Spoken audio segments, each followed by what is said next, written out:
Hey, everybody. So, tuning into the divine calm. It's just another way of talking about vagal tone.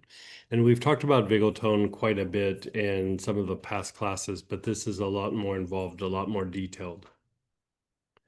The first thing that I would say is we make an assumption sometimes when it comes to healing. And the assumption is that our body is going to heal something. Not always the case. If we are in fight flight, the body doesn't allocate energy, it doesn't allocate processes for healing. There is a state of healing. And just because you have an injury, just because you have a symptom, just because you have a condition, doesn't mean that the body is going to address it. There are processes that happen when we're in more of a sympathetic nervous system state, which is associated with fight, flight, action, and activity. And then there are processes that are associated with rest, repair, digesting, things of this nature. We assume even if we're busy and even if things are going on, we're stressed out and we're anxious and all these things that our body's going to heal. But that is not the case. So what do we do about it? You know, Even the idea of a symptom-oriented approach to healing, you've already shot yourself in the foot. You've already started the dance on the wrong foot. That is something that comes from the intellectual mind. And the intellect is directly tied to fight, flight, action, activity. It's tied to the senses. So whenever you approach something from the point of view of this symptom and that symptom, it's a lot like a hamster on a wheel. You're just going at it, going at it, going at it, going at it. But does anything really happen? Maybe temporarily. Maybe the symptom gets suppressed a little bit and just that issue pops up somewhere else, if you're lucky. And if you're lucky. So what do we do about this? Going into a deeper state of healing, you can see things that your ability to rest and repair. You think about what happens when you get an injury. What's the first thing they tell you to do? You got to rest. You got to calm down. You got to stop. You got to rest. You got to let your body heal, you know? And so this is reflective of a state which is associated with the parasympathetic part of your nervous system, right? This is rest, repair, and also digest. So if you think about like times of anxiety, times of digestive upset, times where the cardiovascular system is not functioning like it should, times when the blood sugar is off, times when your urinary tract, you got to get up and go to the bathroom, 20 times a day. All of these are a reflection of not being in rest and repair mode. Everybody's got it to a certain degree. Everybody. But how do we tap into these healing processes that are inherent in the body? It's not that your body's not capable. It's just it won't go there, right? And this is even tied into how we think. You know, the intellect is tied to the fight flight mechanism. The intellect is tied to how you process the five senses. Right. So even when you have some anxiety or you have some old trauma and you're like, oh, I gotta get rid of this, I gotta release this, I gotta make this go away, that's still just fight, flight thinking. Not a lot's gonna happen. You're just wrestling with something. But at some point, you wrestle with it, you wrestle with it, you wrestle with it, and you just go, I'm exhausted, I give up. That's when it happens, right? Because in that moment, you shifted over into rest and repair mode.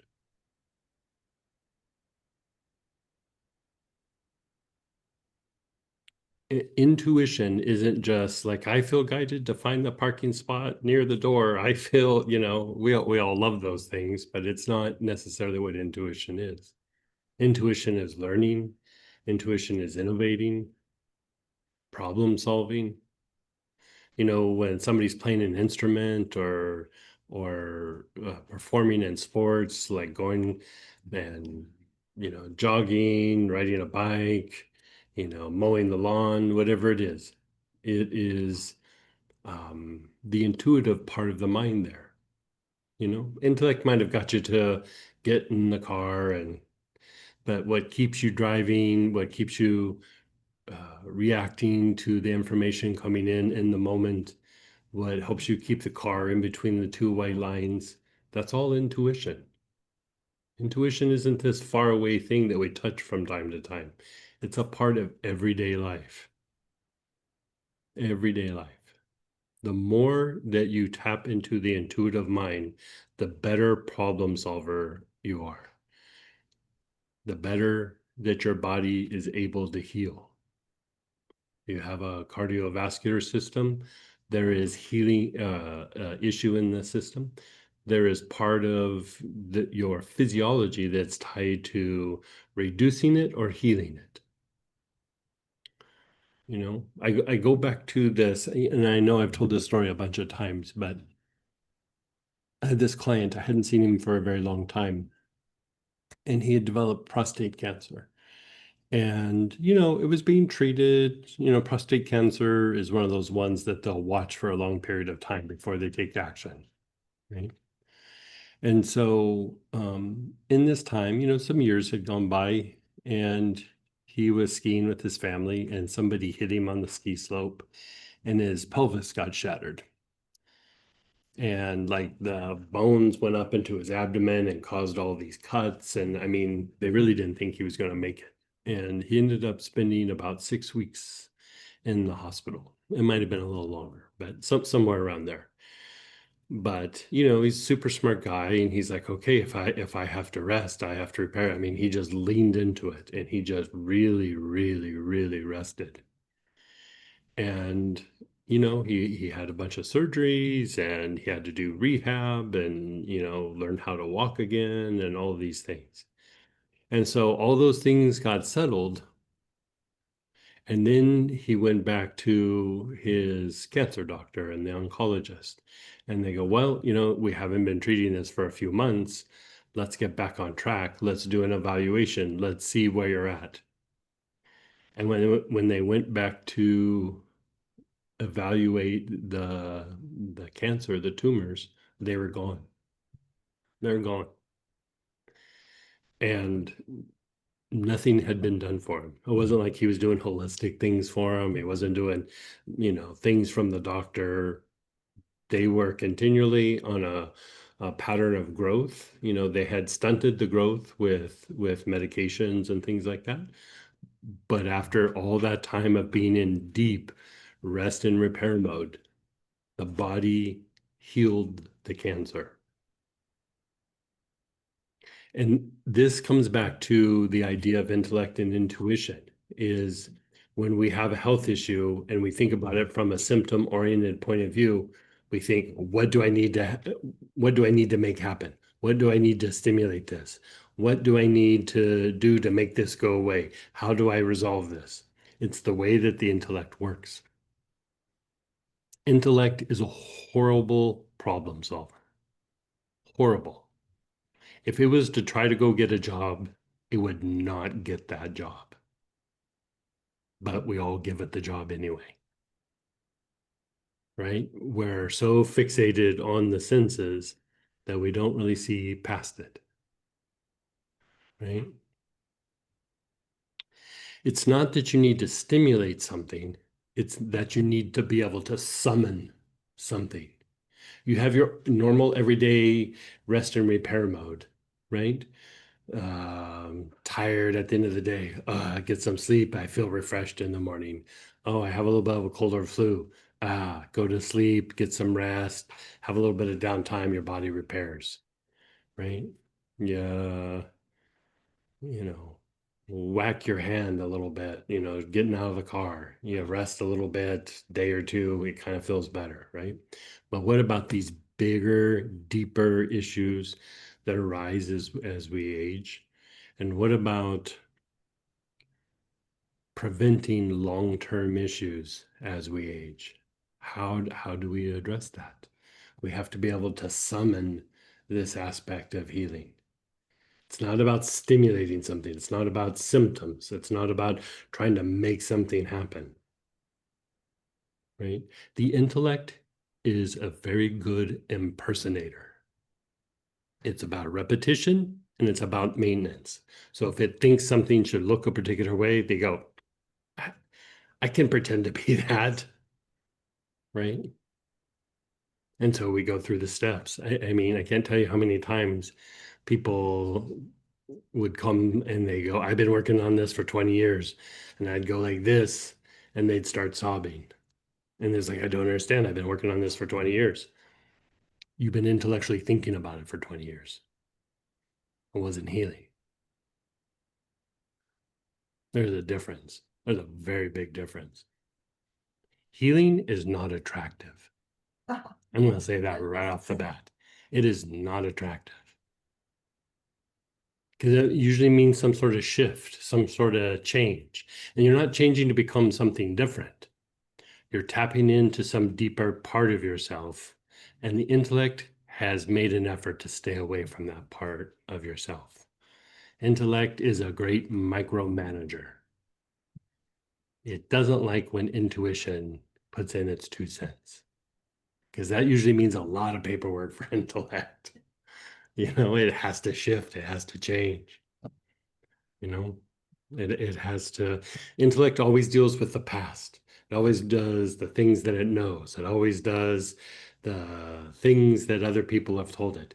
Basically, it always does indirect experience, right? It's not experiencing what's here in the moment.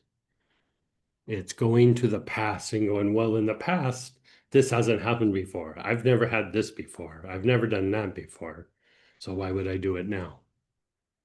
My body's never done this before, so I don't understand why this is happening now.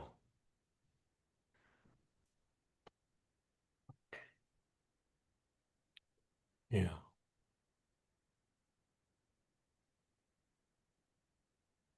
Intuition sees things in the moment. It adjusts, it adapts, it shifts. It's doing it by direct experience, very direct experience. When somebody has the ability to adjust or adapt, to read a room, to read a situation, they're using intuition.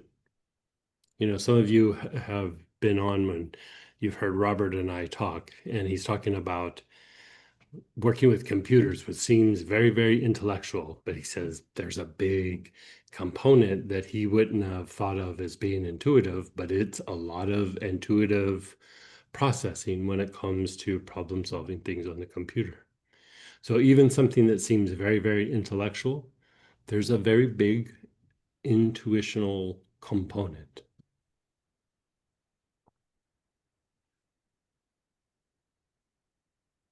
But intellect is intellect. It loves what it does. So because of that, I wrote a whole bunch of stuff for you guys. My mind does it too. Like if you have a dog, you gotta take it out for a walk from time to time. You know what I mean? Makes the dog behave better. Same with the intellect. You gotta take it for a walk from time to time.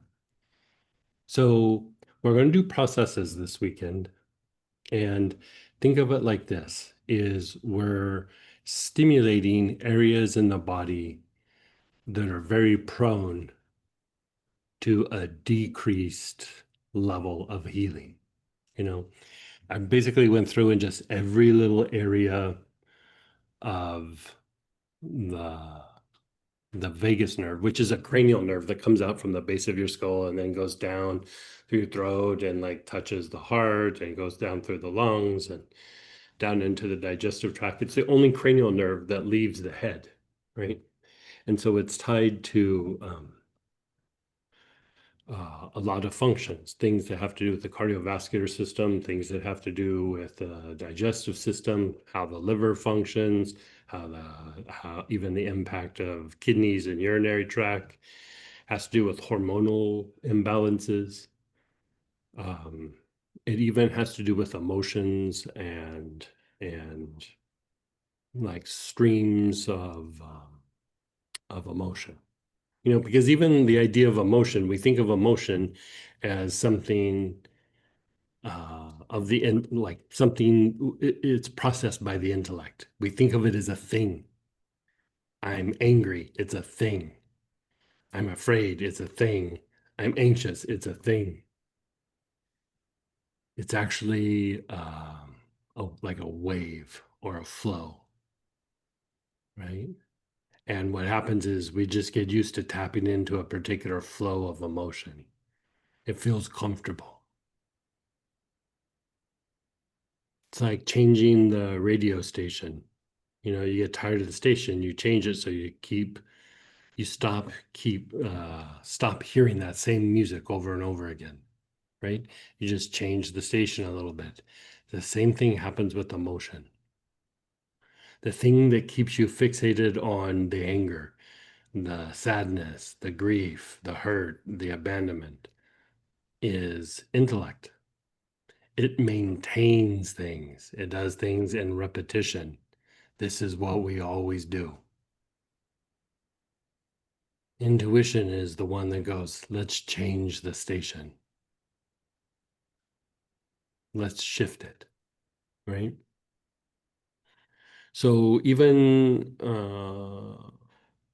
states of motion or moods, cognitive function, all of these still are impacted by vagal tone. And the great thing is you don't have to understand all the mechanisms. You don't have to figure something out. You just need to know how to be able to summon that ability to heal these different areas. That's all you got to do. You don't have to be book smart. You don't have to sit and intellectually figure something out. You don't have to come up with a story for the mind.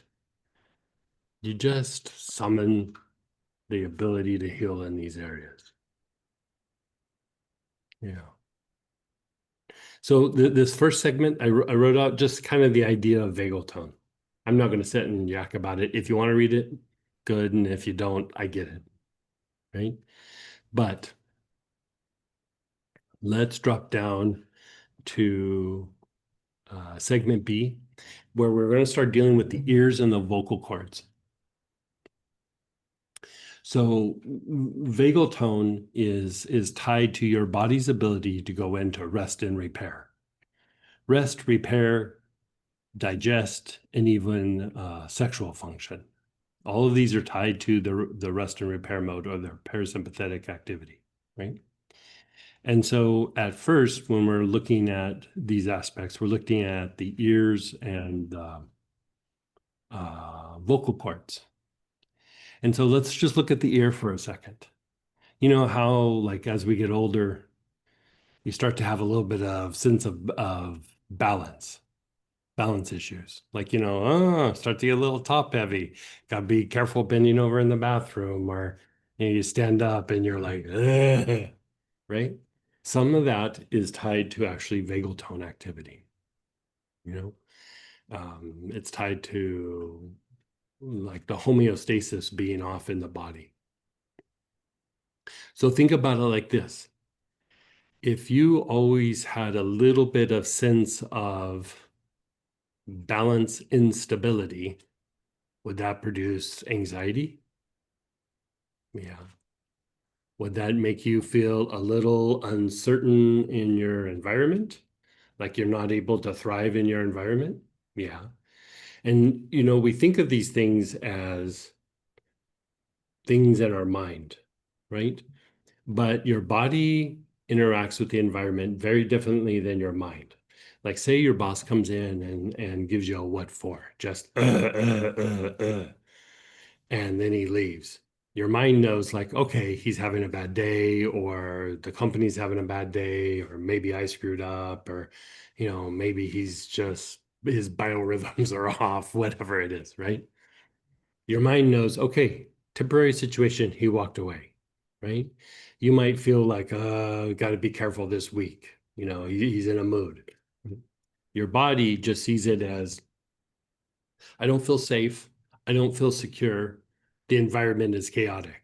And so, even after that situation changes and your mind knows it and your emotions know it, your body thinks it is a war zone. It just says chaos, instability, I don't feel secure. So then your physiology then begins to react, right? Whatever idea you have about it in your head, your body has a very different idea. It's much more simple than the way you think about it in your head. So what happens? Your spine tightens up, especially the lower spine. Your adrenals activate, right? Your breath gets a little more shallow. Your heart rate goes up. Blood pressure goes up. All because the body is perceiving something and can't shut it down, right? We need to be able to summon that place of, this is an okay place. Even in times of difficulty, we can still be safe. And then you calm it down. Ugh. And then you open up your computer, your iPad, and you start reading the news. And you slam the thing and you go, oh my God, what is going on? Right? It's why we like things the way we think they should be, is because it's calming to the body. The problem is everybody else didn't get the memo, right? Like, the world's a crazy place right now. I mean, it was always a crazy place, but it's really crazy right now. So you start looking at the news, your body still has a reaction because your body can tell the difference between half a world away and your environment. You took in the information, your body went, ugh, that's crazy, right?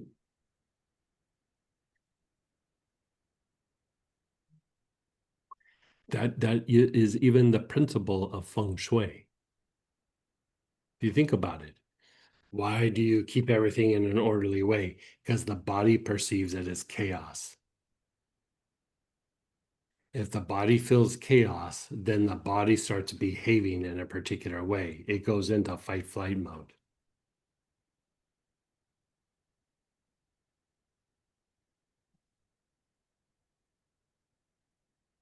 Even if you watch a scary movie and you really get into it, you're really drawn into it. Your mind and emotion goes, that was amazing. Your body goes, that was nuts. That was nuts. Red alert. Ugh. On guard, right? So how do we shut these things off?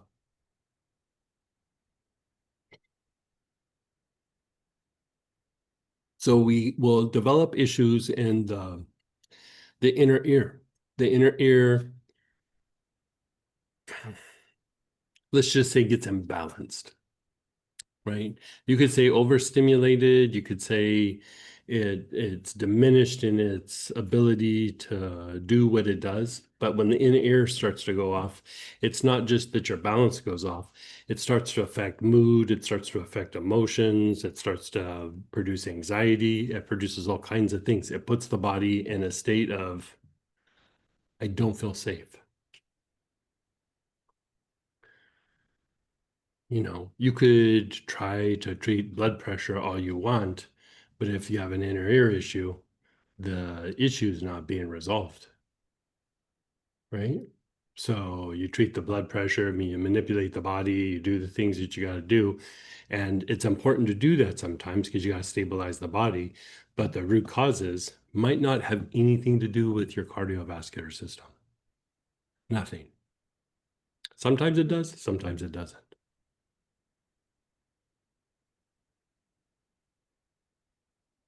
The difficulty with this is, in a symptom-oriented approach, this is very foreign.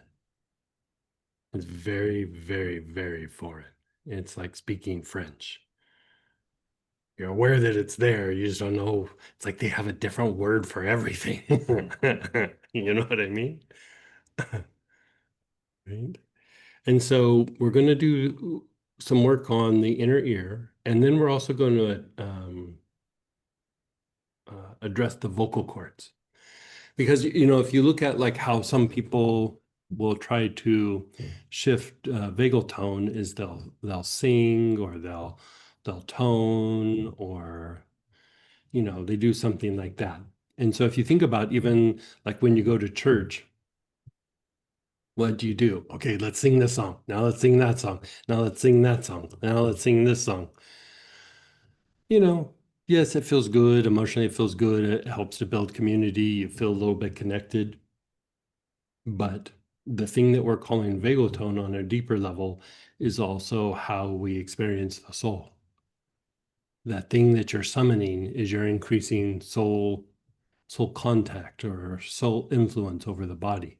So even the idea of singing those songs at church, you're releasing things, you're kind of shifting, you're getting into a different state so that when it comes time to pray or hear something out of the Bible or chant a mantra or whatever it might be, it has a deeper impact. Even in church, you're working vagal tone. Once you start to recognize vagal tone, you start to see how in different situations that have nothing to do with even healing the body, it's built into the processes. If you've ever had to deal with a lawyer, you go and you start talking, my few experiences, not that I've had many, but a few, they start chatting about other things. And they get you to like think about vacation, think about these other things, think about this piece of furniture. And part of what it is they're getting you out of the upset fight flight mode so that you can have maybe a little bit better conversation. I don't know that they always do that intentionally, but it's just a trick they've learned. It's everywhere. But if you start to recognize it, you then can start to develop the ability to summon it when you need it. Like your back starts to feel a little bad. If you can really go get some really deep sleep, a lot of times you'll wake up, the back feels better. And the shoulder is bothering you, you get some really good deep sleep, and all of a sudden you wake up, the shoulder feels better. Right? So it's tied to pain management, it's tied to the reduction of inflammation. You know, all those things are good, but the ability to call it up on a dime when you need it, that's golden. And so, the vocal cords, you think of it as just like, oh, my voice or things like this, but this is the thing that I would say, and this actually kind of blew my mind. The more that I would work on the vagal tone issue, both in myself and in other people, the more it would impact the joints, specifically the synovial fluid of the joints. Things like bursitis and just poor lubrication in tendons and ligaments.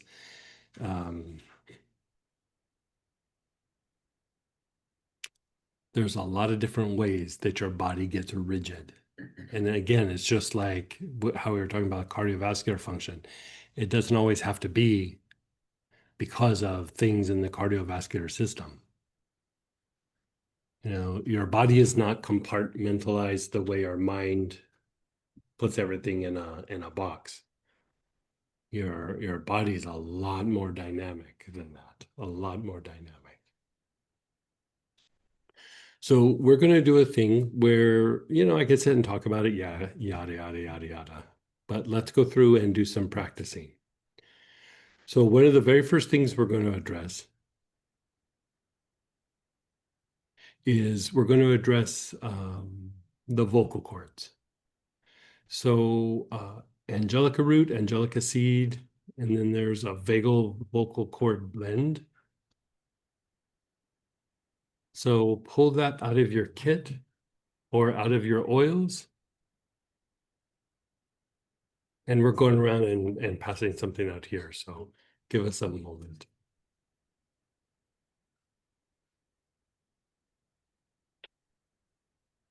Angelica, even as a tincture, is really good for the vagal tone for the vocal cords, by the way.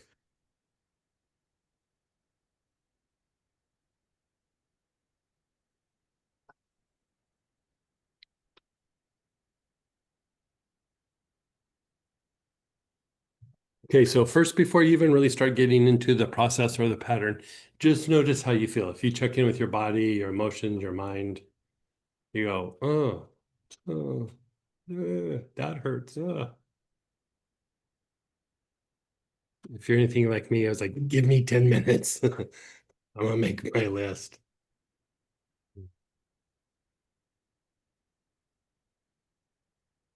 And sorry, just so you guys know who got the kit, the oil's name is Vocal Cord Vagal Tone.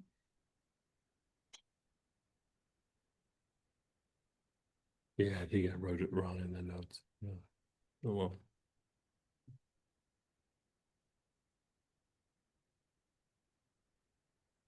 Okay, so you notice how you feel. Also check in with your joints. Like move your joints around. Huh. So this has been my experience over the years doing all the healings and probably more on myself than anything. When there's joint issues, there is low grade fear in your mind. Bottom line, they're hand in hand, hand in hand.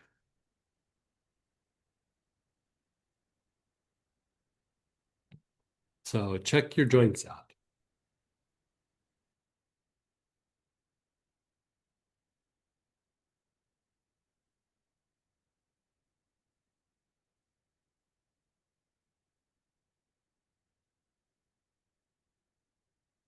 There it is.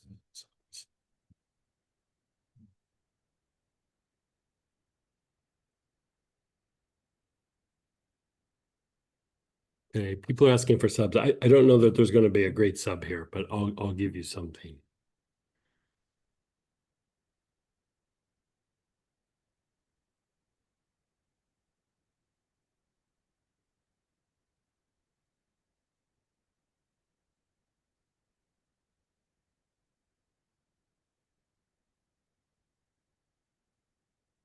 You can try like keep chamomile or Roman chamomile,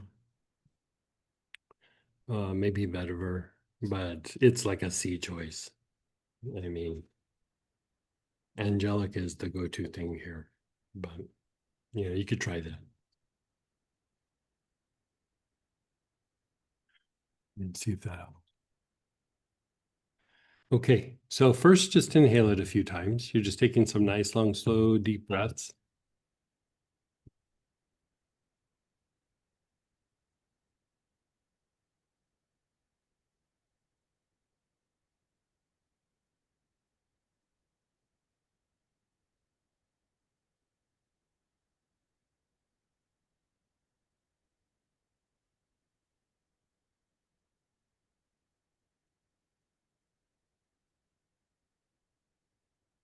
And then just pause for a moment.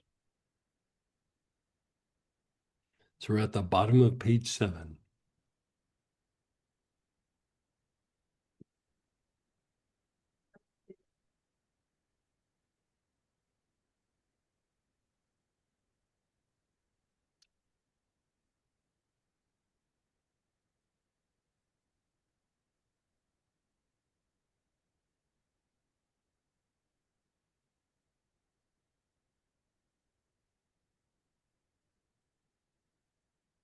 Okay, you're going to begin inhaling, and your awareness is on your throat, like the middle of your throat right here.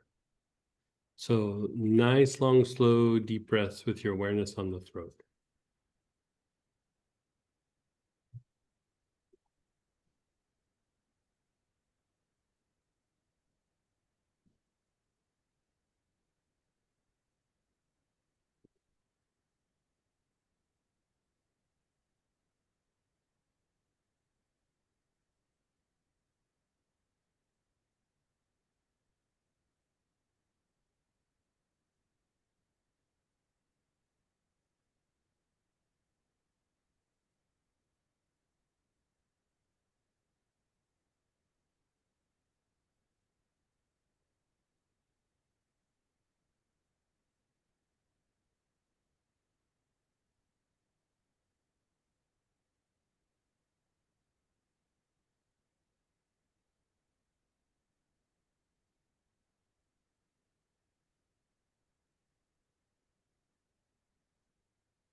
And then drop down to your throat minor. So this little notch between your two collarbones,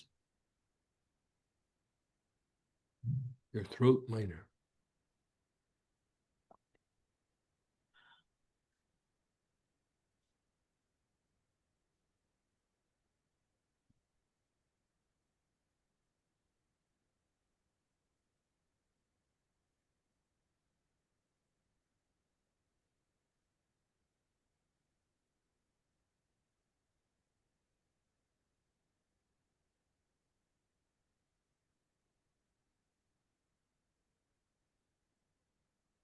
A little.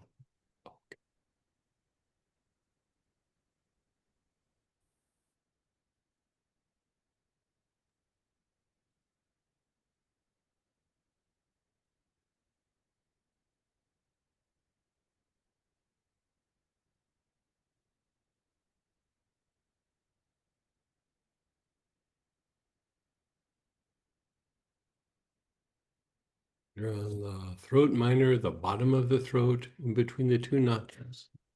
You're taking nice, long, slow, deep breath.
And then your back throat, the middle of the back of your neck, the middle of the back of your neck.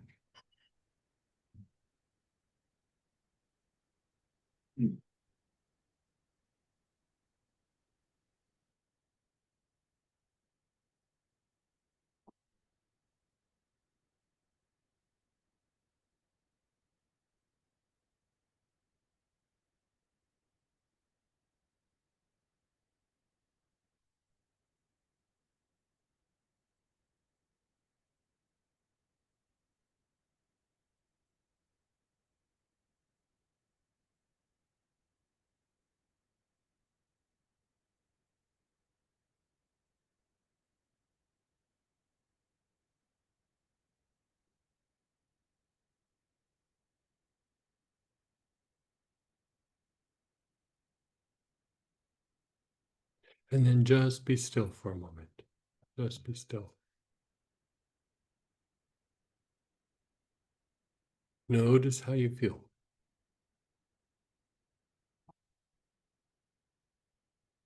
Did something happen with your mind? In your head? Move your joints around.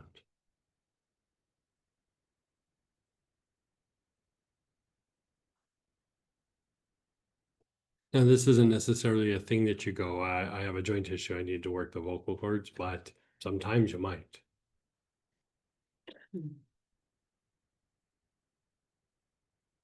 Okay, I forgot to do this right off the bat. So if you have a little bottle, right, if you got the kit for purchase, or so you have your bottle, there's a little flap on it, right? So you want to undo the flap so that you can see the hole, right? Then you hold it about an inch or two in front of the nose, and then inhale through the nose, exhale through the mouth, right? Inhale through the nose, exhale through the mouth. Or you can take the bottle, turn it upside down with your middle and thumb. You're holding the bottle, and then with index finger, you tap it once and a drop comes out. And then you can smell it that way.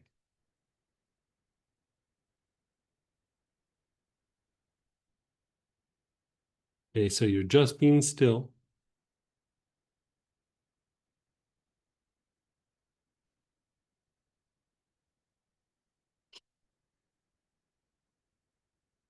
You're just being still. We're going to go through and we're going to do that one again. Okay, so again, begin inhaling. Your awareness is on your throat. You're taking nice, long, slow, deep breaths.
Your awareness is on your throat.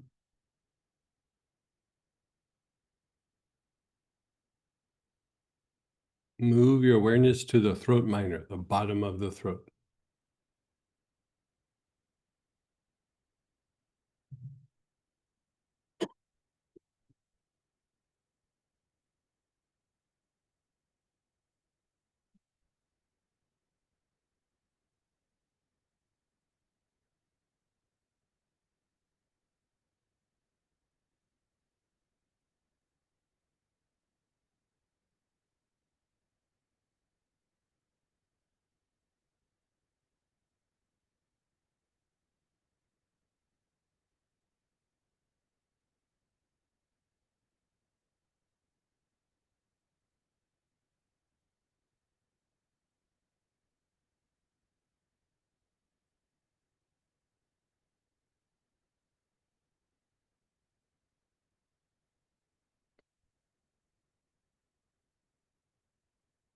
You're taking nice, long, slow, deep breaths. Your awareness is on the bottom of the throat.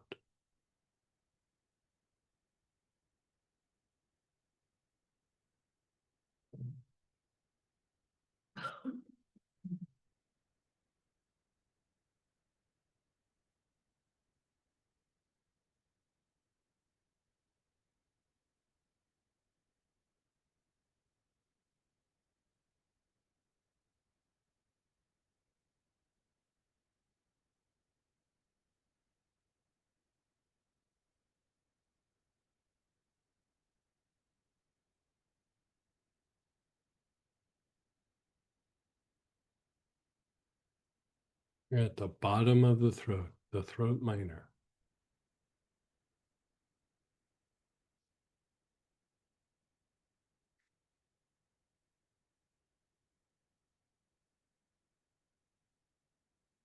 And then the back throat.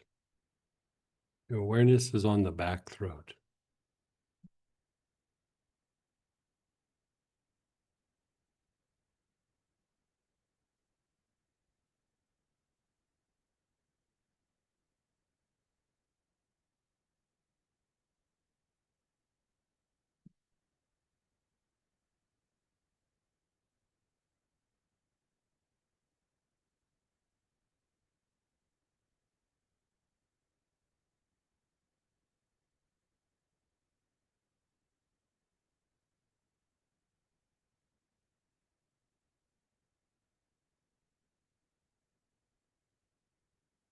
Okay, just pause for a moment. Notice how you feel. I think You know, as I'm sitting here, like I also need to clarify something that I said.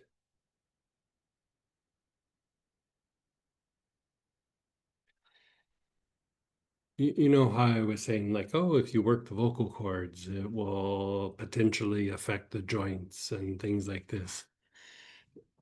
The thing that I would say is,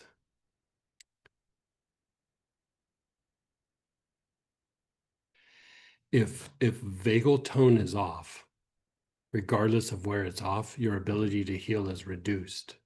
To even look at vagal tone as a way of treating symptoms is still not understanding the dynamic of vagal tone in your response to heal the body. Right? If you go, well, I have a throat issue or I have vocal cord issues and I maybe have joint issues, I'll work that particular one. If any little pieces of vagal tone that we're going through and looking at are off, your overall ability to heal the body is diminished. Bottom line. You know, it's kind of interesting to see where it manifests, but it also will manifest in areas that you don't even know, you won't be aware of. And so, you know, even there, like I presented it from kind of an intellectual point of view, even. And so just know that it's kind of any area where vagal tone is having an issue diminishes the overall healing response for anything in the body. Bottom line. Not just physical, also emotional, also mental, but it's also your ability to connect to the divine. You know, a deeper version of working vagal tone is the that practice of theurgy where we work with angels. That's what that is. That's the mystical version of deepening this effect of the vagal tone.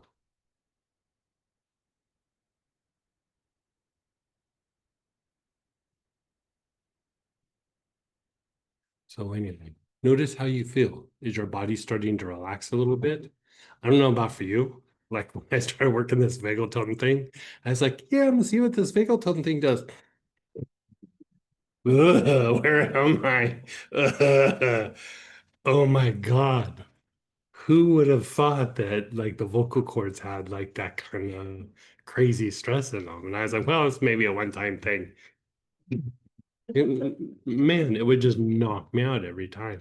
But I started thinking about it whenever I would start having like a little bit of sleep issues or I was under stress, my voice, I would have a hard time talking. Like my voice would start talking like this, you know, like I couldn't talk really loud.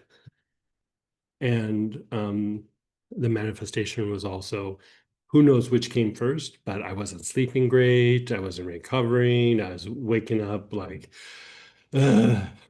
okay, I can do it. I can do it today. Uh, you know, like it's a weird thing. So all of these things start to be a reflection of something going on. I'm not saying that that was a vocal cord issue, but it would be a reflection of something happening, right? And so the more that you go through and kind of treat this, for one, you get to see like, hey, I have a little bit of an issue here. It made me feel relaxed, it made me shift, it made me whatever. You're treating it, but you're also evaluating it and kind of diagnosing it in a way. So if you had a response where like I felt a little sleepy, I felt like my body got really relaxed, my joints felt better, like I started kind of getting out of my head and I was just in that space where there's like kind of no thought. You know, you're not asleep, but the mind got quiet. There was a vagal tone issue in wherever we're doing that, you know. And so the more that you hit these other vagal tone areas, the more that you'll start to realize like, ah, oh, when I need to rest, I can rest. When I need to let go of something, I can let go of something. In deep vagal tone, this is what I would say. You know how like you wrestle with some issue like, oh, this thing in the past, it still bothered me. I got to release it. I got to let go of it. If you hit deep enough vagal tone, not only is releasing it not an issue, because it's not, because the connection to it is fight flight, right? The intellect. Not only does it not have that experience, it doesn't exist. Like that thing is of intellect. When you get deep enough into vagal tone, it just disappears. So instead of like trying to release something, you shift out of it. You just shift.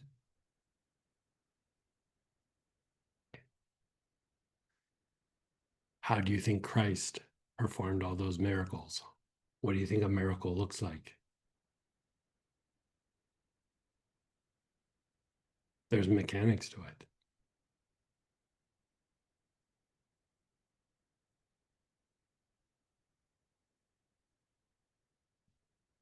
Okay. So now we're going to do the second part. This we're going to do on the ears. We're going to play with the ear, the inner ear. Now, this is the thing that I would say as well. If you really feel that you have an inner ear issue, use valerian. Take valerian for about every night when you go to bed for about 60 days. Like just every night, even if you feel like you're sleeping good, still like a drop or two of valerian every night or a tincture of it. And in going through and doing that, it helps to reset the inner ear. Sometimes you need to do it longer, but it will help reset the inner ear. But it could, tinnitus actually isn't the ears, it's the brain. But yeah, like you hear it in your ears, but like somebody said, what about tinnitus? They did this study back in the 50s where a bunch of people had tinnitus, ringing in the ear so bad that it was driving them nuts. And so a doctor decided, if you're willing, we'll go through and we'll sever the nerves to the ears. So you'll go deaf, but you won't hear the ringing anymore. That was the theory.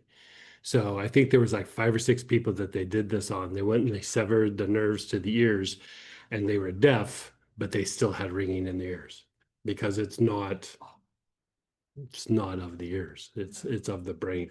It's neurotransmitters that are you're hearing stuff going on in the brain, that's off. So sometimes like sage, like if you inhale sage, it will make the tinnitus diminish. Yeah. Okay, so your choices: clary sage, dark blue tansy, mandarin petitgrain, neroli. All of these are good for this. And I would say,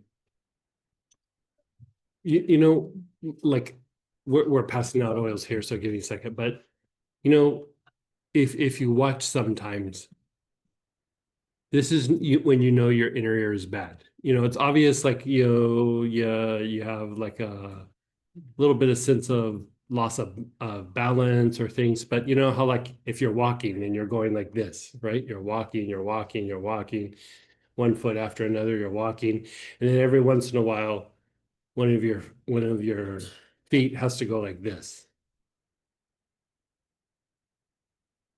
Like it takes a wide step out and then comes back and starts tracking normal.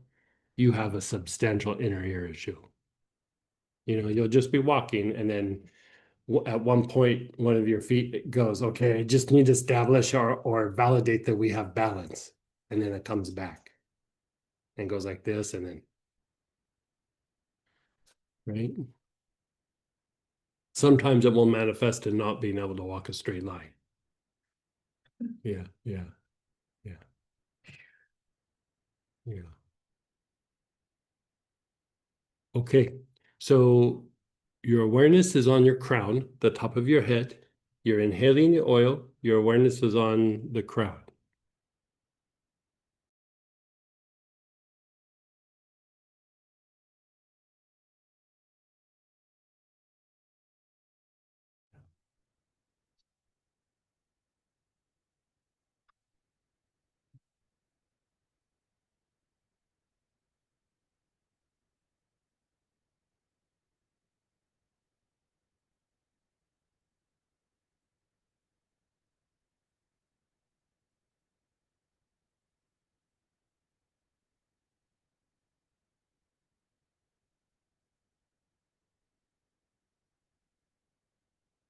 Your awareness is on the crown.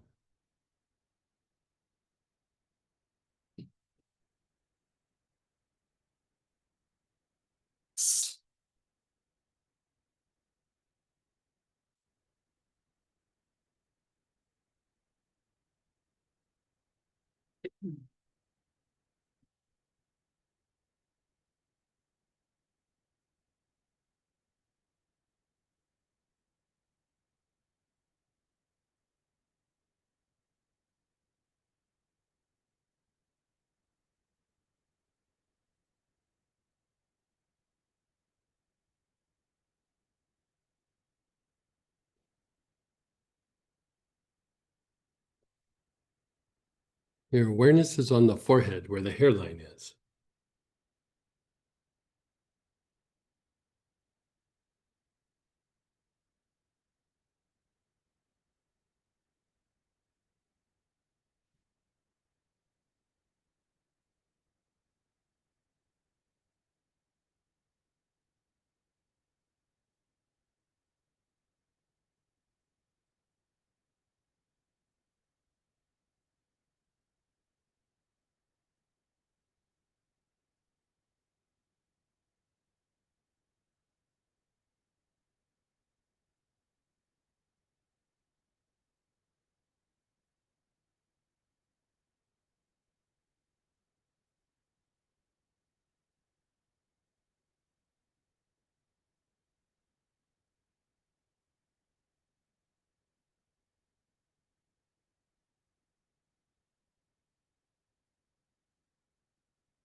Mm.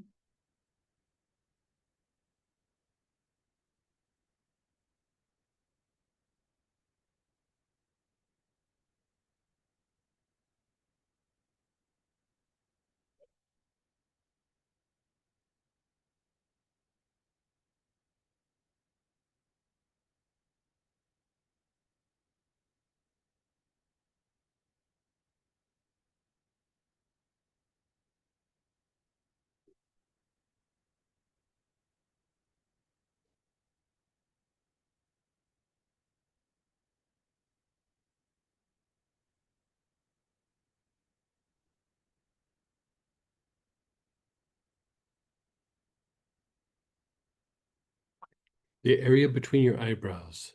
Your awareness is between the eyebrows. You're taking nice, long, slow, deep breaths with your awareness. Between the eyebrows, you're inhaling the oil. Nice, long, slow, deep breaths.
Now you're going to go to your jaws where they hinge right in front of the ear.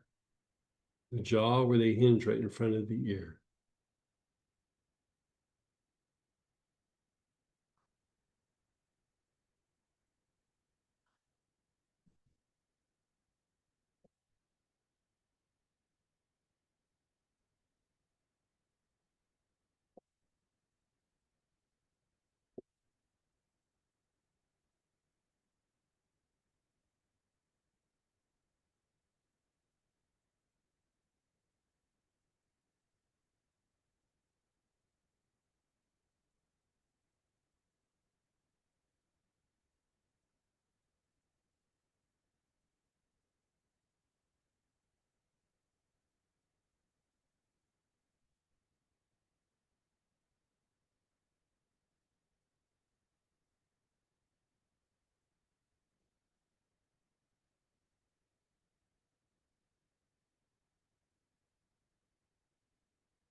Now you're going to your ears, the holes in your ears. Nice, long, slow, deep breaths with your awareness on your ears.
You're still in your ears. You're taking nice, long, slow, deep breaths.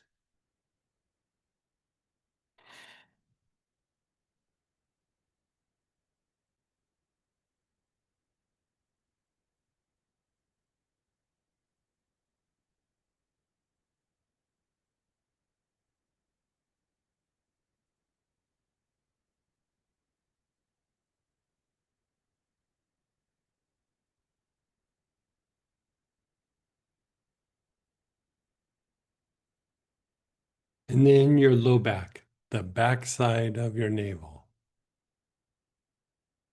Back side of your navel. This is known as the Mengmen. Your awareness is on that area. You're taking nice, long, slow, deep breaths on that low back area.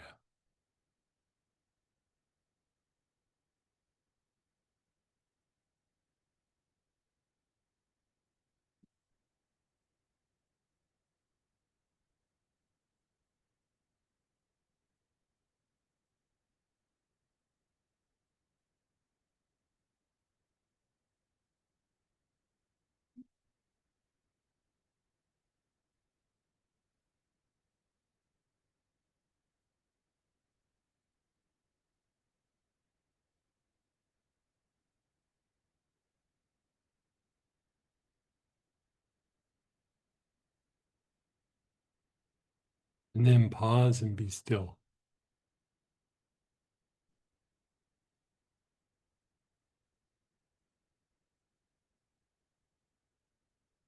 How did that make you feel? If it relaxed you, if it made you feel sleepy, if you lost track of what you were doing, you have a little bit of an issue there. We kind of all do, but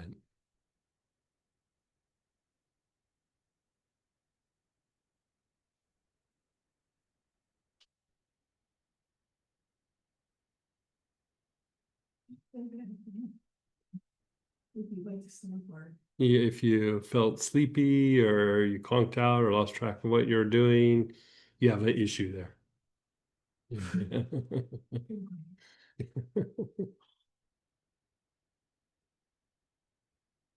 And that'll make you feel knocked you out. I feel like I want to keep yawning. I Yeah, haven't yawned at all. yeah.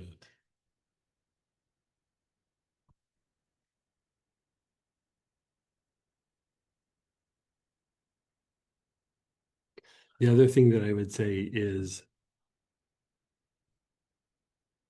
if there's a little bit of avoidance of wanting to do it, you really have an issue there. Because intellect's trying to keep you away from it's like it's trying to protect its strongholds. You know what I mean?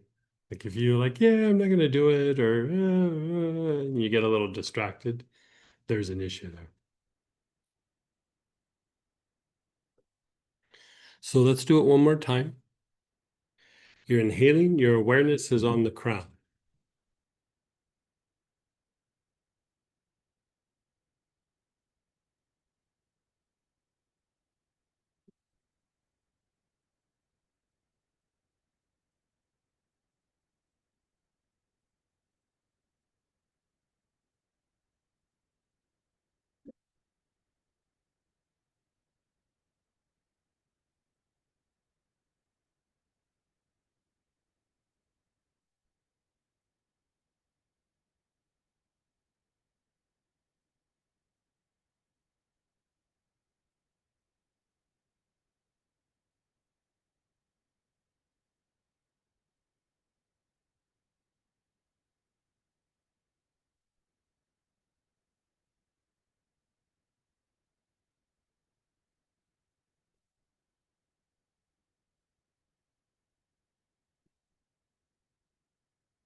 And then your forehead. Your awareness is on the forehead.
And then the area between the eyebrows.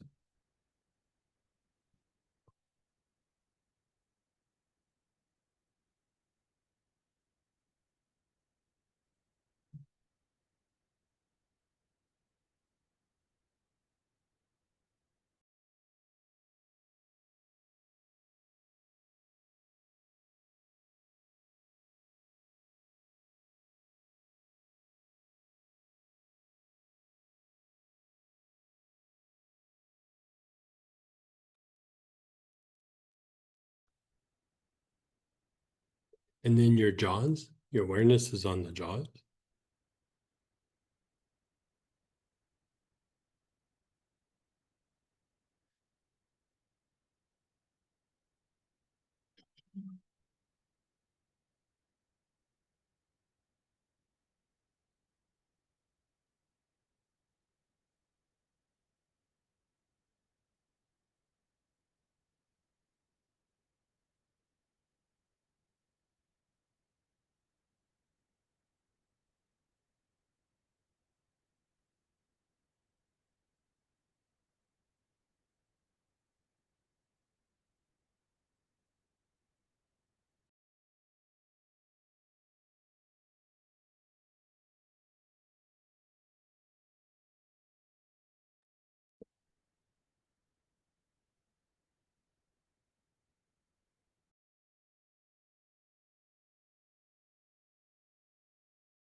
Now move your awareness to the ears, the ear canals, the holes in your ears.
Your awareness is on the low back, the backside of the navel.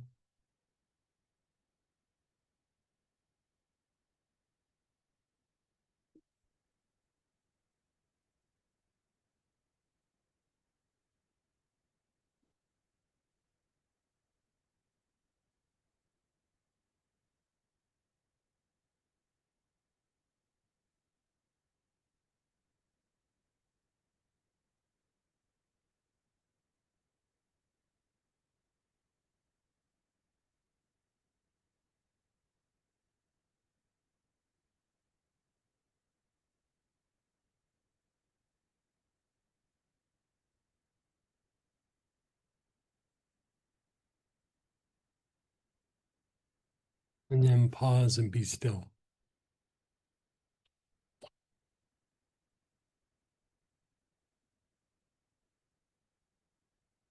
There you go.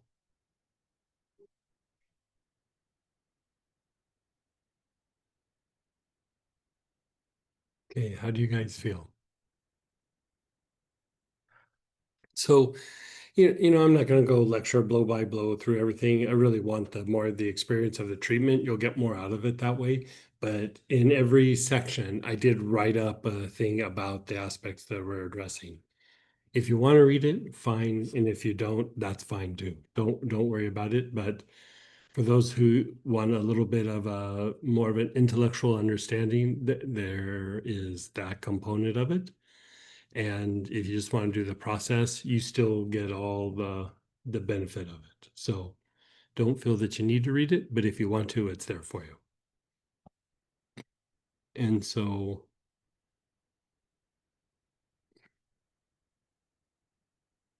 let's go ahead and share experiences, ask questions, unmute yourself, type in. You guys just raise your hand or Miss Tracy. So with the first one, my eyes started watering, Mhm. and with the second one, my nose started watering, running. Mhm. And I'm like, even though I've got a hip pain that's better now, but even though that, I'm still like Yeah. about to tip over, so. She just said that, like going through and doing it, like her eyes started watering and nose started running, but she got super sleepy and the pain in your hip got a little bit better. Better. Yeah. So. It's not that the hip has anything to do with vocal cords or your inner ear. Inner ear, maybe a little bit, because it is tied to like stabilizing yourself while you walk, but still you start stimulating vocal tone, not vocal cords in here. Vagal tone. I think I need to stop and do the process myself. You start stimulating vagal tone and it will start having like a cascading effect in other areas of your body that seem very unrelated. I do have a question. Mhm. You said, a deep rest and repair, Mhm. can you, like, I feel like I take time to rest and yet I don't get deep rest and repair, so. Yeah. How do you know if you're getting it? I mean, obviously you wake up refreshed and stuff, but. I don't even know, I don't even know what that looks like now. Yeah. It's just, So she's saying, like when I was talking about a deep rest and repair, like there's the normal everyday rest and repair mode, like your normal 9 to 5. I worked, I came home, I had dinner, I watched a little TV, I went to bed, or I worked in the garden and I came inside and you did whatever and you do that. You might get a little ache or pain here and there, cut yourself or something, the body repairs itself. Most people have an issue even with that level of rest and repair. But I'm talking like deep rest and repair is when you need to like, okay, the body's really sick or the body really got injured or I really threw the back out or some emotional thing is going on and you get like a really deep sleep and you wake up and it's just kind of may not be completely resolved, but it's resolving, like you got pain, how do you go to deep sleep? Like, Yeah, you have to work vagal tone. Yeah, she said if you have pain will pull you out of vagal tone very quick.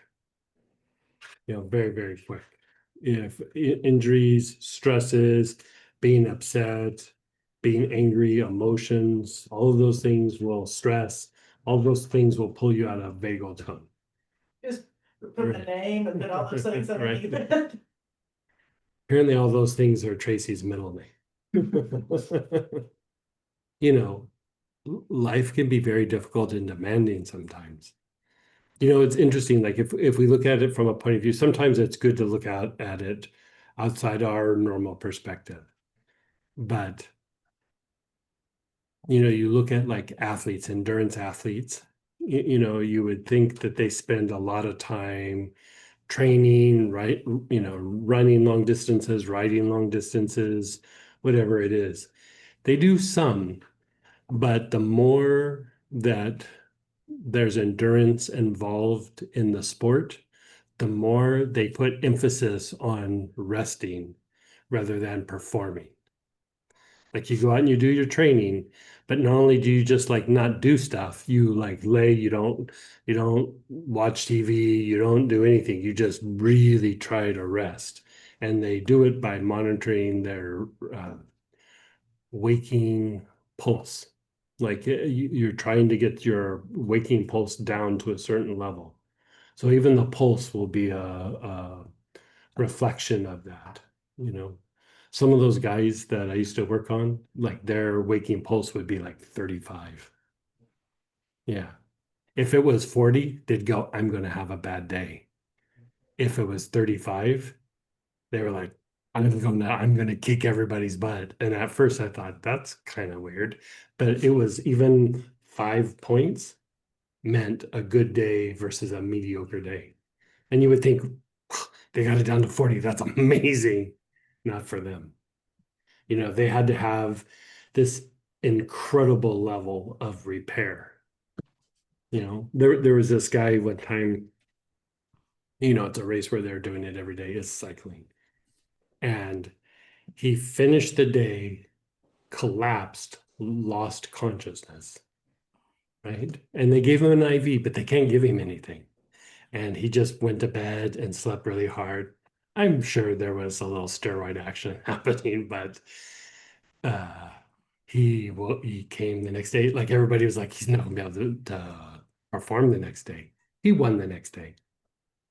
And the thing is, he was able to repair to such a degree. He repaired better than everybody else, and he was able to perform to such a degree that he just came out and rocked it the next day. He fell off his bike and lost consciousness and got up and then won the next day. That's inhuman or superhuman. It's probably a better, but it's just like they asked him, like, how are you able to do that? Because I just have a strong heart and I'm able to repair, like I'm able to rest and repair. I'm sure there was some steroids involved, but still, even with steroids, to be able to do that is kind of crazy. Would you spell vagal? VAGAL. And could you describe what the word vagal tone, is it actual sound? No, the tone is the tone in the nerves, the sympathetic nerves and the parasympathetic nerves. So fight, flight, and rest and repair, they push and pull. So the tone, they each have to have a certain level or degree of tone so that they can push and pull. And so if you lose vagal tone, then you're just always in fight, flight. Like you don't have the ability to switch back and forth. Because even though we call it, fight, flight, it's still action and activity and, how you do things. And so like even memory is tied to fight, flight mechanisms, right? Or sympathetic nervous system. So it's the tone of the nerve. Like if it doesn't have tone, then the other one just dominates. Okay. Yeah. That kind of, thanks. Is it right that there's been like a real big reemergence among neuroscientists in general looking at the vagus nerve? Seems like there's Yeah, it's been- men talking a lot about Yeah. it. Like he's saying there's been like a reemergence, I'd say over the last 15 years or so. Yeah. And so it's kind of like I was, wondering like a little bit what goes more from the biological or physiological aspect of, just the vagus nerve too, is like toning it a little bit more esoteric in a sense, or is it Toning, right? like, vagus nerve toning, like toning the vagus nerve or vagal toning? Is that more like, Vagal tone is science or like physio or like esoteric science? vagal tone refers to like the strength of the nerve itself. Okay. So because they're pushing and pulling, and so if you lose tone, then you're in fight flight and you really can't get out of it. Okay. You have to have sufficient amount of like tone, like you have muscle tone. Yeah. It would be like that kind of tone, but in the nerve. Is there what measure it per se? Yeah, with scientific instruments, I would say to a certain extent.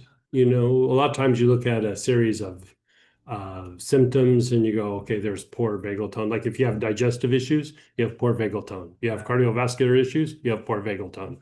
You have respiratory issues, poor vagal tone. You have like here we're looking at vocal cords and inner ear, you have poor vagal tone somewhere, right? If you're having a lot of urgency and frequency of urination, poor vagal tone. If your body is not healing, even when you take medications and you take like herbs and do all the things, poor vagal tone. Like, all of those things are poor vagal tone. I think the thing that's confusing is one of the ways that they will work vagal tone is they'll like singing or, yodeling or like toning.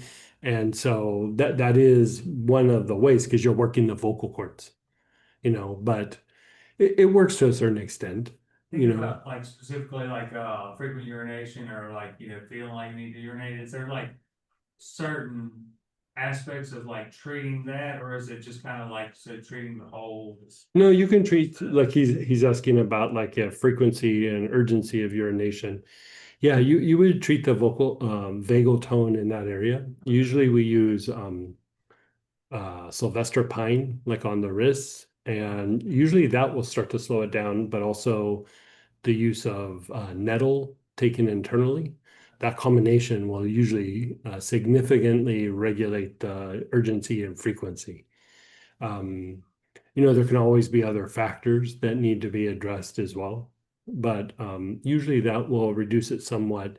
In men, it can be a little bit more tricky because of the prostate. Like sometimes you also have to reduce, maybe inflammation or swelling in the prostate. But even there's things, as long as it's not too out of control, there's ways of treating it, and nettle actually being one of them, nettle and things like mastic, and there's this really funky eucalyptus that is used to break up the congestion in the prostate. And, yeah.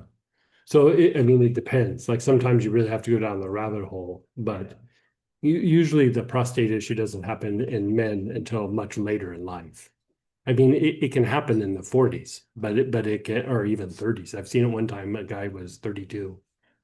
But I say it could be diabetes related or something. I think there was a history of prostate cancers in that family. And all men are really predisposed to prostate cancer in late age.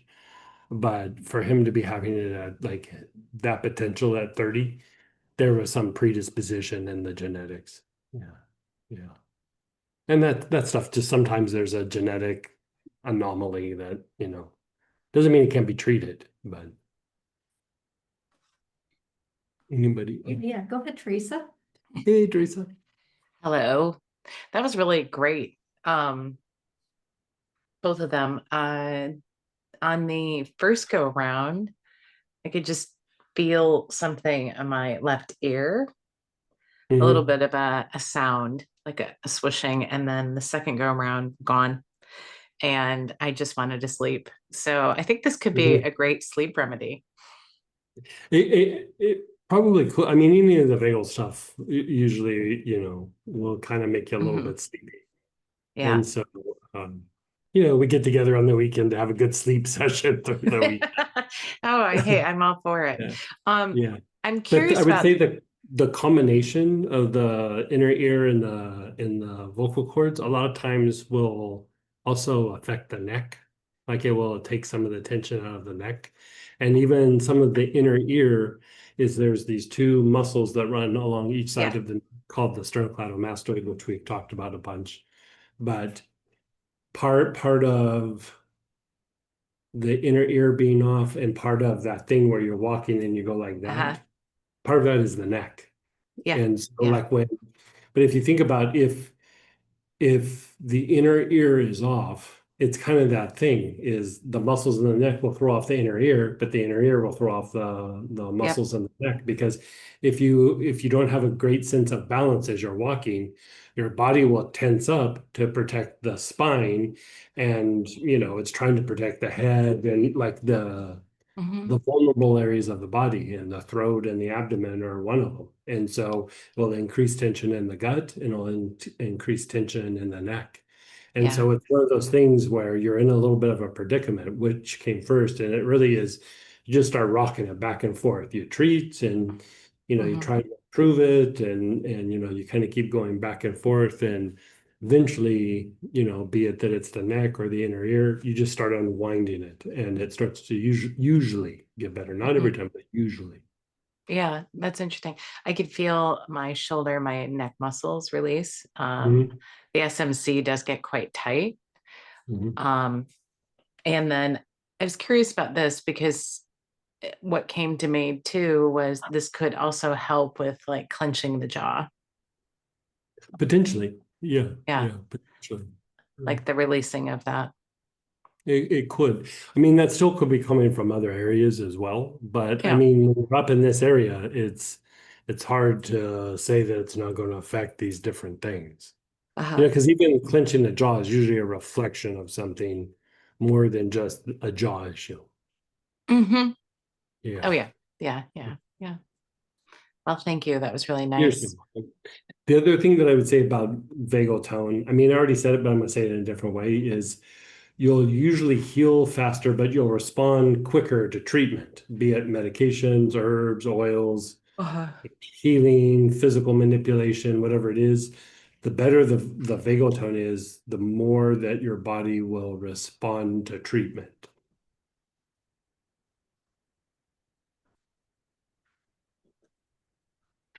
Hi, Greg. Question regarding something as it relates to the topic of the ear. My one ear feels like it's stuffed up. If I stimulate a blowing the nose action, then it seems like it temporarily opens back up before it feels like that again. My opposite ear, whenever I do that, seems to do the pop, but this one, no. Is working the vagal tone something that will help relieve whatever this is that's going on? If not, any insight on this and product/protocol recommendations so I can heal this? Thanks. I mean, it can be that the tube is inflamed, but most likely it's a buildup of earwax. And so I don't know that our protocol would necessarily address it, but we have a thing. When we get home, like send us an email. When we get home, we'll send you this product where it's this little thing that you hook up to your phone and you can stick it in your ear and it's got a camera in it and you can see the wax and grab the wax and pull it out. Usually when the ear is blocked like that, there's like wax that's down deep and you just gotta get it out. Yeah, there's no trick around it, right? Yeah. I mean, I had that issue. Like this ear canal is much smaller than this side. And so it gets clogged all the time. And I've tried all the remedies and talked to the doctor and you know, nothing. But we use this little thing where you can just watch it on your phone and go pluck, pluck, pluck, pluck, and all of a sudden I can hear again. Yeah. Yeah. they said, Even when you go to the doctor and you say my ear's blocked, they'll say go to the drugstore, get basically this stuff that's a lot like hydrogen peroxide. Hydrogen peroxide in your ears, you turn your head like so, put hydrogen peroxide in, or like maybe on a pillow, and put like a dropper full of hydrogen peroxide and just let it bubble for a while, and then turn your head the opposite way and let it drain out. If you do that, several days in a row, it does help to loosen up the wax so that it is able to move. like sometimes that will be helpful, but usually it takes a long time. I have to get them to blast it out after. Yeah. Yeah, yeah. And go ahead, Donna. Hey, Donna. Okay, I had to unmute. Hi, can you hear me okay? Yes. Yeah, good. It's great to see you, Greg and Sam, Hey, and good to see everybody. you. It's so good to be here. I was thinking I've probably taken a couple, maybe 100 classes with you. I don't know how many you've done, but you can say the same thing over and over, and then finally one class that just sticks in my head. And today's class is one of them. It's just Oh, good. really, really stressing the importance of rest and repair. Yeah. And even if I think of like, oh, I got to take care of an issue in my life, I engage the intellect, and then Mhm. something always feels like stressful about that. Like, oh my God, that who wants to do that? I just feel like it's Mhm. not gonna work. You know what I mean? Mhm. Yeah. So, anyway, that's really important today for me. Well, I would say this also the whole topic of the weekend, I know you love working with angels. This would go Yeah. hand in hand with your work with the angels. Oh, can you say more about that? Well, part of how you are able to like invoke or bring in that angelic energy is tied to vagal tone. And then also when the angelic energy starts to hit the system, it shifts you into a much deeper level of vagal tone. So you kind of need it to access it. And then once you've accessed it, it deepens it. Oh, nice. Yeah. Because when I was like smelling the oil and focusing on an area, I was like kind of saying, why don't I just lean into my angel right now? There you go. There you go. And then I just felt my whole body relax, almost like, when a baby's resting in its mother's arms or something like that. Mhm. Mhm. So Yeah. okay. So you hinted about this is how Christ performed miracles. Can you say more about that? Yeah, we think of it as a symptom, or we think about it as like gotta release this, gotta work this, gotta release this. But really, when you start to impact deeper levels or deeper access to vagal tone, it's about a shift.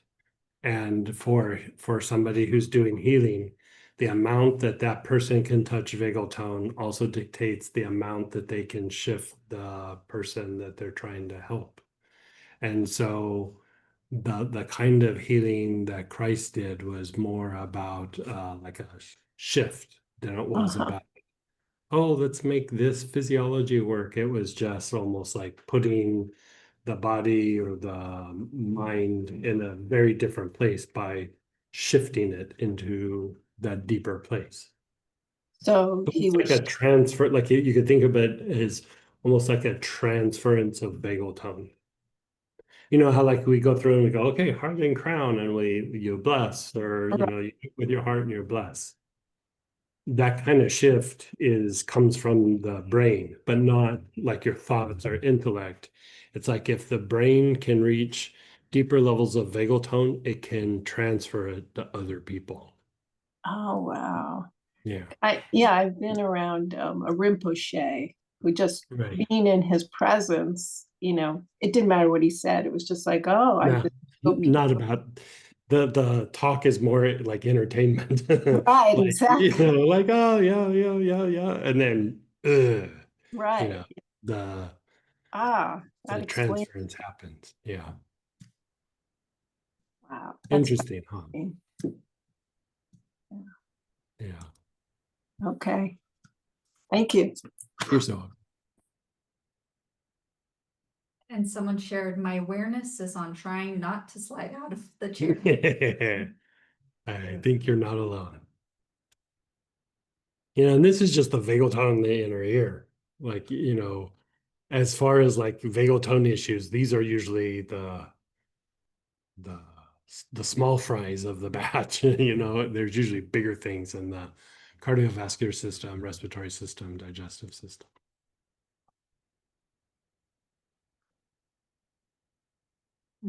Anybody else? I noticed you both have really great posture, and you're sitting on your actual sit bones. Mm. And you jiggle around very little. Is that a result of toning your vagus? So she's asking, she's complimenting me, so of course I love her. She said, I have very good posture, of which I think that's been the first time somebody's ever said that to me. But like, yeah, you kind of sit on your tailbone and that is a byproduct of vagal tone. Okay, Yeah. cool. Like, how like you sit there, I mean, I fidget a little bit, but it's just because things are going to sleep or something. And so when the vagal tone is up, you'll notice you don't fidget a lot. And then, not just in a chair, like you might be fidgeting when you drive or, something. But when the vagal tone is high, you're able just to sit and that's the body. But like, there's been situations maybe where you're in a group and everybody gets all worked up and we're going to do this and that. You have good vagal tone and you're like, yeah, I'm gonna see how this plays out. Like, I don't know. You don't get as excited or reactive. Yeah. And if you think about, not being excited or reactive, the good test is to open up your iPad and look at the news. I'm kind of not joking. Like, it's funny, but it's getting less funny as the days go by. It's getting more and more serious. And so, there's, we were talking about the other night, and it's like, there's always been chaos in the world. There's always been some issue that seemed like, whoa, it's never been this bad. But to be able to be in the world and not reactive rather than of the world is the goal. You know what I mean? Yes, it's crazy, but how much is it impacting me? How, it's not that I don't care, but at the same time, I don't have to feel like it's on 911. It is out there, but in my immediate world, I'm like, gotta ride out the storm. Just gotta ride out whatever the storm is, With regards to like sitting still, would that relate at all, like vagal tone to like tardive dyskinesia or even Parkinson's or? Parkinson's is usually a basal ganglia issue. Like you would treat the basal ganglia. The other one I would have to look up. Like I have notes on it somewhere, but I'd have to look it up. Like I'm starting to get of the age where I have to look everything. I'm looking in my notes, but it's like I don't remember all of it. Some of it is so much. Somebody asked me, I think it was Peggy asked me, what spray how do I use the angel spray that? And I was like, I don't remember what angel it was. I don't remember any of it. It's too much time has gone by. Like I have so many things going on. I don't. Yeah. I have to look at the notes. Yeah. So you're saying that calm is a symptom of good vagal tone? Yes. Yeah. Feeling calm. She's saying calm is a byproduct of good vagal tone. Calm, peaceful. I mean, really, that is the part of the brain that interacts with the soul. Like how you get soul guidance and soul influence is in the intuitive part of the mind. And so, that old saying, the road to hell is paved with good intentions. It's because the intentions were always intellectual. Like, I'm going to make this happen. I'm going to make that happen. You see it very situational. You don't see like the bigger picture. Like even communication to a certain extent. You say something, you go, okay, they're going to process the information, but really you're saying something if you're communicating well that they can take in, and it shifts a behavior or it helps them come to a threshold that then they either react or they don't, and so even communication is better with vagal tone. You present a problem or an issue, and then they're at a crossroads. Either they go through hard knocks or they go, okay, taking this information and I get better. Like I'll give you an example is So I run this organization called Astara, and it's been around for almost 75 years. And so when I first took it over, I had people reaching out to the congregation, just the people that had been involved all these years, just to see where everybody was at, And for one, they weren't used for the office to be reaching out to people. And so the people that had reaching out, they go, they're anxious and they think we're going to ask them for money. And how do we resolve that? How do we make that go away so that we can have communication? I go, no, I want that anxiety. I want that anxiety because as much as you tell them I'm not asking for money, until they've had the issue and the anxiety and then it gets resolved, they're never going to get it. So let them feel anxious, let them be defensive, let them be all of those things. And then at the end of the conversation, when you just go, we were here just to pray for you. Even if they say something about donation, I said, don't take it. You have them call the office. Like it's about just connecting with them. And once they have that conflict, that issue is resolved. Otherwise, you have to say it over and over and over and over and over again. And then even then, they don't get it. So they had to have the conflict. They had to reach their threshold. And in that threshold, they were like, oh, this isn't what I thought it was. Then it was resolved. But if we would have just kept saying the same thing over and over again, we would have gotten through to nobody. So when I first took over, everybody was upset that I was the one in charge, and there's a bunch of drama about it. But shortly through that, they all saw that like I was being genuine, but it's because like I let them have the conflict, and then I showed them different. Remember? Well, you should have saw the meetings I had with the ministers. They were not comfortable with like every conversation was a conflict. It's like, that's the job. We only lost half the ministers over that. Should have worked Fagelton first. Right. But it resolved the issue very, very quickly within the organization. Very quickly, within a couple of months. Where otherwise it would have taken 5 or 10 years. Would this work between two individuals? Yeah, totally. Okay. Yeah, totally. And even if the person that you're talking to is unaware that this is going Yeah, on? they're almost never aware of it. Yeah, Would it be helpful if you told them? no, Okay. usually makes it worse. Okay. All right. Yeah. Sounds like a jingle. Everything is better with good Fagelton. It does. Anybody else? I'm just checking really quick. So how about we'll take a break and we'll come back in 15 minutes and then we'll do, the next one is the cardiovascular system.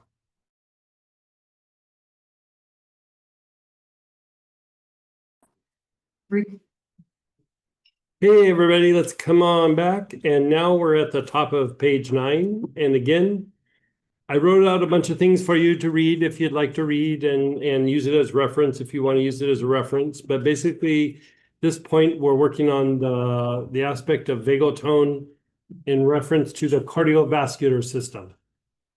Right? So vagal tone will have an impact on the heart rate, like your ability to slow down the heart is tied to vagal tone. If you have poor vagal tone, the heart rate is faster, right? It's faster. And then there's a thing called heart rate variability. It's basically the space in between heartbeats. So both of these are tied to vagal tone, and then also blood pressure. Blood pressure issues are tied to also vagal tone. So, there's a whole thing that I wrote out here, and, read it if you'd like, and if not, I get it. But one of the things that vagal tone is also a big factor for is the body's ability to reduce inflammation, right? And so inflammation is really hard on the heart and on the brain, both two areas. So this would also address hardening of arteries and arrhythmias, which is irregular heartbeat. So this is only going to have one process. You have a blend, cardiac support, or you have benzoin, anula, melissa, neroli, sage, spikenard, ylang ylang. So pick something out of that grouping. Say this process is good for helping with like resting heart rate. Yeah, yeah. And so this is the other thing that I would say about this. Like, as I was writing these notes, I was like, I could go on and on and on about each one of these things, but it sounds like when I start to write these out, it sounds like the ramblings of a crazy person. But the thing that I would say is there are some forms of anxiety and there's some forms of panic attacks. Like, not all panic attacks are of the same cause or the same source. Some of them are associated with poor vagal tone, but in the cardiovascular system. If you think about what a panic attack is, the body thinks something is wrong, right? And so the body starts like freaking out, like, I have to resolve this, something bad is happening.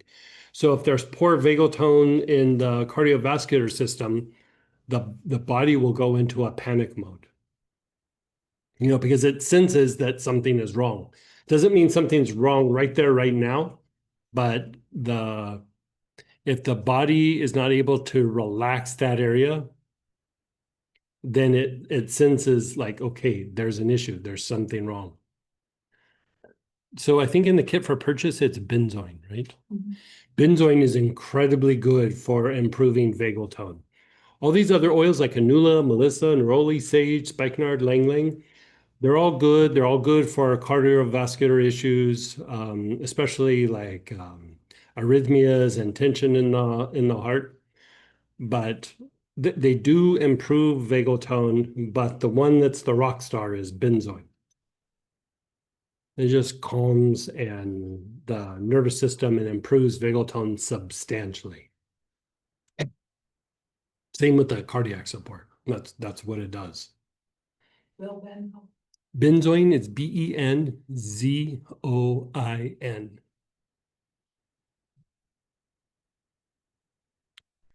So first, just start in whichever oil you're using, just start inhaling it. Just get used to it. Just see how it feels as you inhale it.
Okay, and then just pause for a moment.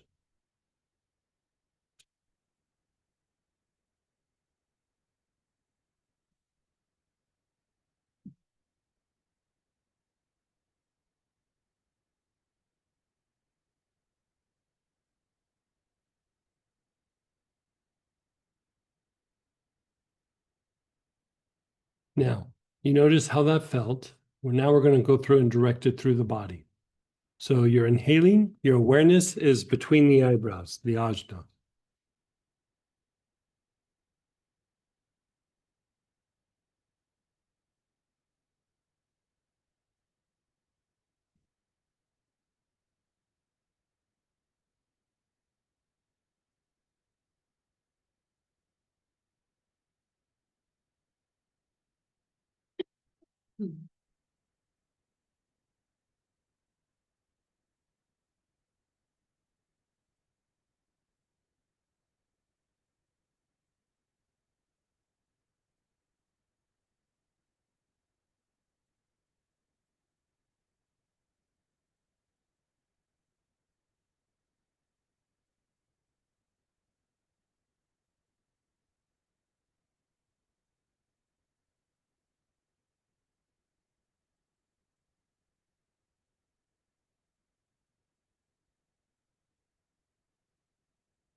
Your awareness is between the eyebrows. You're taking nice, long, slow, deep breaths.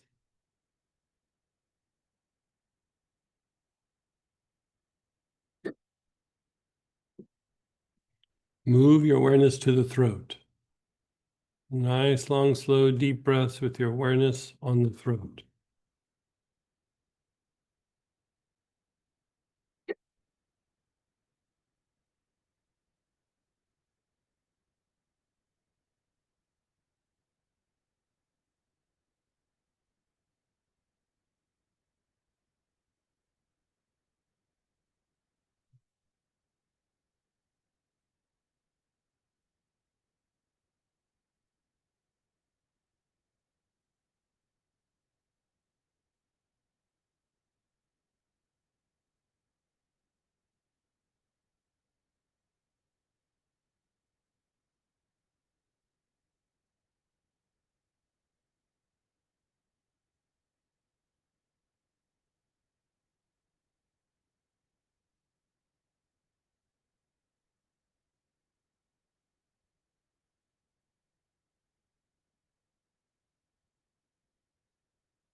Your awareness is on the front heart, the center of your chest.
Move your awareness to the back heart,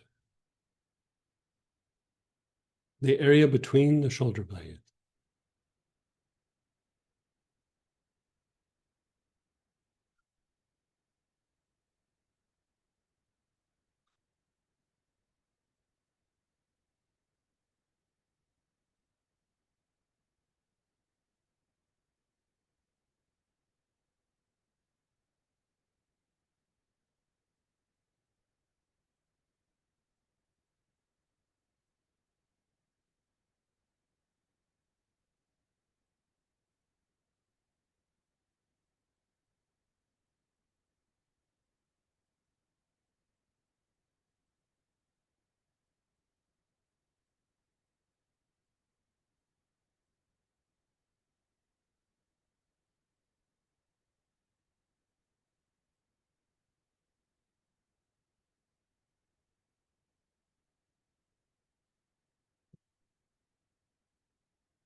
You're on the back solar plexus, the mid back area. You're taking nice, long, slow, deep breaths.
And then the low back, the back side of the navel, known as the Ming Men.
Your awareness is on the low back, the back side of the navel.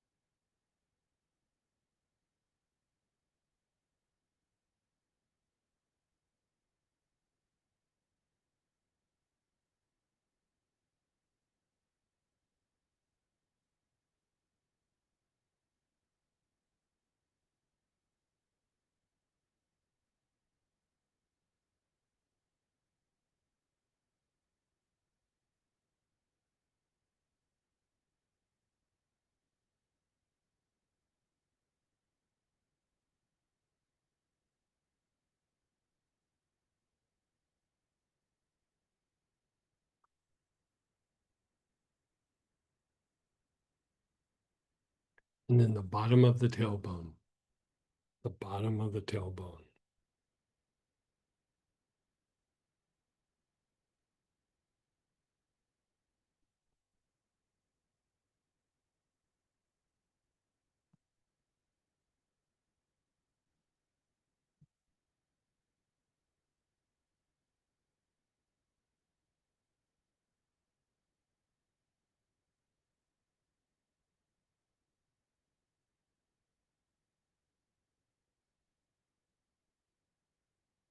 Your awareness is on the bottom of the tailbone.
And then pause and be still.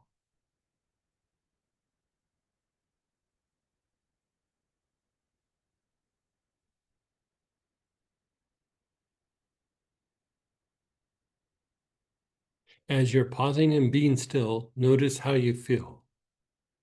Did that relax a part of your body? Did that take a tension out of your body? Did that make you a little sleepy? Did it make you want to go, shh? It made you want to go run? Yeah. Good to know.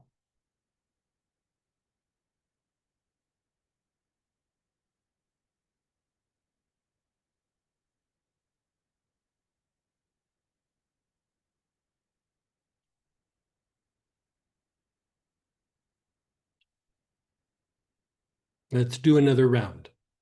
So your awareness is between the eyebrows. You're doing nice, long, slow, deep breaths.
Your awareness is on the throat.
Your awareness is on your front heart. You're taking nice, long, slow, deep breaths.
Your awareness is on the back heart, the area between the shoulder blades. Nice, long, slow, deep breaths.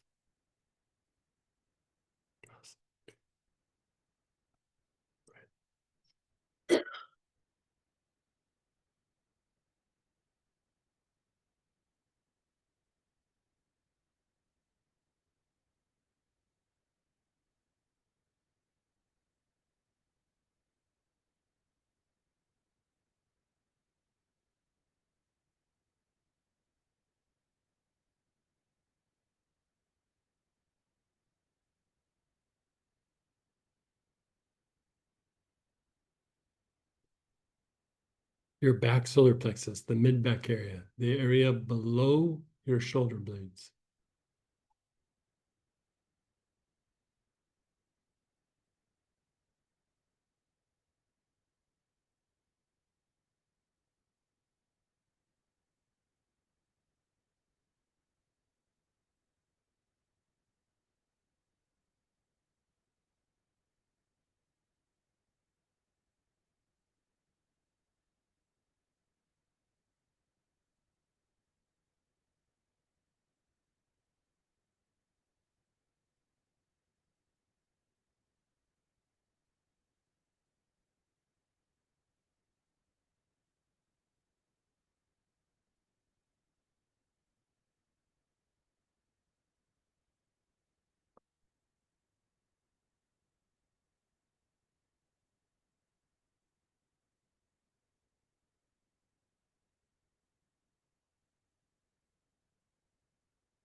Your low back area, the backside of your navel.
The bottom of the tailbone.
The bottom of the tailbone.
And then pause. And be still.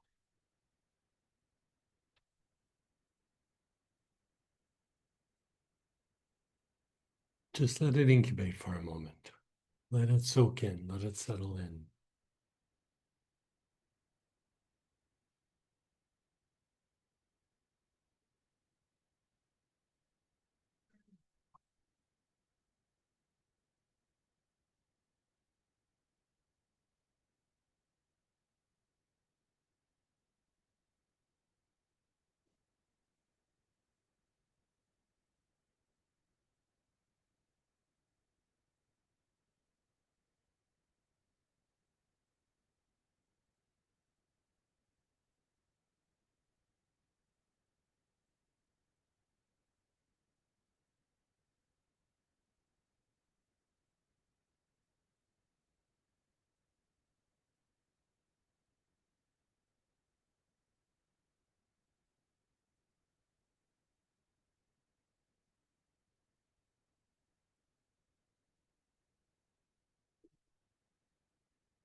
Notice how you feel, your body, your emotions, your thoughts.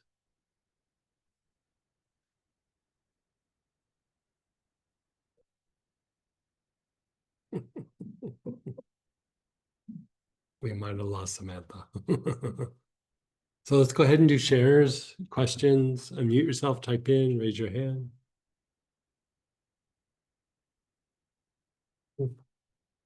So my brain started working, like it hasn't worked, like all this work stuff started, I'm like I'm trying to concentrate, that all I can think about is I get this stuff done and like I could run a marathon.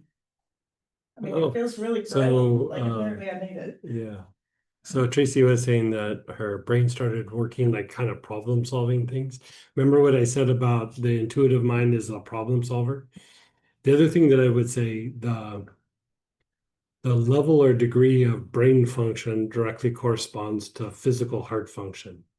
So if the physical heart isn't functioning well, your brain's not functioning well.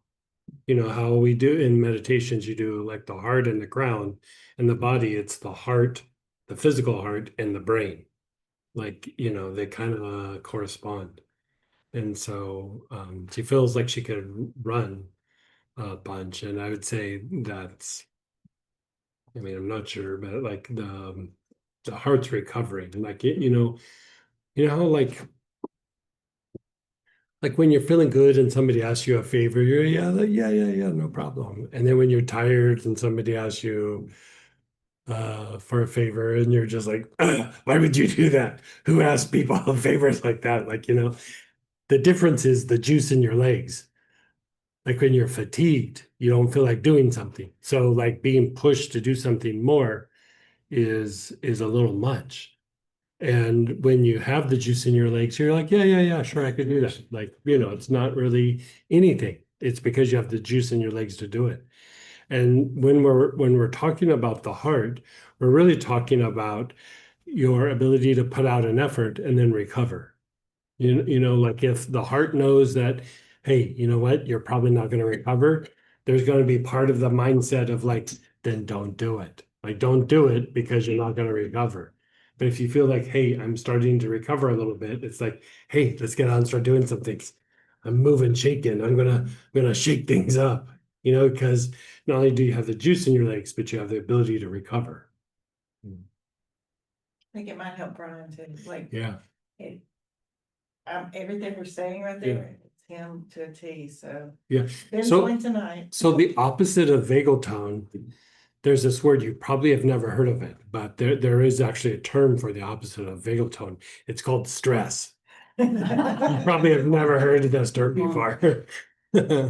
But like when your body's in a stress state, the body doesn't heal. When your body's in a stress state, it's harder to perform. This, I would say stress does two things. It's a magnifier of problems in the body, and also in the environment, but it starts to shut things down in the body. And so then when you start to unwind it, all of a sudden now you have the energy or the juice to get out and do something, to function, to perform, or, you got a little pep in your step a little bit. And so, you could say, I mean, there's different kinds of procrastination, but a majority of people who have issues with procrastination, if you look at their body is in a very stressed state, and then it just starts to get harder and harder to get things done. I'll do it tomorrow. Really, what you're saying is, I don't have the juice in my legs right now. I'll do it tomorrow. My joke is like, as I've gotten older, is like, I need all the information before I get out of this chair. They're towing my car. It's okay. I'll get it tomorrow. I can run out and stop it, but it's a joke, but it really isn't that much of a joke. Fatigue is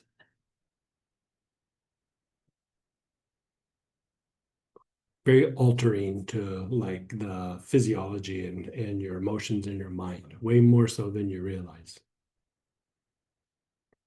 Yeah.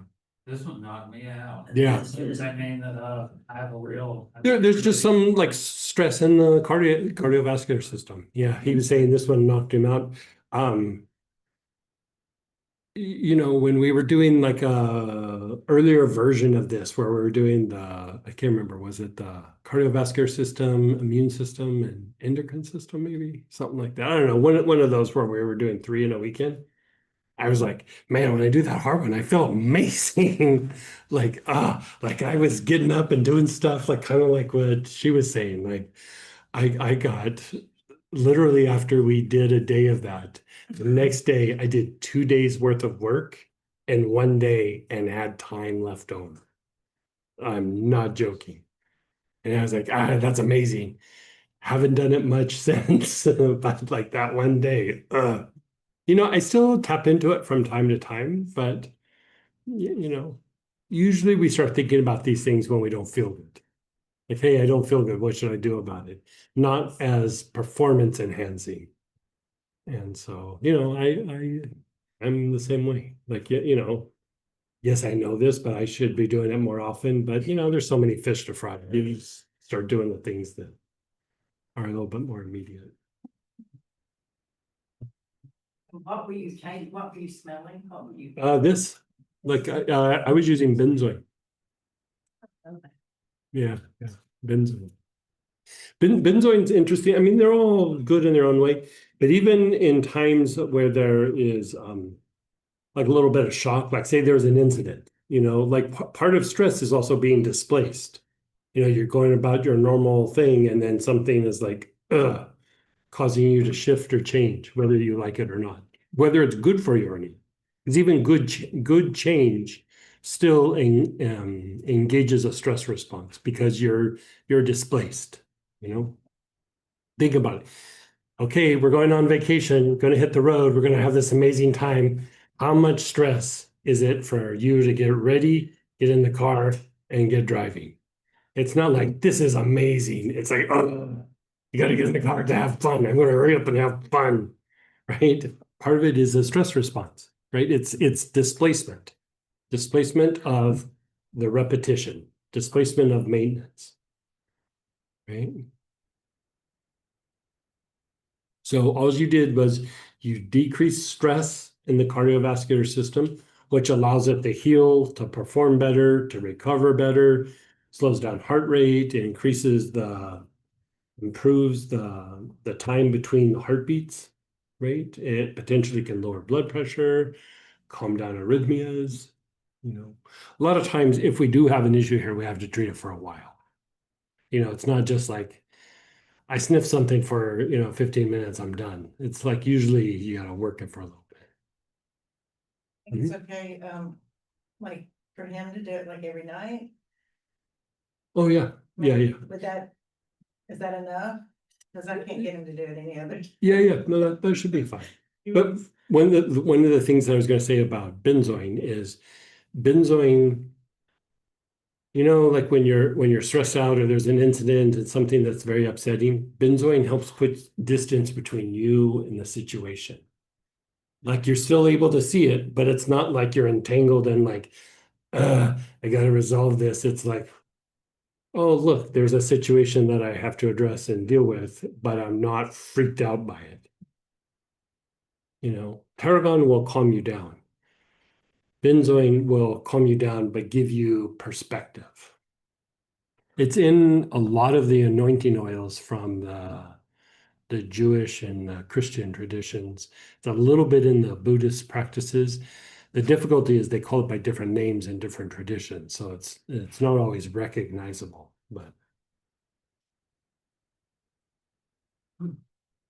Well, to me, it was the sweetest of the three smells we've had so far. yeah, it's very sweet. It has like a little bit of a vanilla smell. Yeah, which Yeah. kind of triggers a different, Yeah, but I kind of felt like my chair turned into a big giant sort of hand right. chasing it. Right. The energy I got that. Yes. Yeah. And go ahead, Sonia, then Dan. Hey, Sonia.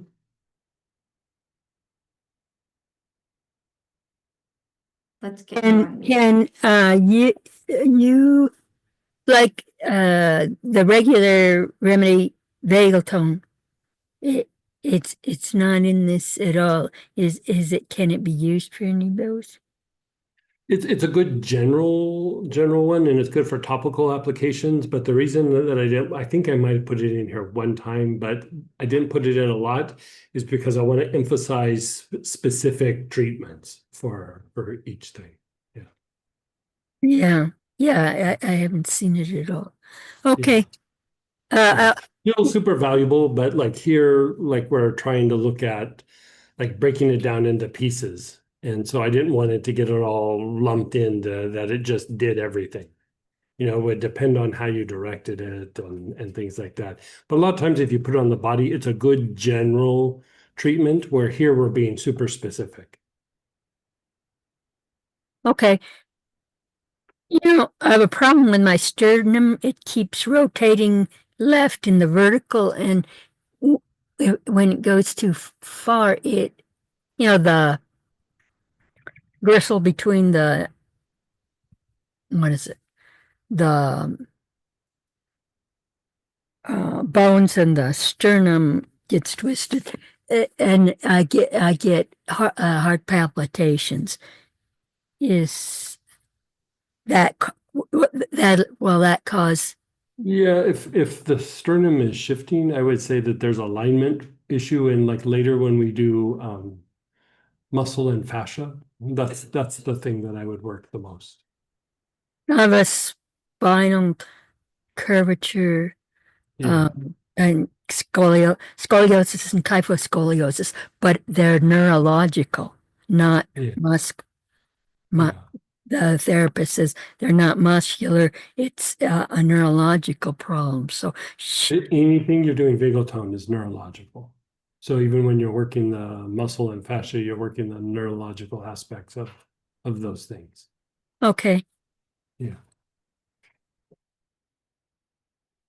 And then go ahead, Dan. Hey, Dan. Hey, how you doing? I'm doing good. How about you? Oh, not so bad.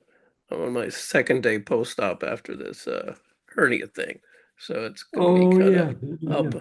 up Good and weekend about for again. you then. Yeah, Huh? good weekend. This is a great weekend for you I then. was thinking that too. It's yeah, absolutely. But you were mentioning the vocal vagal tone. I think Mhm, we talked about that a little while ago. For mhm. the was that the oil that you were saying that would be good for clearing up the throat and being able to communicate and speak and stuff like that as well? It does help with vocal cord. I mean, the combination of the inner ear and vocal cords will also help the neck. But as far as um, your voice, you know, the tone of your voice, and yeah, it's quite helpful for that. It takes out other tension though in the body other than just the vocal cords. You know, there's this thing called paradoxical vocal cord syndrome, and it manifests, it looks like asthma, but like all the treatments for asthma don't really resolve it or reduce it. And you know, it's paradoxical. So when the vocal cords should be open, they close, and then when they close, they open.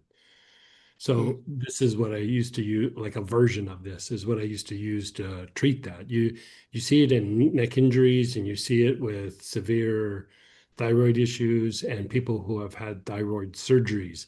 Sometimes the vocal cord will get nicked or something with surgery.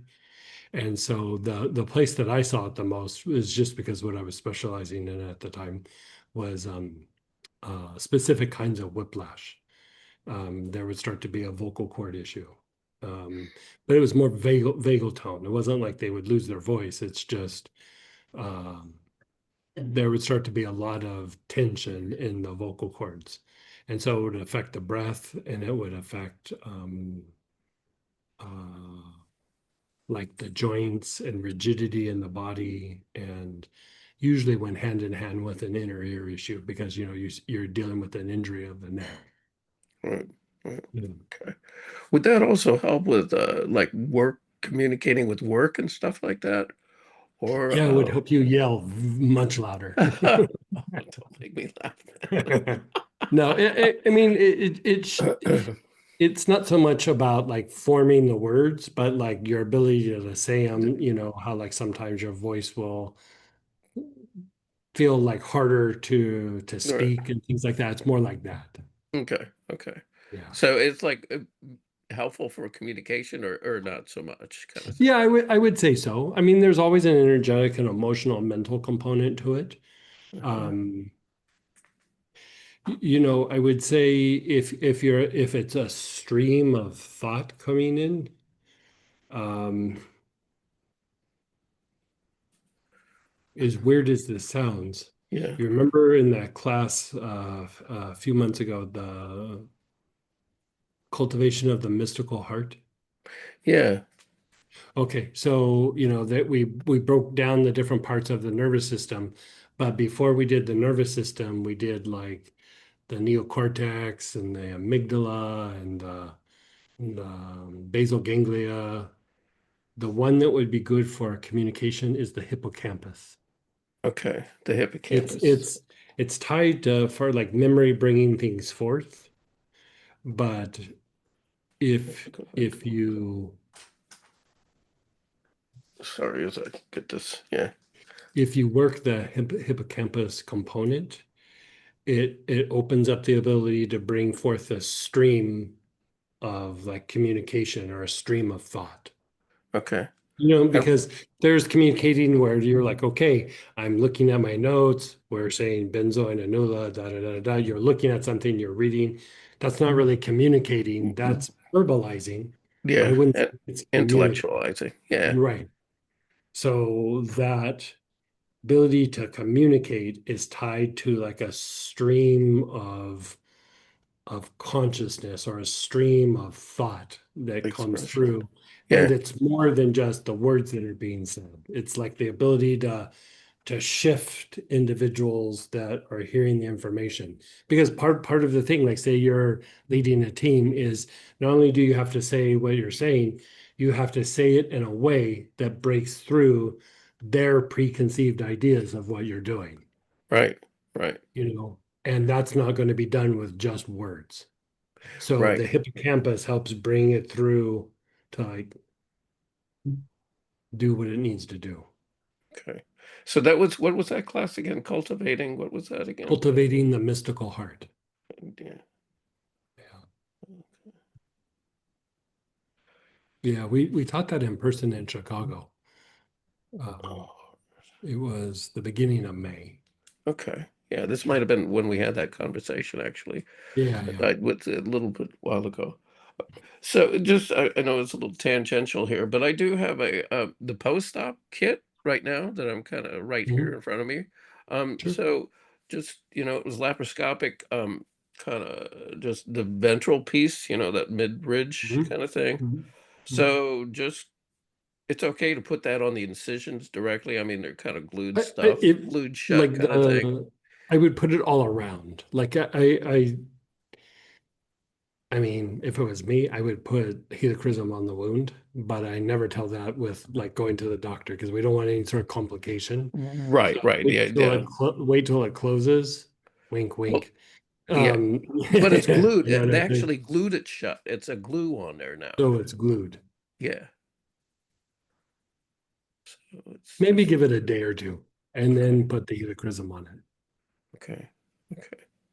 Yeah, it's got like 4 little spots. It was one of those robotic things Yeah. that they went in. Yeah. Yeah, kind of thing. Okay. But the blue stuff will help reduce inflammation in the area. It doesn't have to be exactly on the spot. Okay. Okay. Yeah. Great. Okay. Yeah, yeah. It's good to be back again. All right. See you around. Yeah. Thank you. Glad that went well. Yeah. Yeah, thanks. You got some sun, looks like. A little bit. A little bit. Yeah. Really? From driving. Yeah, I think I was Oh. just in the car for a long period of time. Okay. Good. Yeah. Take care, guys. Yeah, you bet. So during the process, someone shared, I'm actually feeling some tension in my upper jaws. As we went through and did it a second round, maybe slightly less, softer, but more diffused. And then after the end of the second round, pretty much gone now. Oh, good. Yeah. Probably a bit of a stress response as you were working it. What is in cardio support? I have to look it up.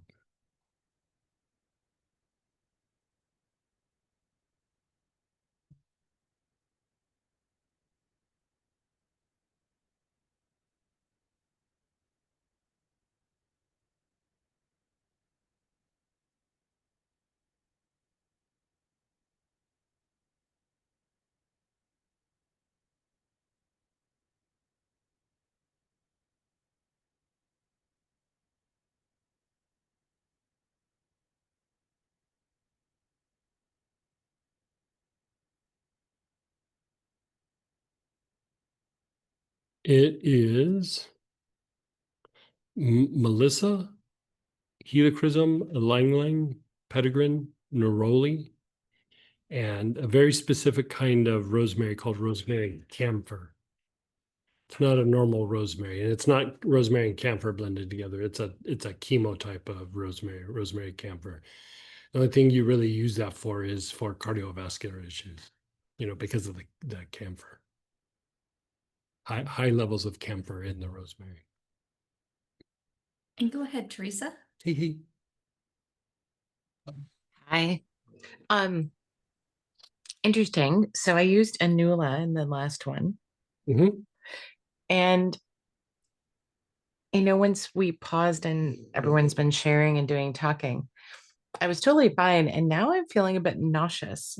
I don't know if it's just something releasing or expelling.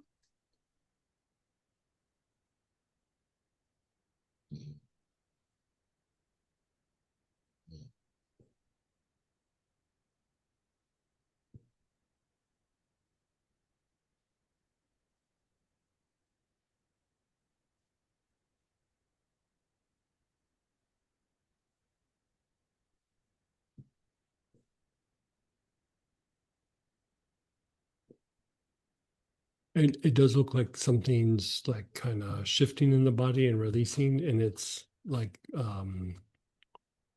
unconscious fears. Okay. Yeah. Like it's very unconscious though. It's like it's not in your psyche. Yep. Unconscious a lot of times is that it's something in the body itself. Yep. It's not in the psyche, not even very deep in the psyche. There's just some part of no, because if you think of like the body operates without us thinking about it, another way of saying those processes that operate without us thinking about it is the unconscious. Mhm. So it's something in the unconscious component, Okay. Probably due to a reaction to events. Sure. Yeah. And any recommendation on, Well, I mean, the combination you used is interesting because it's a Nula, and one of the ways that you access things in the unconscious is through the breath. And Nula hits both the heart and the adrenals, but it's very good for the breath. And so I would say maybe if you feel up to it, lean into it, and like do another round or two. okay. I also Yeah. have Anula as a tincture. Yeah, yeah, Okay. yeah. Super. I mean, it doesn't look horrible, like it doesn't look bad, but it's probably more the distant past than the recent past, Sure. Yep, that makes sense. in another state, if you know what I mean. Yeah, got it. Okay. Yeah. Okay. Yeah, absolutely. Okay. Yeah, that totally makes sense. Yeah. Okay. Well, thank you for that. You're so welcome. So during the process, someone said, I feel itchy. And then they're still itchy.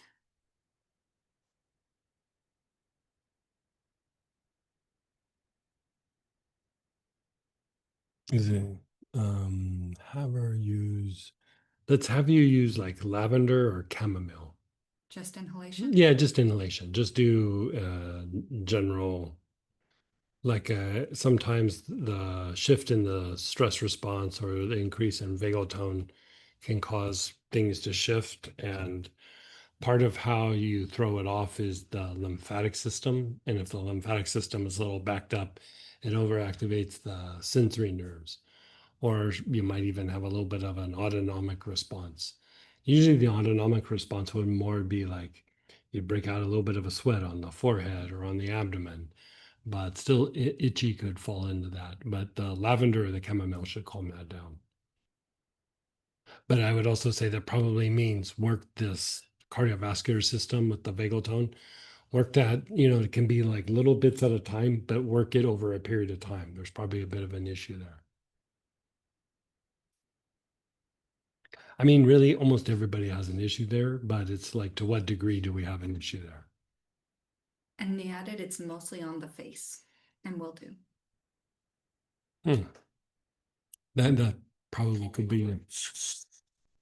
That probably.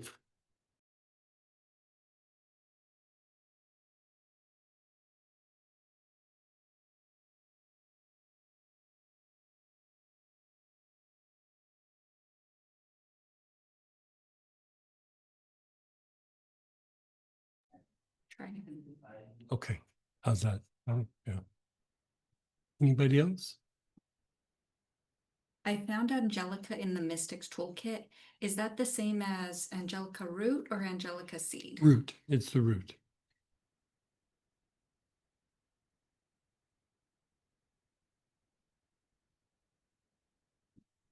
And let me just make sure. I have some more shares. Question. Yeah, go ahead. Because you were talking about, you have to Uh-huh. know what people might not have plates in their neck or fused discs that are Mhm. no longer functionally movable, like flexibility. Mhm. Can they still do vagal toning? Yeah, you can still work the vagal tone. Yeah. That's- Yeah, yeah. I mean, still, she's asking, she has people that have had neck injuries where they've, or degeneration in the neck where they have like plates or, yeah, right. Where things have been fused, and yeah, you could still work vagal. It's probably even more important in those situations. Yeah, yeah, It's important. yeah. I just had knee replacement surgery a couple of weeks ago. Well, I tried Tarragon and a shorter protocol due to how I felt with anxiety after the surgery. This protocol felt amazing. Yeah. The most calm I have felt in a while since pre-surgery. Yeah, Thank you. good. Yeah. Yeah, even though we know that it's a surgery, like the mind and the emotions are like, oh, we're gonna go have the surgery. The body's just like, this is crazy what's happening. Like, it doesn't get the memo that this is a surgery, this is gonna make you feel better, you know.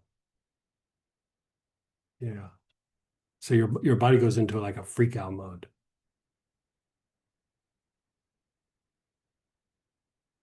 After the process, what thoughts? Yeah.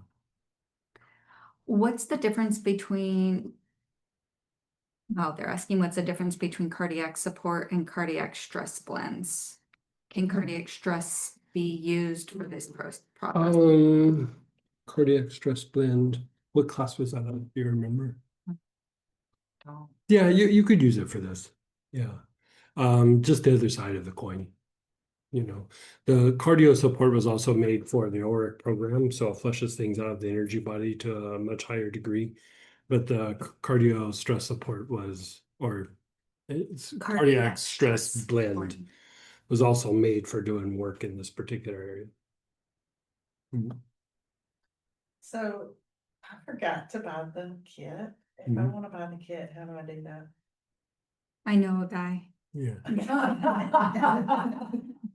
Yeah, you just talk to me. We'll take care of you. That one really did quite a number on me, LOL. During the second round, when we focused on the heart center in the front, I started to go into a meditative state and felt like I didn't want to leave for the next section, Mhm. which was super interesting. How often should this one be done if you want to get your resting heart rate to a good place and your cardiovascular system well? I would say you could do it daily. Yeah, you might want to integrate the respiratory system. It's going to be a little bit more involved. But this is the thing that I would say about that. Like, you could do a daily practice with it, definitely. But even if you look at the sense of well-being or in meditation, activation of the heart, your ability to activate the heart is still directly corresponds to vagal tone in the cardiovascular system. Part of what you're trying to do when you're activating the heart, you're trying to shift your body into a state of relaxation so that you can have deeper or higher experiences. So this is flipping it and going, let's go to the physiology. Let's treat the physiology so that energetically or emotionally we can experience this bigger aspect.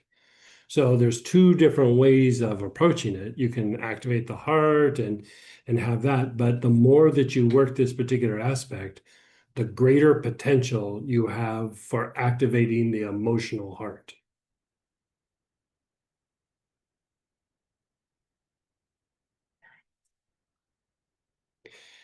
So here's another thing. Like when I was doing corporate work and we were looking at like, okay, there's groups of people and who are we trying to find who the problem is? You know, and I don't know anybody. I'm just looking at different people and trying to find out who's the instigator in all this. One of the things that I would look at is vagal tone in the heart. Because if there's really, really, really super low vagal tone in the heart, that person was usually cruel. Corresponds. And I would say I was 99% accurate. It's mechanics. You can't feel something if your body's not on board. You know, like if I was looking for stealing, I would just go, who's resentful in this organization? Because resentment eventually turns into a justification of, yeah, I should probably steal. I would just look at the physiology.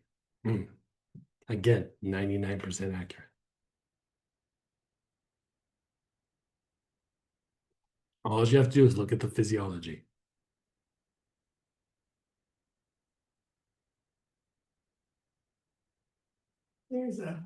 There's a song in Hair, the musical Hair.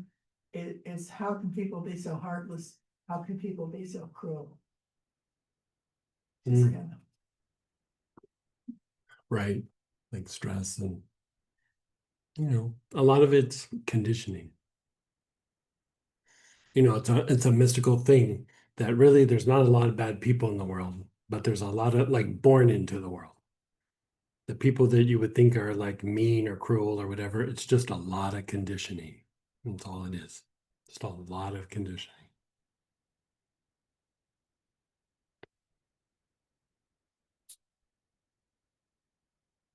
And just so you know, the cardiac stress blend was in the power of realization class. Oh, nice.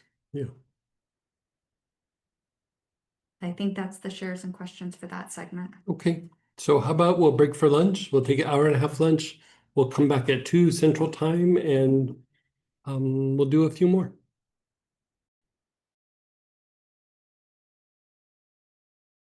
Rest. Hey, everybody, let's go ahead and come on back.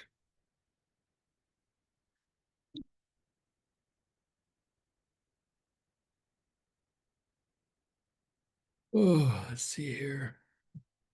I think we are on the respiratory system, which is the top of page 13.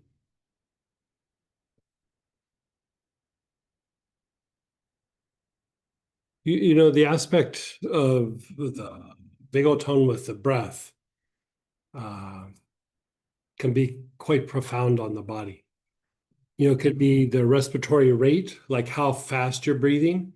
If you wanted to have an anxiety attack, or even worse, you wanted to have a panic attack, all you have to do is breathe fast.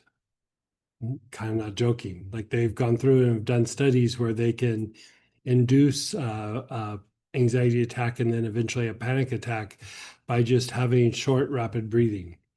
So this could also be called stress breathing. You know, the more that we lack vagal tone in the respiratory system, the more that we have the potential of stressing out the whole body. It could be a byproduct of all kinds of things, but one of the things that also is stimulating to the stress response, but in the respiratory system is also pain, be it physical pain or psychological pain. If you have sharp stabbing pain for probably more than a few days or a week, you actually start to develop bronchial spasms. Like basically your ability to take a deep breath and control and have long, slow, deep breaths diminishes. And your pain goes on a scale of 1 to 10 from a 4 to an 8 as soon as your bronchioles go into spasm. So one of the ways to even reduce the pain response is to deepen the breath, open up the bronchioles. If somebody's in stressed or having anxiety, one of the very first things you look at, deepen the breath, open up the bronchioles. You know, if people are having like kind of a cluttered mind, like, you know, monkey mind, they're bouncing around with a lot of repetitive thoughts, they grind on things, have a hard time letting them go. Again, you look at the bronchioles. I mean, there's other things you look at, but you can almost always go to the bronchioles first. You know, the respiratory tract, the lungs, the bronchioles. The more that you slow down the breath, the more that you open up the bronchioles, the more your body as a whole goes into a deeper vagal tone, right? Deeper vagal tone. So there's different aspects. You know, again, I wrote some things out here for you guys to read if you like to read, but let's go through because this is one of the ones that we're going to go and break it down piece by piece by piece as we go through the respiratory tract. So the very first thing we're going to do is just the respiratory system as a whole. And so there's a couple really good choices here. Pulmonary stress support was made for this, and another single oil is red myrtle. If for some reason you don't have those, you could use larch, you could use hyssop, but these are the best choices, the red myrtle or the pulmonary stress support.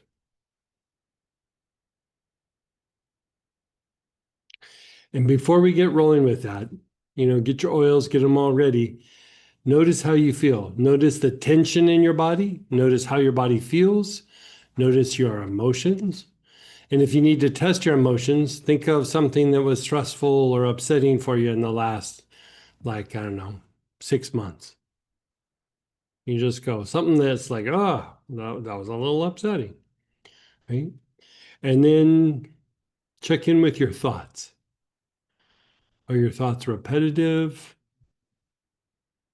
You have a hard time breaking out of that particular way of thinking? Do things get triggered quite easily?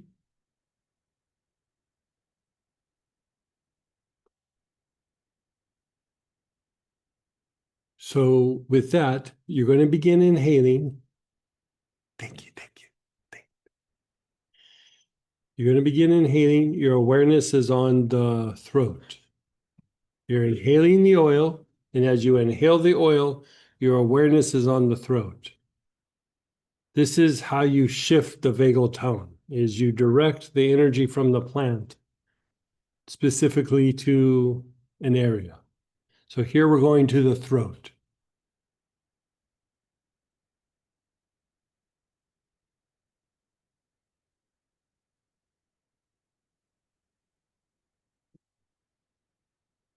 Nice, long, slow, deep breaths. You're inhaling the oil. Your awareness is on the throat.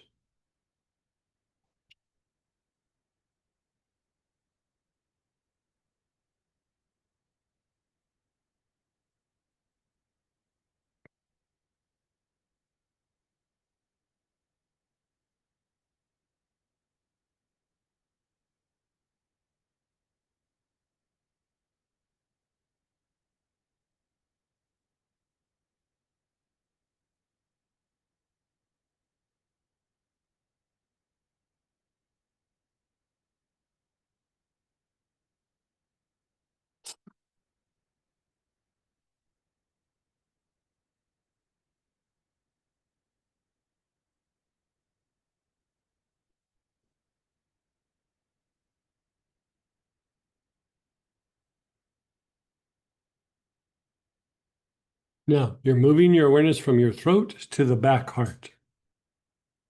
The throat to the back heart.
Your awareness is on the back heart, the area between your shoulder blades.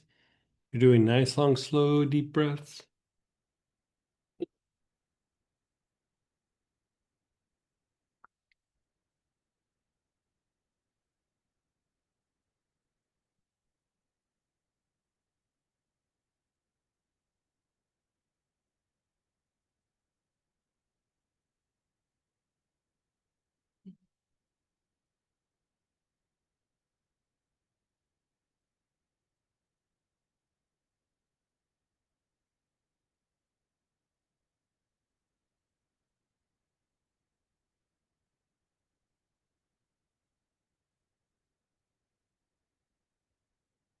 And then your awareness is on the lungs.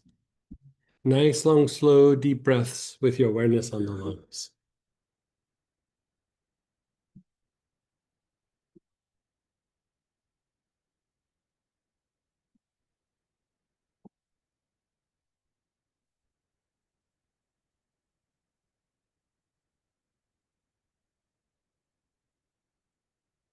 Nice, long, slow, deep breaths. Your awareness is on the lungs.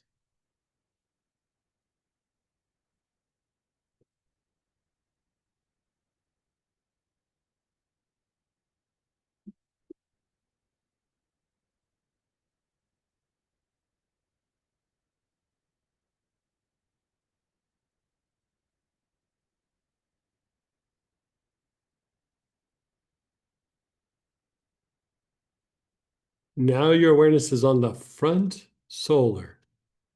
Your awareness is on the solar plexus below the ribs on the upper abdomen.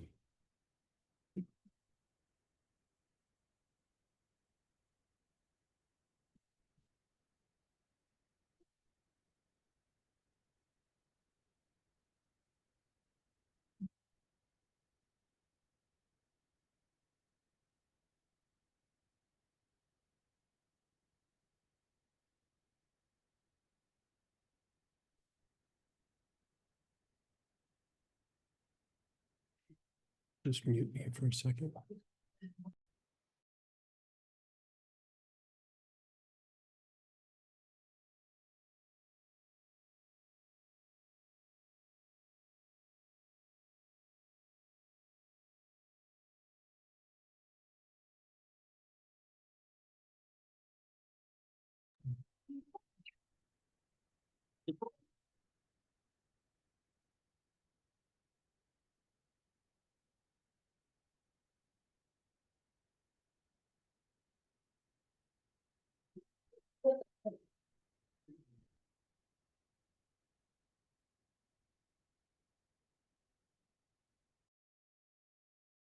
Good. Yeah.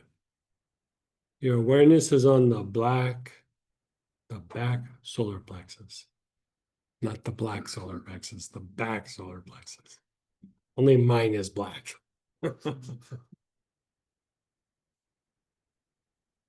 So your mid back area below your shoulder blades.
Yeah, let's try to tell her to inhale it.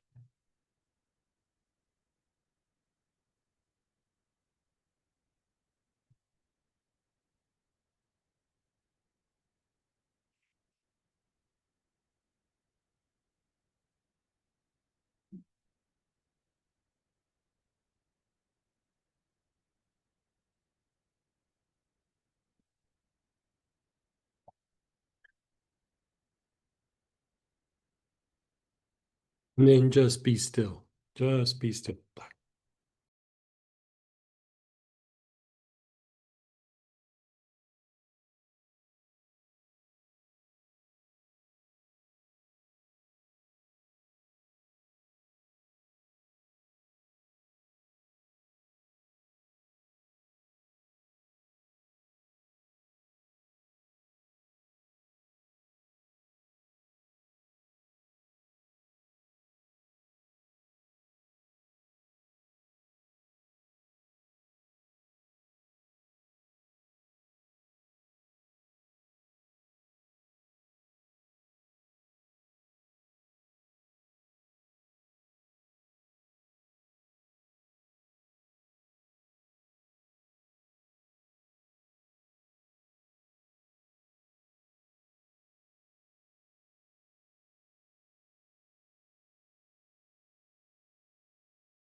No.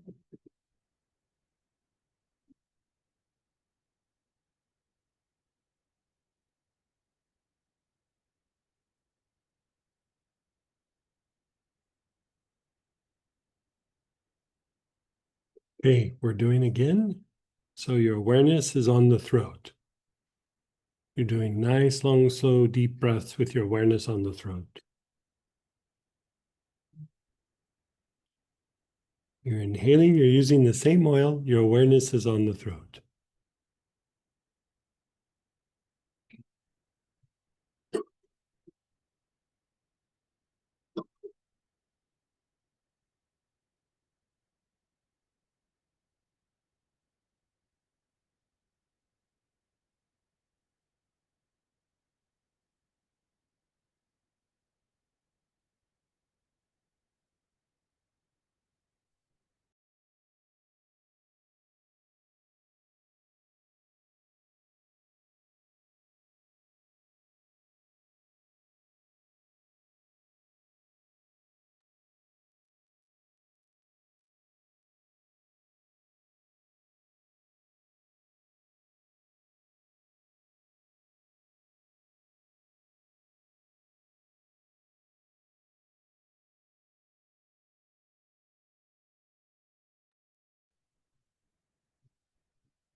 Your awareness is on the back heart, the area between the shoulder blades.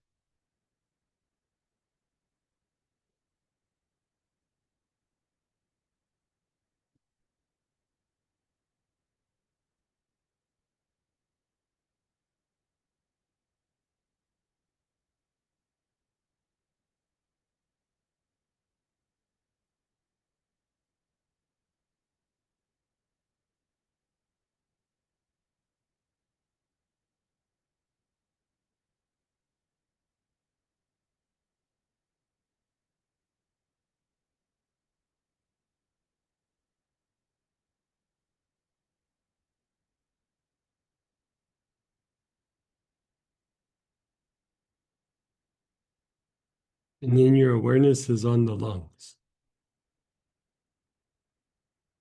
Lungs.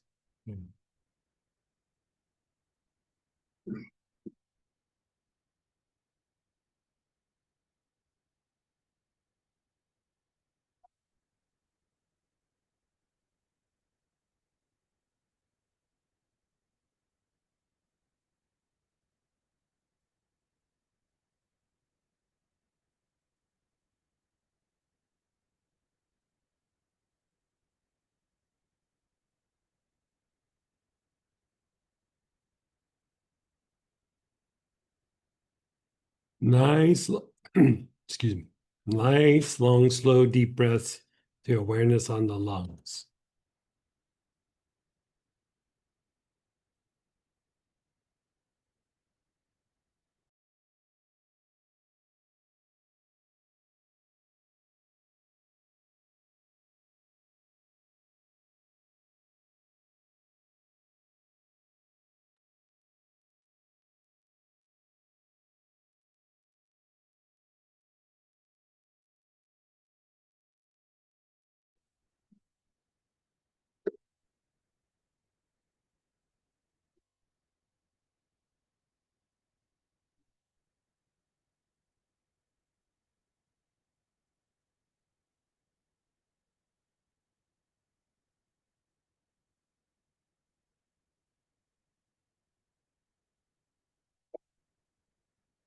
You're on the lungs, you're taking nice, long, slow, deep breaths.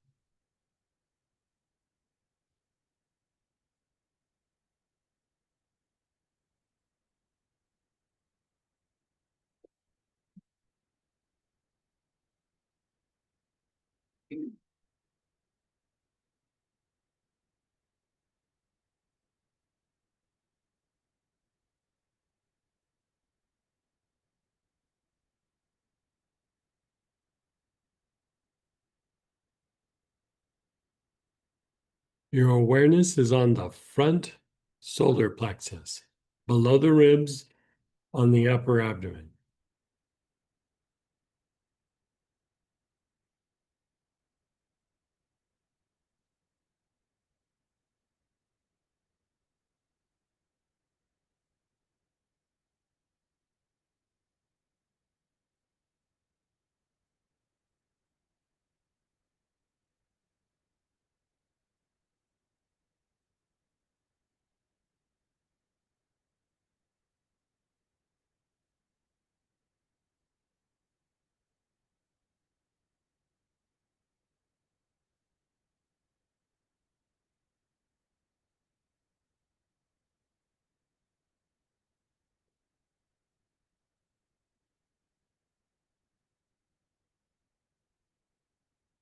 Your awareness is on the back solar plexus, the mid back area.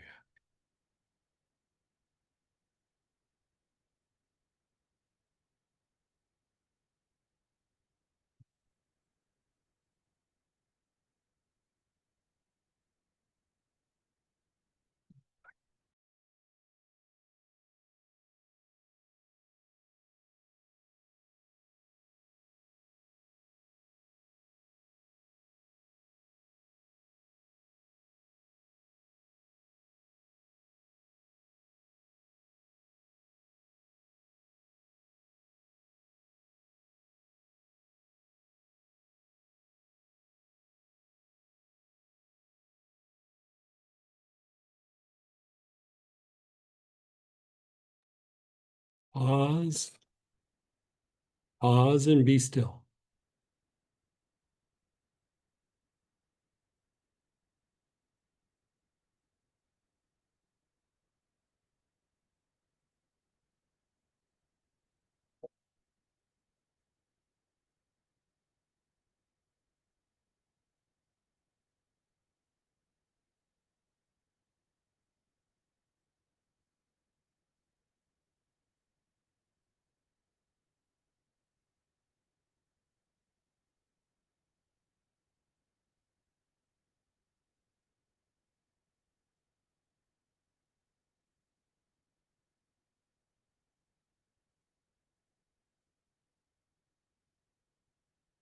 Okay, so that was the respiratory system as a whole. Now we're going to do a thing called the breathing rhythm. And so sometimes it's not just like fast or slow, but you could also say that you could have like a kind of a respiratory weakness where the breath just isn't really that strong. Like you see it sometimes after like colds and flus, things like that. But also if you have allergies, sometimes just lots and lots of stress. And the breath becomes like either rapid or can become very like weak. You know, it's hard to take a deep breath or it's hard to breathe in a regular way for any sustained period of time. So we're going to go through and we're going to treat this. Usually the things that you use for strengthening the breath is like forms of cinnamon or forms of thyme. They strengthen the respiratory rate.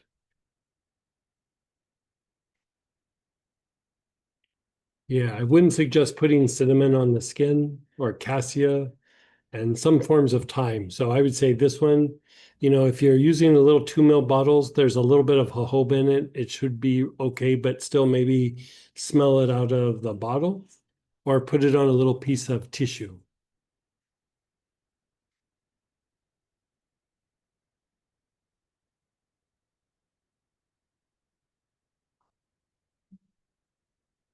Okay, so you're using either benchmark thyme, red thyme, white thyme, thyme serpulette, spike thyme, cinnamon, or cassia.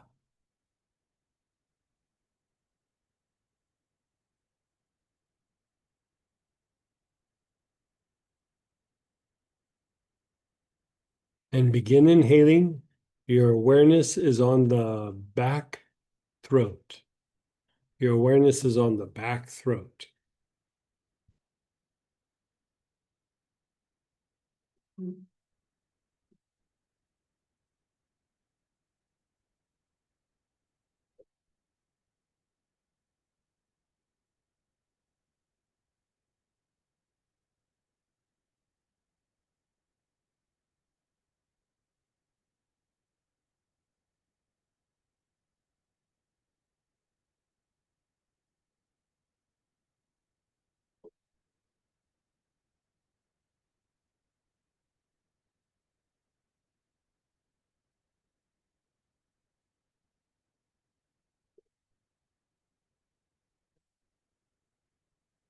Awareness is on your back throat, the middle of the back of your neck. You're taking nice, long, slow, deep breaths.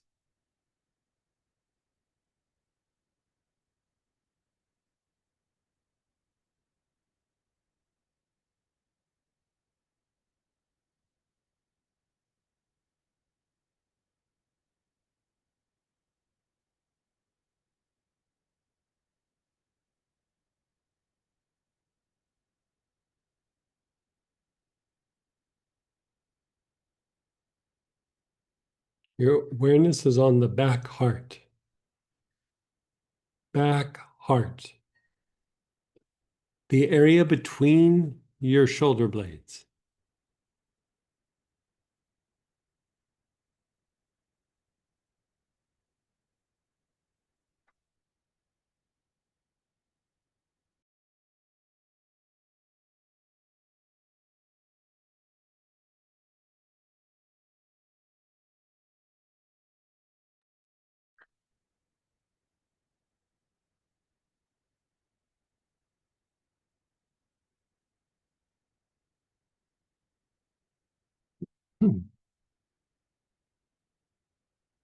Then the back solar plexus, that mid back area below your shoulder blades.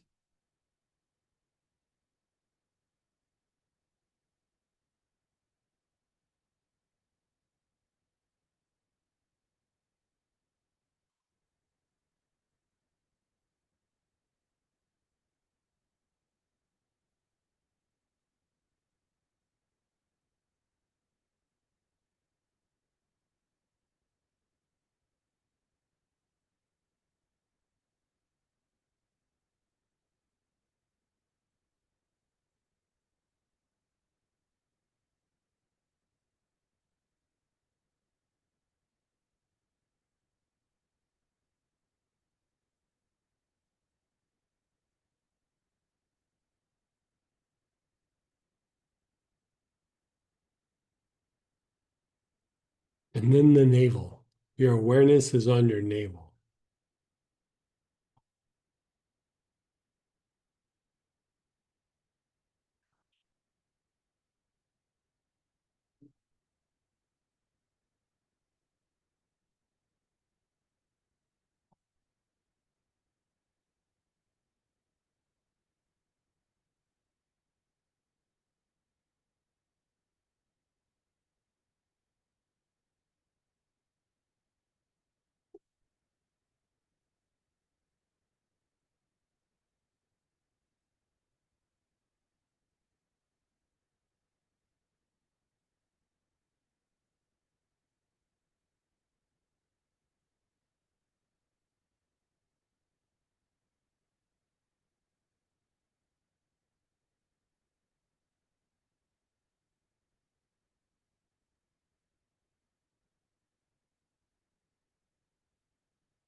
And then the bottom of your tailbone.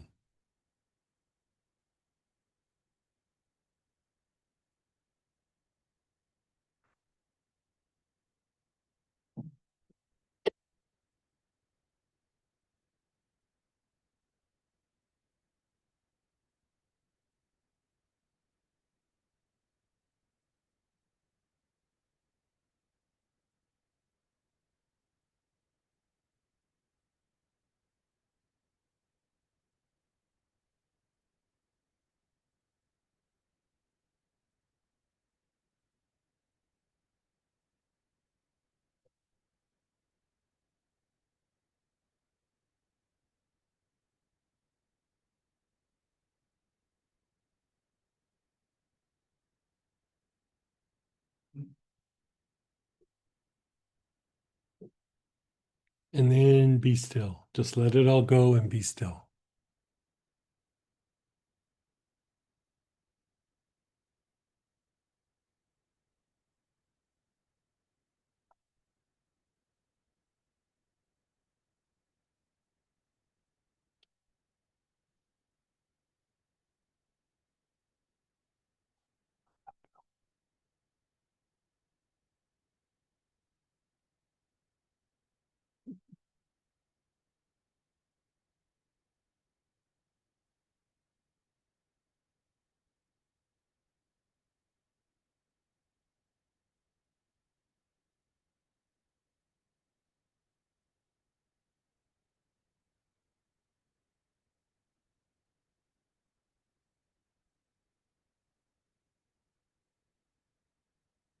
You're just being still. How do you notice? I should say, what do you notice about your body?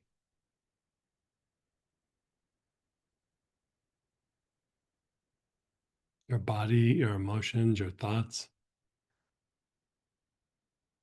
your ability to speak. So we're going to do that one again before we move on to the next piece, but we're breaking this one down very specifically, piece by piece in the respiratory tract. So again, breathing weakness, breathing rhythm. We're using some form of thyme or cinnamon or cassia. So again, you're breathing on your back throat, the middle of the back of your neck.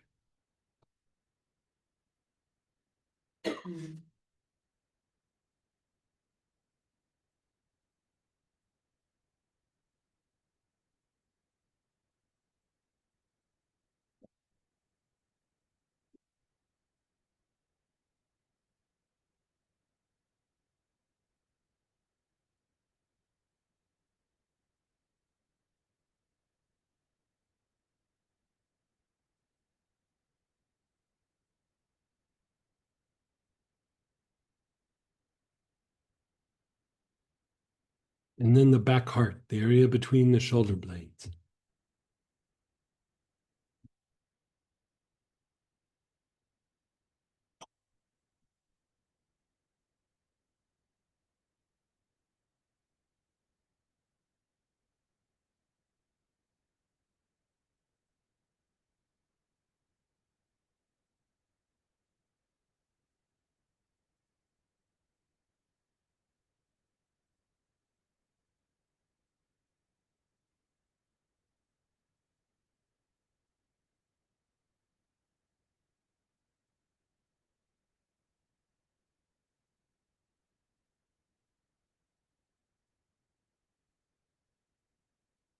On the back heart, the area between the shoulder blades, nice, long, slow, deep breaths. The back solar plexus, the mid back area.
Your awareness is on that mid-back area, your back solar plexus.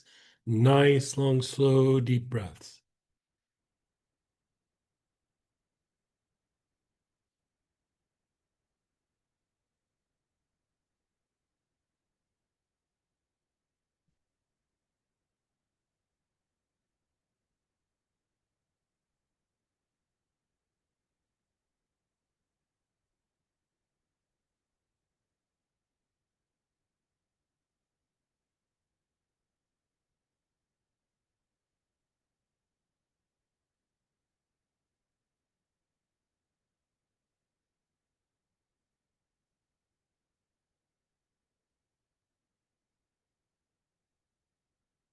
The navel, your awareness is on the navel.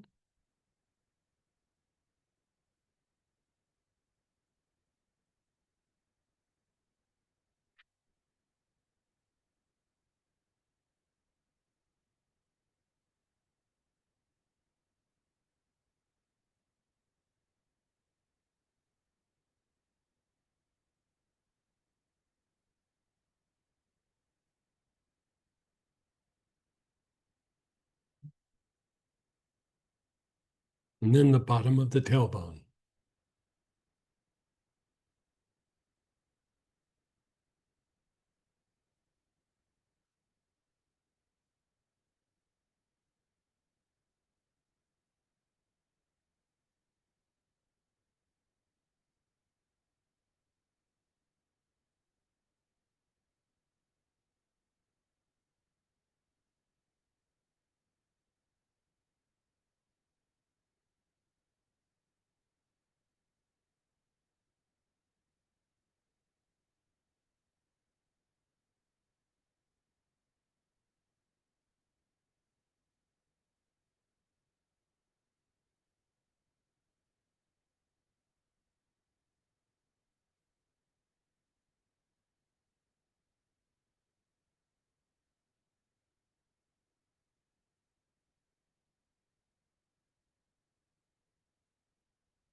Bottom of the tailbone, you're taking nice, long, slow, deep breaths.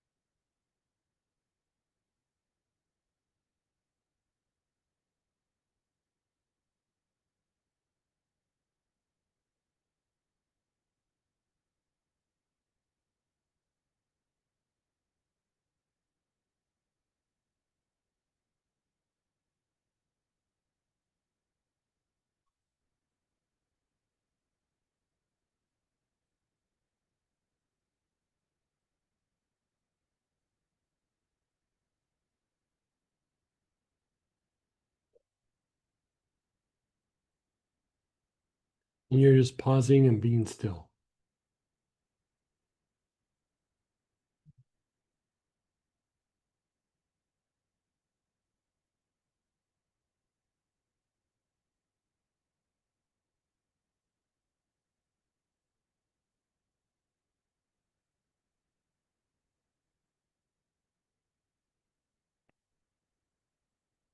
Okay, so we've done the general system and we've done the respiratory rate or the strength of the breath.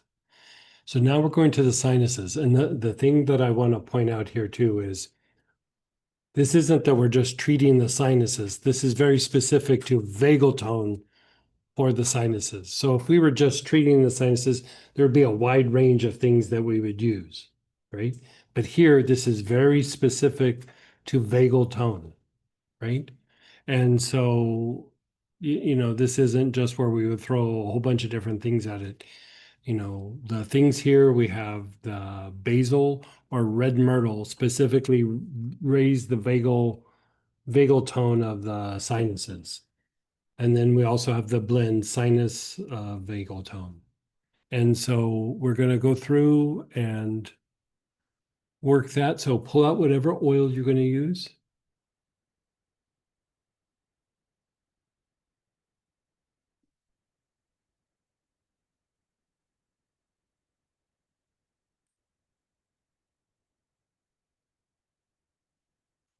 In the kit, you got the sinus vagal tone in your kit?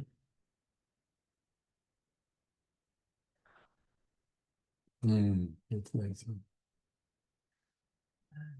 You know. Somebody's asking what's in it, and I know it's red myrtle. Let me look up though.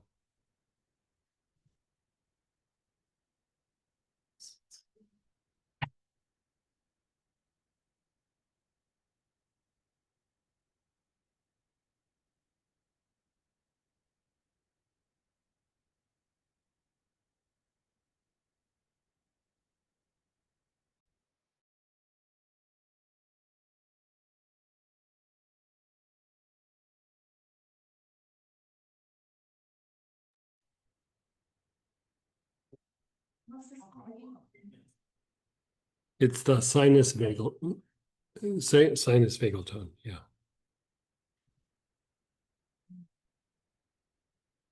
I'm still trying to find it in my notes, so give me a second.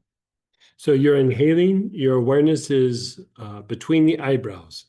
Nice, long, slow, deep breaths with your awareness between the eyebrows.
Your awareness is on the throat.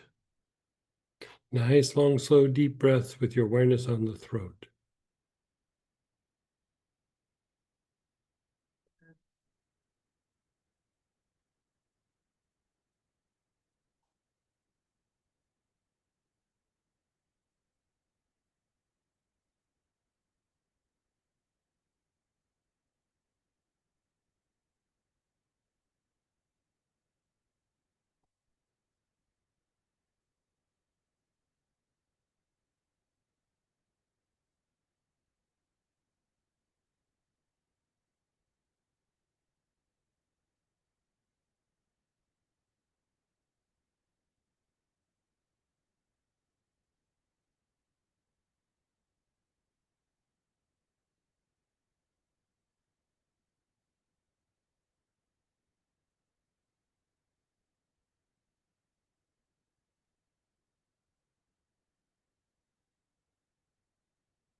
Your awareness is on the temples.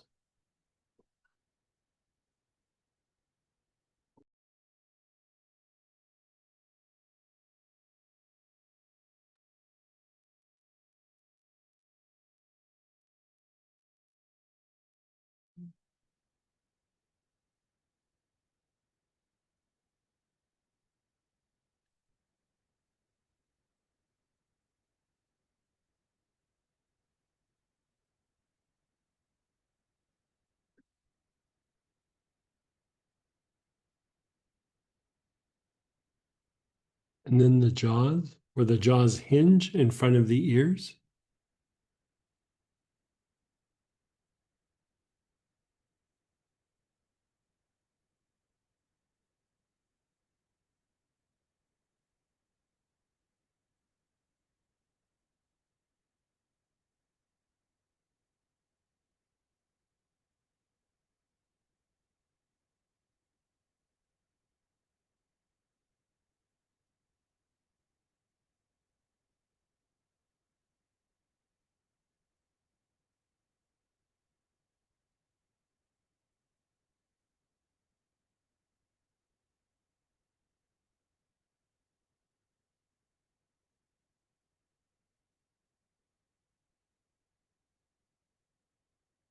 And then the ears, the holes in your ears, the ear minors.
You're just being still.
Let's do that one again. Between your eyebrows. The ajna. Between your eyebrows.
Your awareness is on your throat.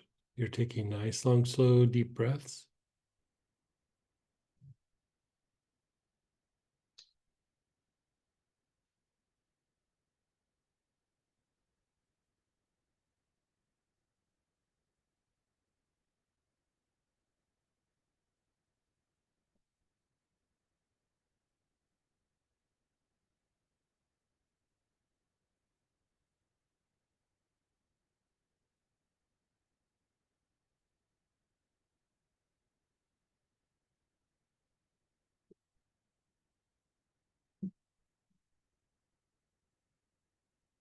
Your temples. Your awareness is up on your temples.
Your awareness is on the jaws where they hinge in front of the ears.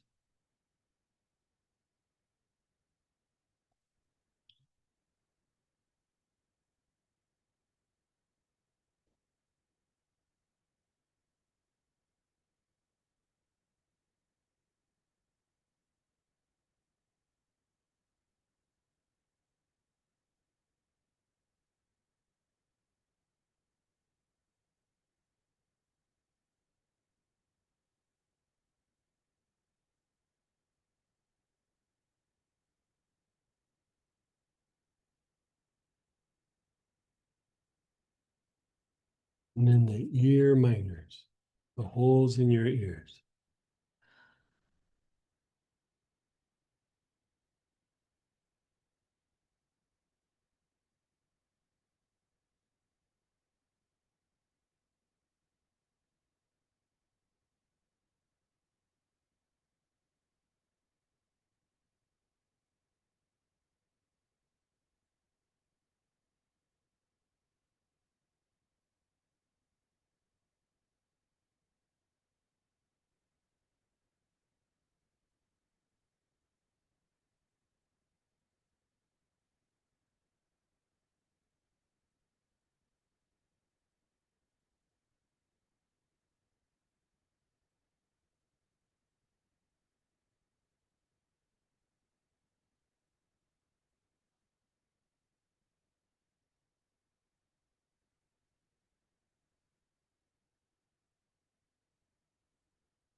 And then just be still. Let go.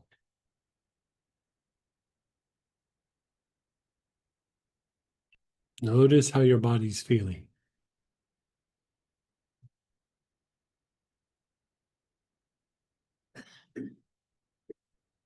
So now we're going to do the trachea, which is also like called a windpipe. Right? So you can use anise, you could use caraway, you could use fennel, you could use, there's a blend called aerophagy, and you could also use the vocal cord vagal tone. We used that earlier in the day.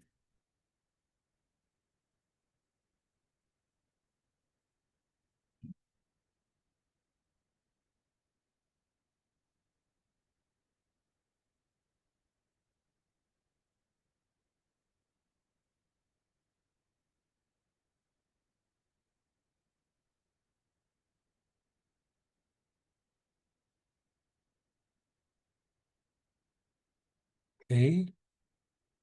You're inhaling. Your awareness is on the throat. Nice, long, slow, deep breaths with your awareness on the throat.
Now you're on the throat minor, the bottom of the throat, the little notch between the two collarbones.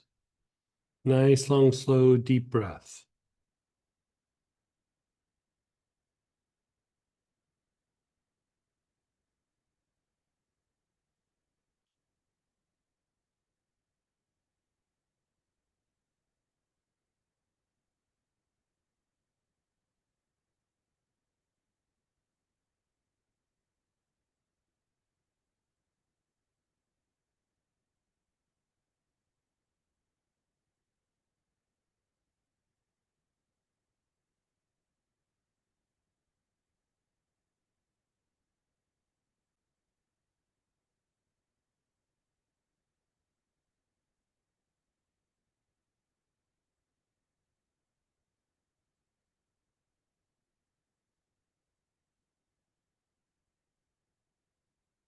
And then your back throat, the middle of the back of your neck.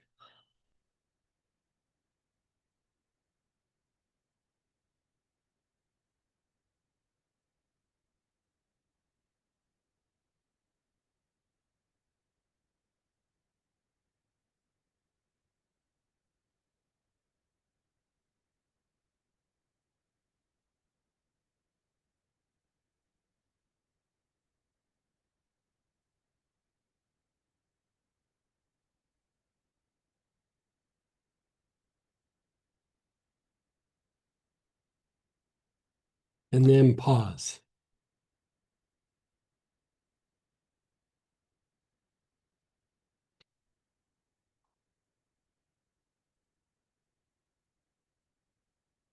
Can you feel something happening in your body?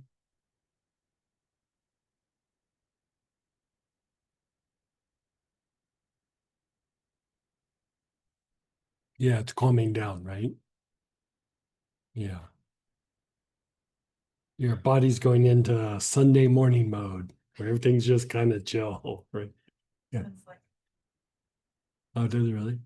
Like rocking a little bit? like inside. Oh, nice. Yeah. Yeah. Samantha said it makes her feel loopy. Okay, so we did that twice or once? Once, let's do it again. So your awareness is on your throat. Nice, long, slow, deep breaths.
The throat minor, just the bottom of the throat, that little notch.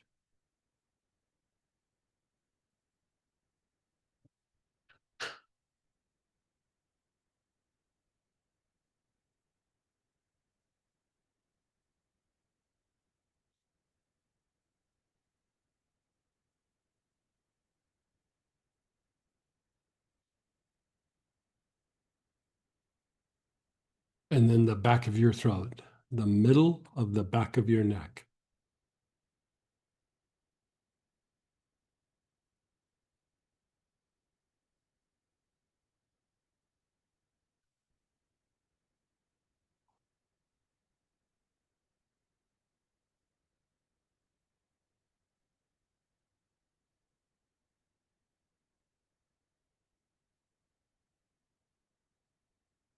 And then just pause and be still.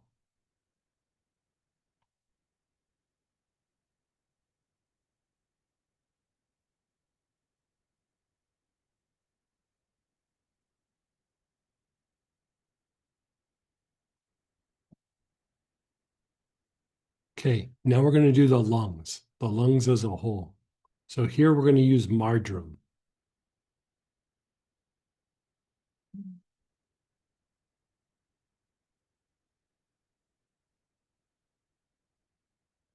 What was the, what do we use for the Frenchie? The. Vocal cord.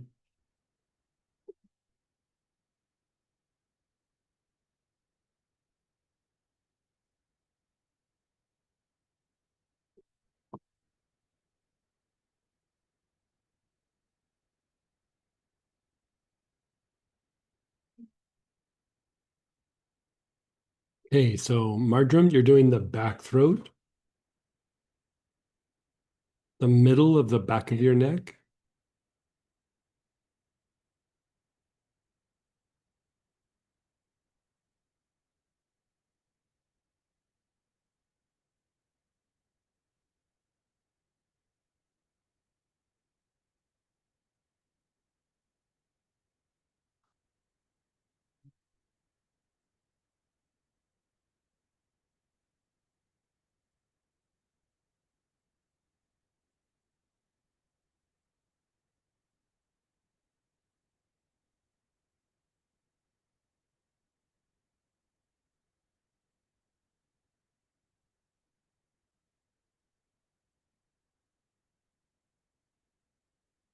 Your awareness is on the back heart, the area between the shoulder blades.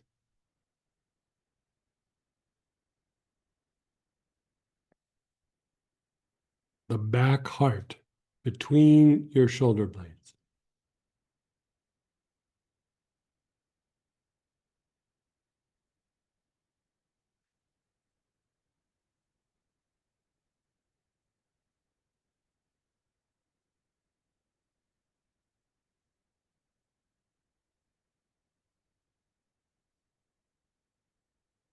It's nice though.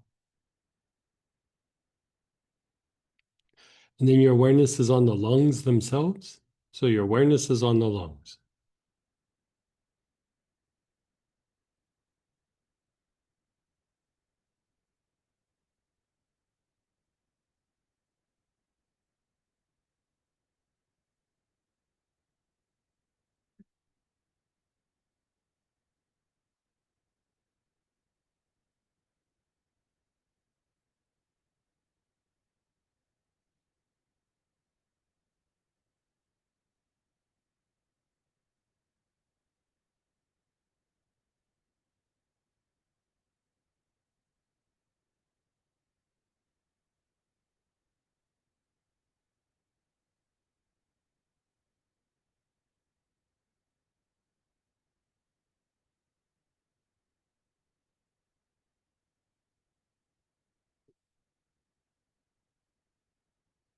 And then the back solar plexus. The mid back area.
Move your awareness to the lungs.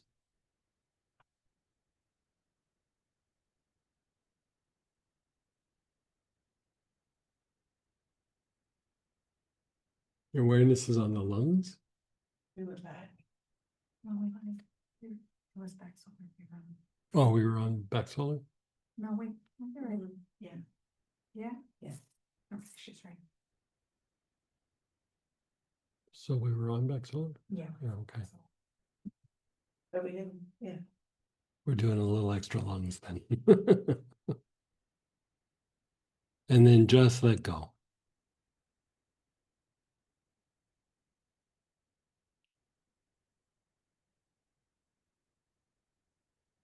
Notice how you feel.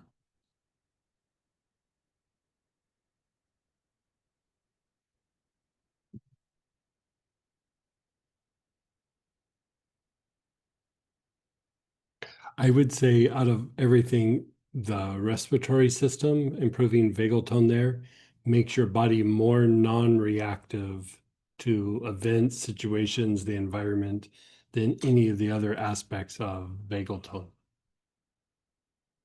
So with that, we're still on the respiratory system. We're doing the bronchioles. Like it's like this little tree that's inside your lungs.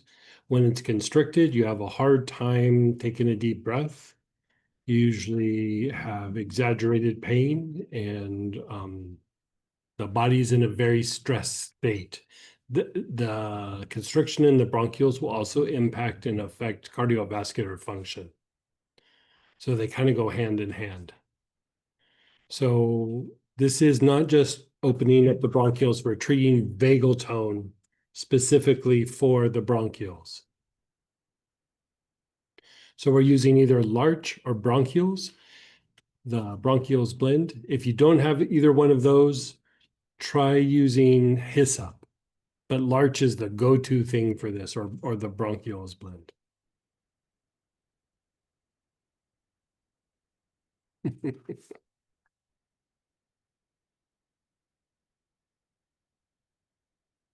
And as soon as you kind of pull that out, begin inhaling it, your awareness is on your throat. Your awareness is on your throat, the middle of your throat.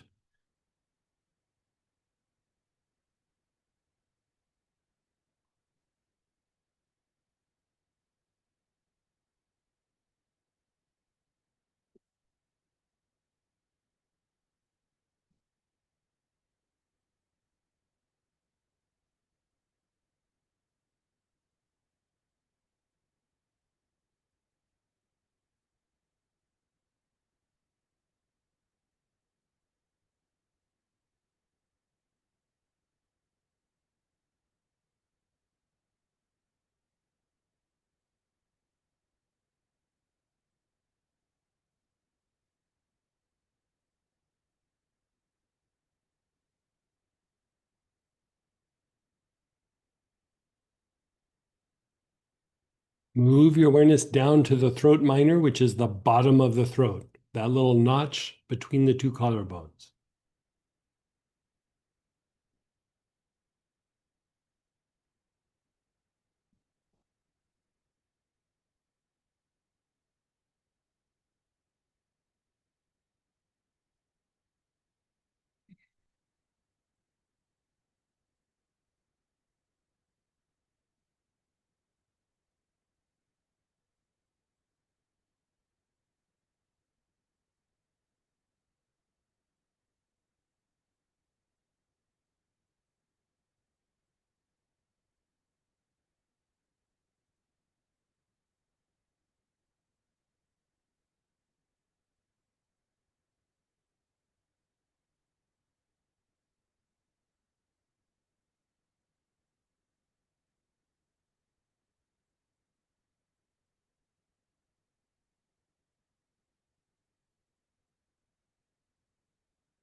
The back throat, the middle of the back of your neck.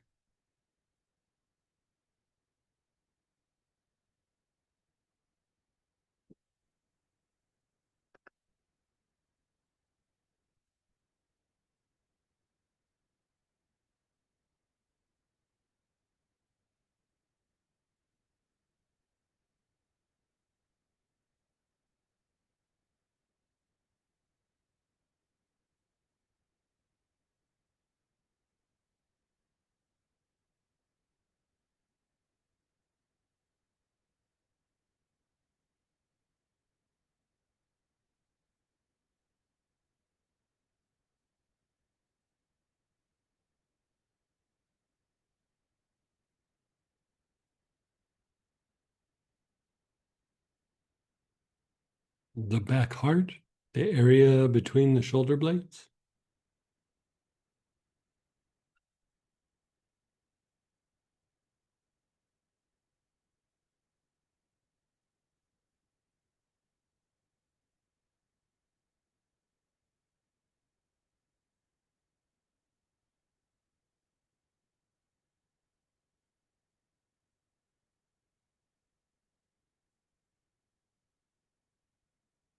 And the back solar, the mid back area below your shoulder blades.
And then just pause and be still.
Just being still for a moment. Let's cycle through that one just one more time. Your throat, you're inhaling, your awareness is on the throat.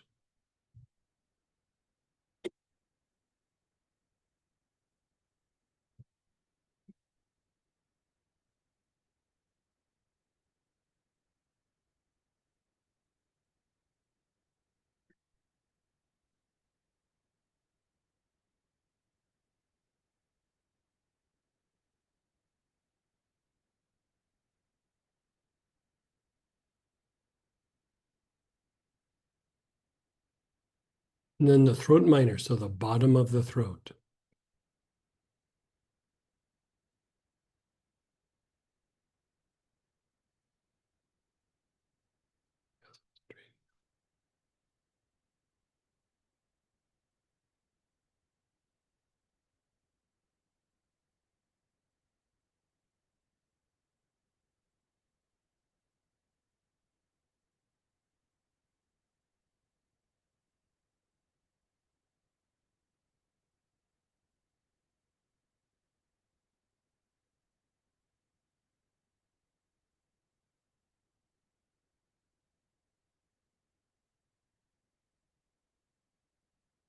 The back throat, the middle of the back of your neck.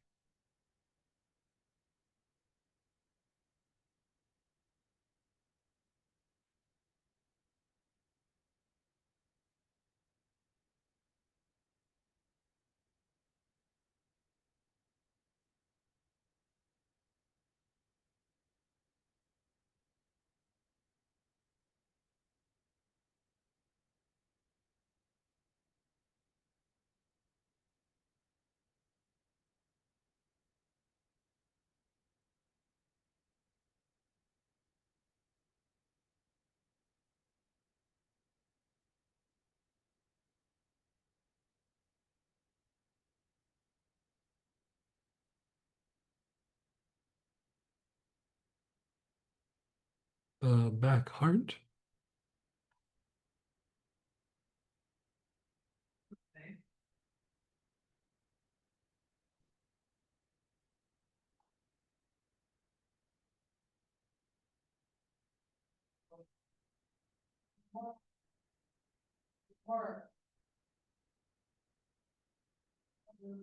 And the back heart. Your awareness is on the back heart, the area between the shoulder blades.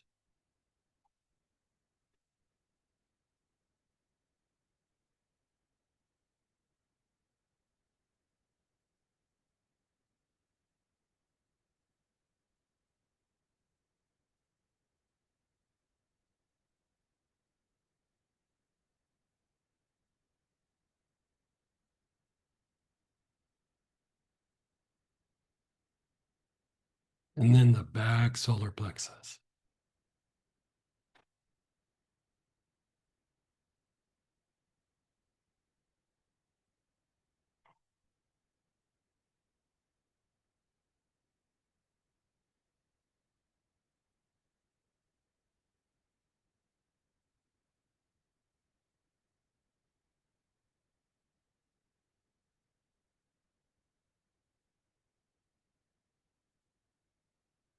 And then just pause and be still.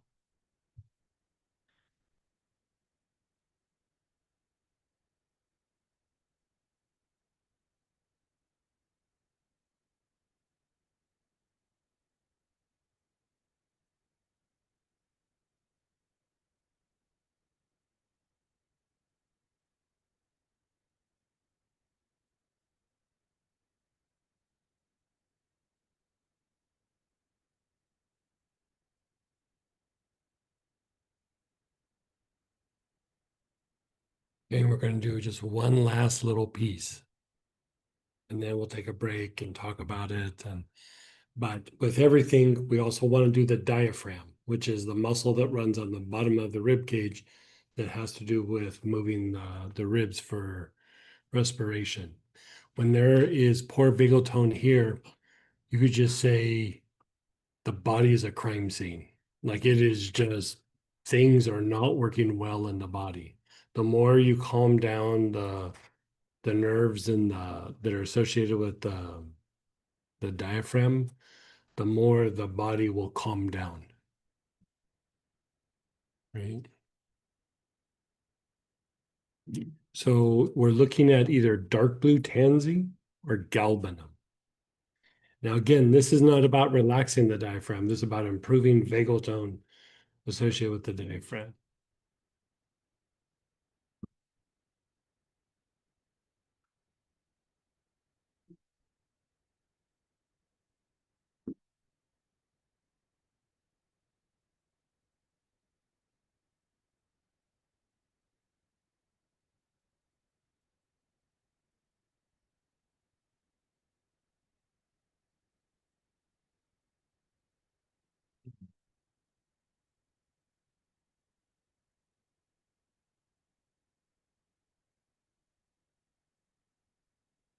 Hey, your awareness is on your throat. You're taking nice, long, slow, deep breaths. Your awareness is on the throat. Galbanum.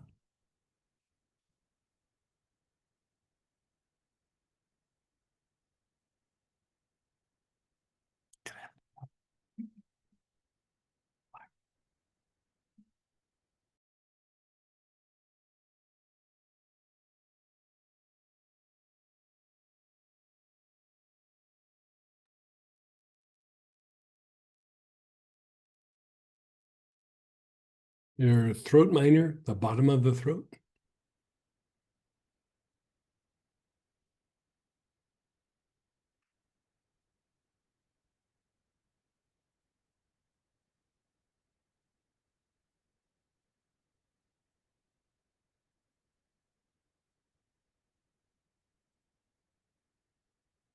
And then the lungs. Your awareness is on the lungs.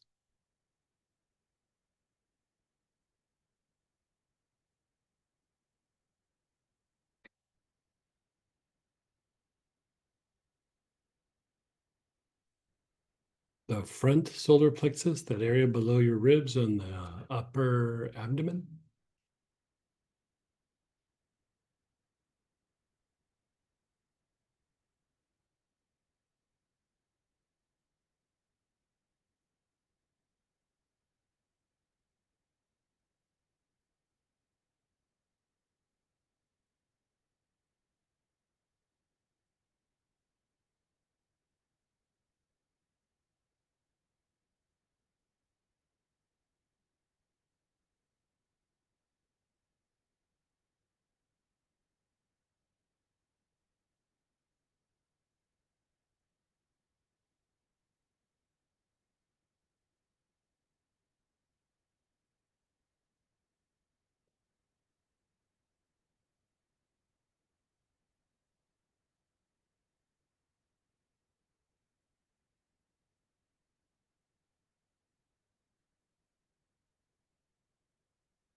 Your awareness is on the lungs. You're taking nice, long, slow, deep breaths.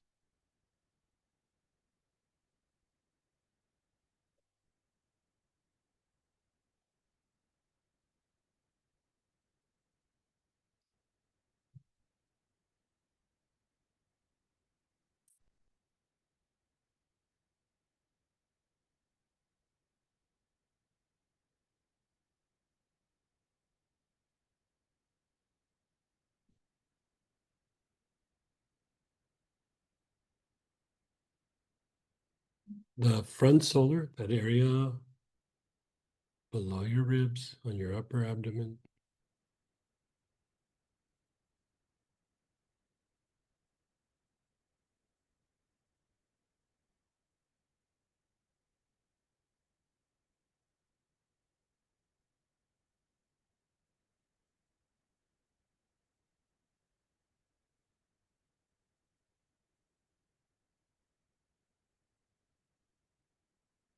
And then your back solar, your mid back area below the shoulder blades.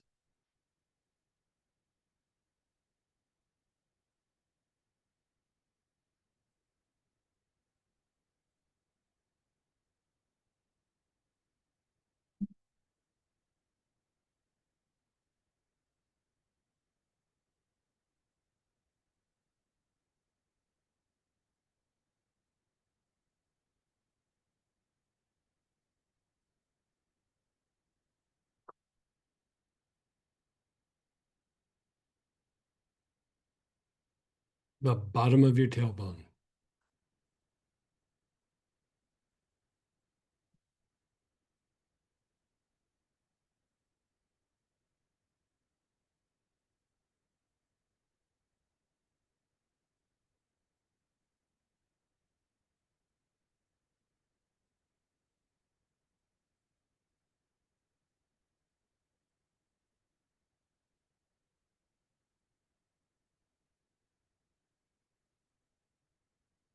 And then just pause and be still.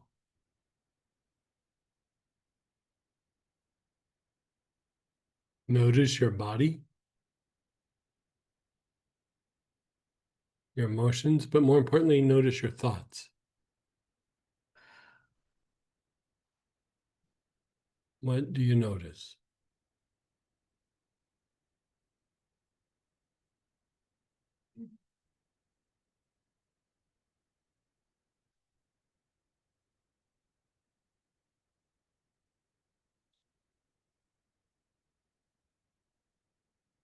Let's go ahead and share experiences and ask questions. You can unmute yourself, type in. What did you notice? Hey, Don. Cause issue, we're trying to work on. So she's asking if she has a hiatal hernia and would that impact it? It might make it a little bit more predisposed to what's that? Like right now or in general? Like go right, take your thumb like this and go right below the diaphragm and then like stick it in and then slowly, yeah. Yeah. Did I make it better? Yeah. Yeah.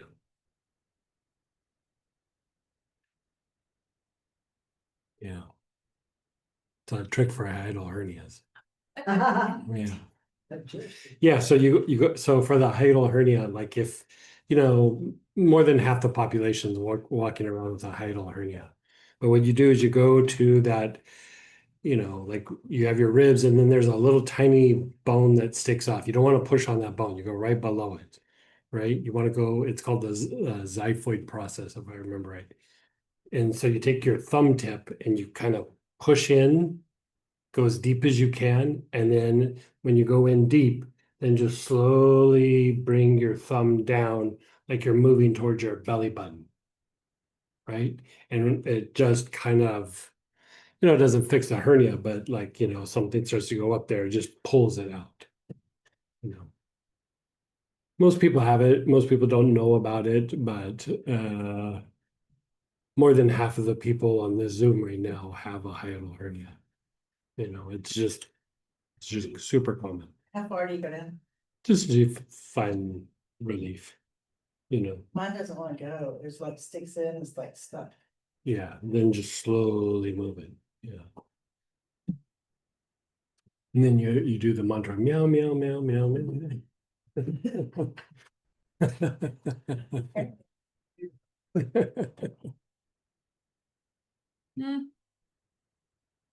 These little bottles have one word. Does that mean it's the whole plant in here? What's that? Does that mean it's the whole plant? It's the essential oil of whatever The is essential like, oil. yeah. Mhm. Is that a moisturizing one? Uh, Moisturizing? moisturizing, like for the skin or whatever. No, just thinking oil, moisturizing. An essential oil is a volatile oil, so it's, Okay, right, that's- yeah, thanks. yeah.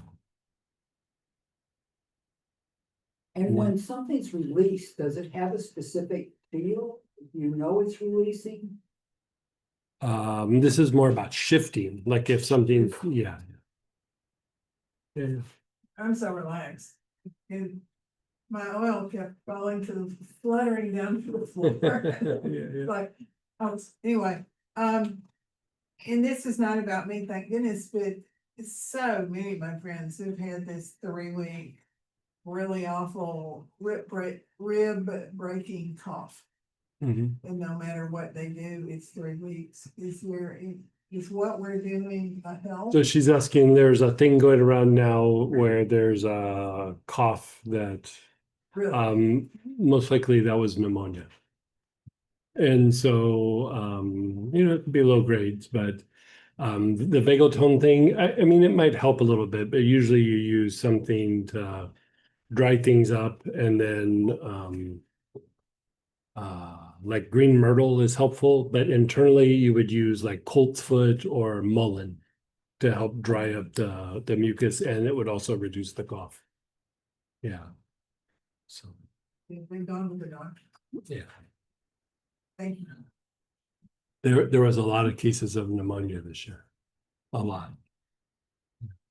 I probably treated it 20 times. 20 different people in just a short amount of time. Yeah. Good, good. Could you define chronic? That's not really part of this class, so let's talk about it then. Yeah.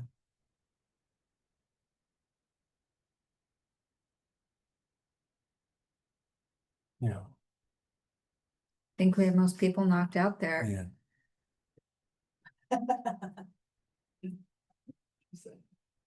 So, like, my blood is moving better and like, I got like really warm and stuff, and thank you for trying on the air, whoever did that. But like, I've been cold the last few days, so it feels, I don't know if it has anything to do with that or not, but it feels really good. Maybe I'm getting better. Oh, so she's saying that like by going through and doing this process, like blood feels like it's circulating in the body more. Yeah, like I would say that like the chest expansion would help with circulation. Also with lymphatic circulation. And the thing, I was kind of saying it before, but until you really experience it, it doesn't really hit home, is that, if you have respiratory issues, especially bronchial spasms and things, it really does affect cardiovascular function. And so to go through and treat that, it does improve circulation and help the body to circulate. Amazing. Yeah, good. Very good. Yeah. Very nice. Yeah. Anybody else here? I think we only did that last process once. Yeah, I know. It was a long process, so at some point I was like, I gotta wind this up. Long time to be doing that breathing process, so. How about we'll take a break, and anything else we need to cover? How about we'll come back straight up on the hour? So a little bit longer than 15 minutes.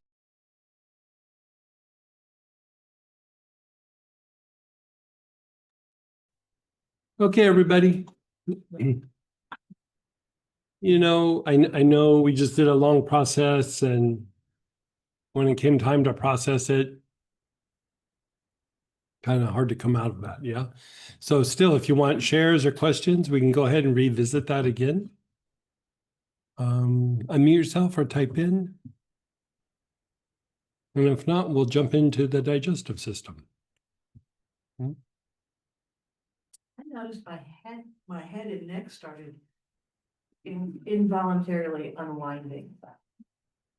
So she was saying that her head and neck started to unwind a bit. You know, that's the thing. The issue with when the breath is off, when the breath is not functioning properly, I mean, a whole series of things happens. For one, like body tension.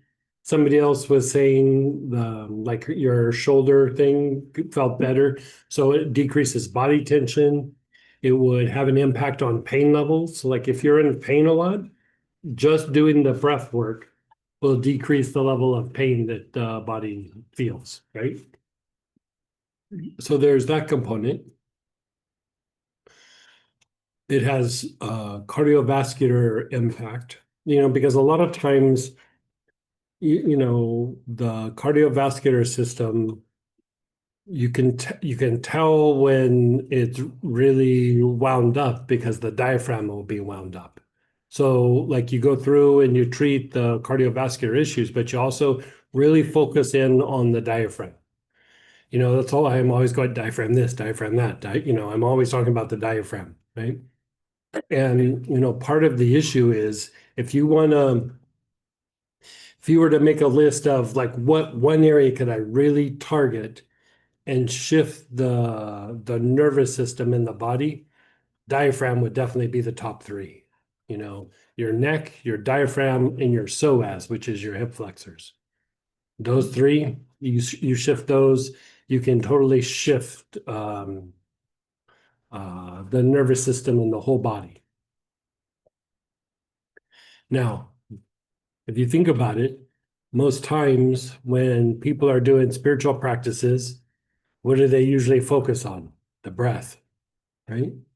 Because part of a spiritual practice, if you think about it, like, what does that even mean? Like a spiritual practice, what does that mean? It's a word that gets thrown around a lot, but what does it really truly mean, right? So if you look at it from the point of view of your mind, the intellect is always about repetition and maintenance, right? So that manifests as a drive for comfort. You know, nothing wrong with that, but that's what that is, right? So a spiritual practice is moments where you step away from repetition and maintenance and you have new experiences. Not new experiences like I went to a new mall or I went to, you know, Great America or Magic Mountain. Like you have new like kind of inner experiences, right? You're allowing for something spontaneous to happen. So in a way, when you say something spiritual, it's of that spontaneous action or motion. But if you didn't get to that spontaneous place, you're kind of going through the motions, right? So the idea is, I mean, this is the whole foundation of mysticism. You know, this is not some big insight I had. This is a mystical practice, is you do processes to step out of repetition. You're not going to be able to maintain it for long periods of time, but you step out of it, you have your experience, and then you step back into it. Right? And every time you're dragging a little bit more of that spiritual aspect into that normal everyday way of thinking.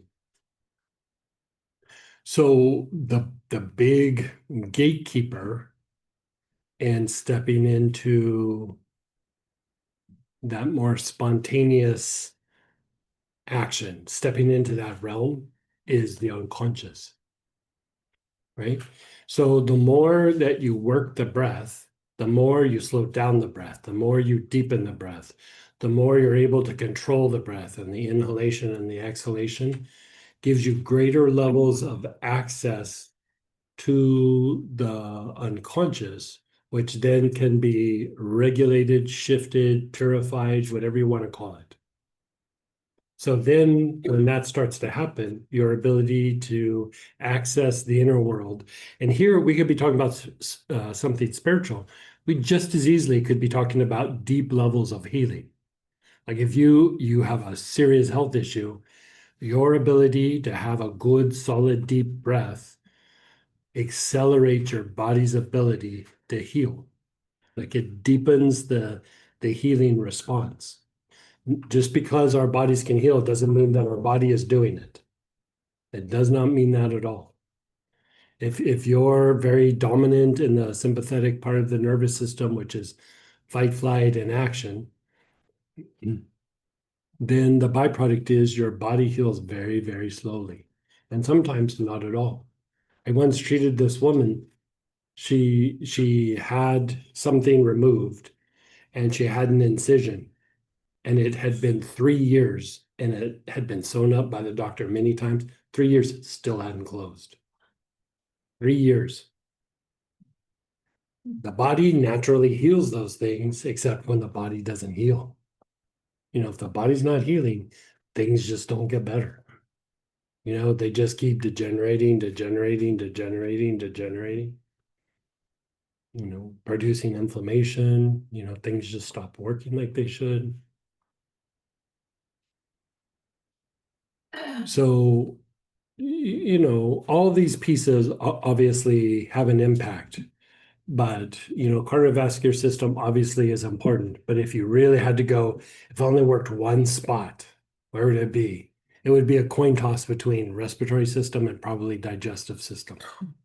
It would depend on the individual, but for most people, it would probably be a respiratory system. You know, that's the thing. Like, you know, I was participant in this emergency room physician had a grant from UC San Francisco back in the 90s.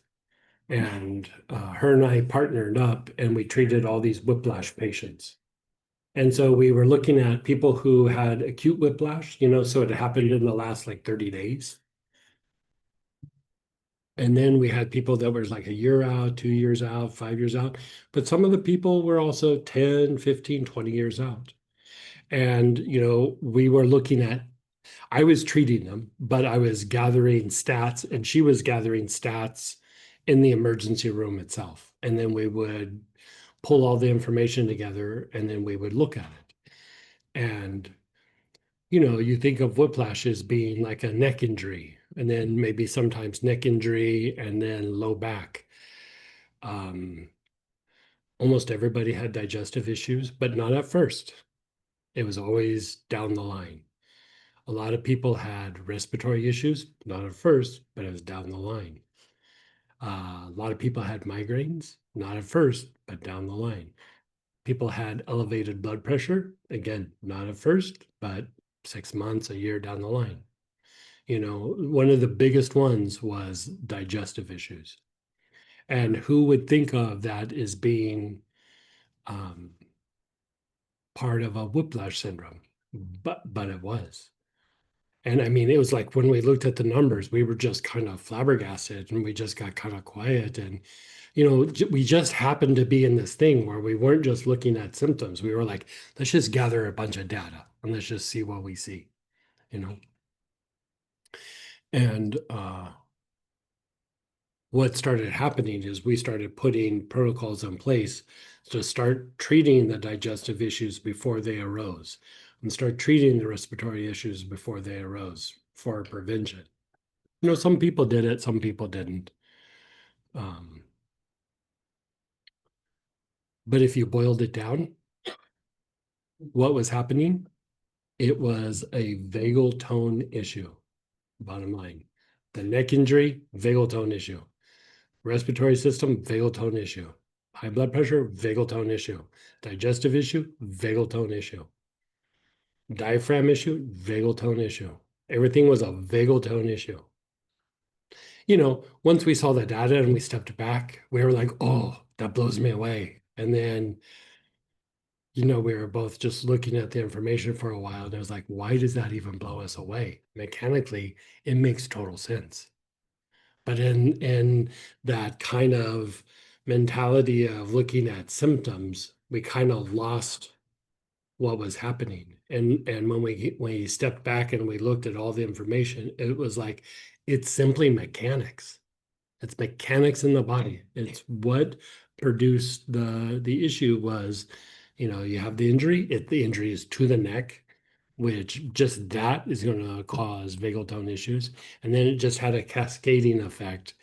You usually had sleep disturbances, intensifying of pain, shoulders started to imbalance where one would rise up and one would drop.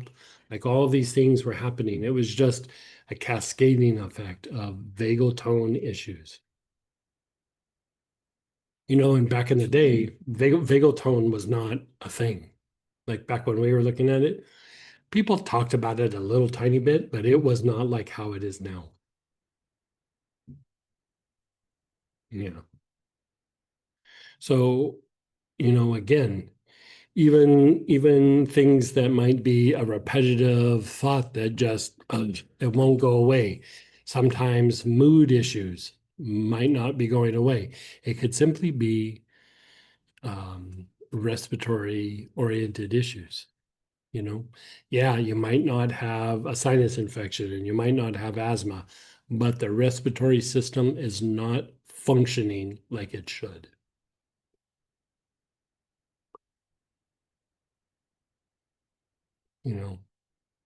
But anyway, think about how quiet you felt. Think about how peaceful you. Think about how your mind got quiet. The emotions calmed down. Body tension went away.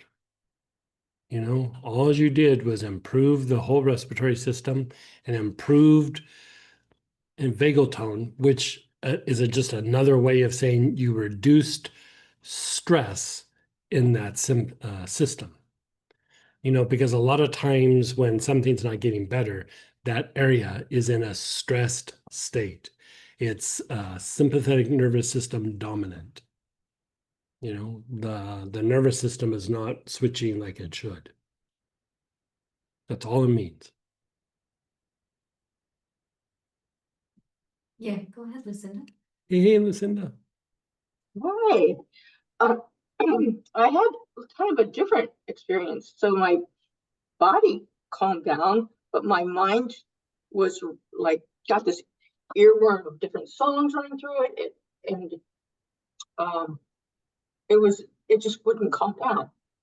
So it was. But like, was it like you're grinding on things, or you just had like music and things going through your head? Like I'm thinking about something at the same time. There's a song like just popping through it. Even when I'm just focusing on the breath, but I could feel my body calming down. Yeah, I would say the music stuff and even kind of like little synchronicities, that's still the intuitive mind. That's the vagal tone would definitely increase or enhance the intuitive part of the mind. Okay. Well, like you ever catch yourself like just like you're doing something, you're like, oh yeah, all the time. That's also part of the manifestation of being in the intuitive mind. Being in the intuitive mind. Well, that's great. Well, then I'm not going to complain about it. Yeah. Thank you.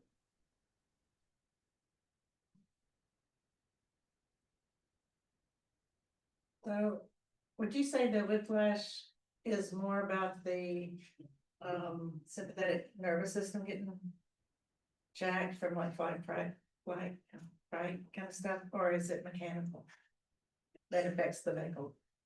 So she's asking, like the whiplash, is it more the sympathetic nervous system? And I would say it's both. Because if you lose vagal tone, you're going to be in more fight flight anyway. So I didn't know if the whiplash part was like it first starts out mechanical and then. She's asking like the movement itself of the neck injury will almost immediately decrease vagal tone. But your body also goes into like, So you got a decrease in vagal tone, and then you have a fight flight stimuli that's got the body all worked up. So it's a perfect storm, More so than like a back injury or hip injury or you wrenched your knee, yes, there's like maybe a vagal tone component, but injuring the neck, ugh. It's where the vagus nerve comes down. And so, it wreaks havoc on the vagus nerve. Yeah. Yeah. So with that doctor, we would have acute cases and we started doing a thing to where we would try to guess when the blood pressure would elevate or when they would start having digestive issues. Because a lot of times we'd say, look, we need to start treating digestive issues or start needing to be concerned about blood pressure. And they'd go, I don't have any of those issues. And so they wouldn't do treatment. And so we'd go, I'm going to say it's in 6 months. And then, I'd say maybe 8 months, and we'd see how close it was to manifesting. I mean, it became that much of like we were trying to almost like make it like a science, where you can almost predict in 6 months, this is what's going to happen. We got very good about what direction the injuries were coming from, front, from the back, from the side, all had a different kind of injury, a different set of injuries. But they all had digestive issues. They all had somewhat respiratory issues, a lot of blood pressure issues after the fact. Yeah. Mhm. So if you end up with a whiplash, now knowing what we know, should we just hit the vagal? Yeah. So she's saying like if you ended up with a whiplash, you start just treating all the vagal stuff. Yeah, you start treating the gut, you start treating the respiratory tract, you treat the neck, you unwind the neck, you do all those things. And a lot of times you'll avoid most of it. Yeah. Yeah. In holistic circles, it's easy to say, do some preventative and you might avoid some issues because people are already kind of geared towards that. But, there we weren't dealing with people who were necessarily holistic in mindset. It was the general population. And so, I'd say, we need to start treating your digestive system. They'd look at me like I was nuts. And then, 6 months later, it would be an issue.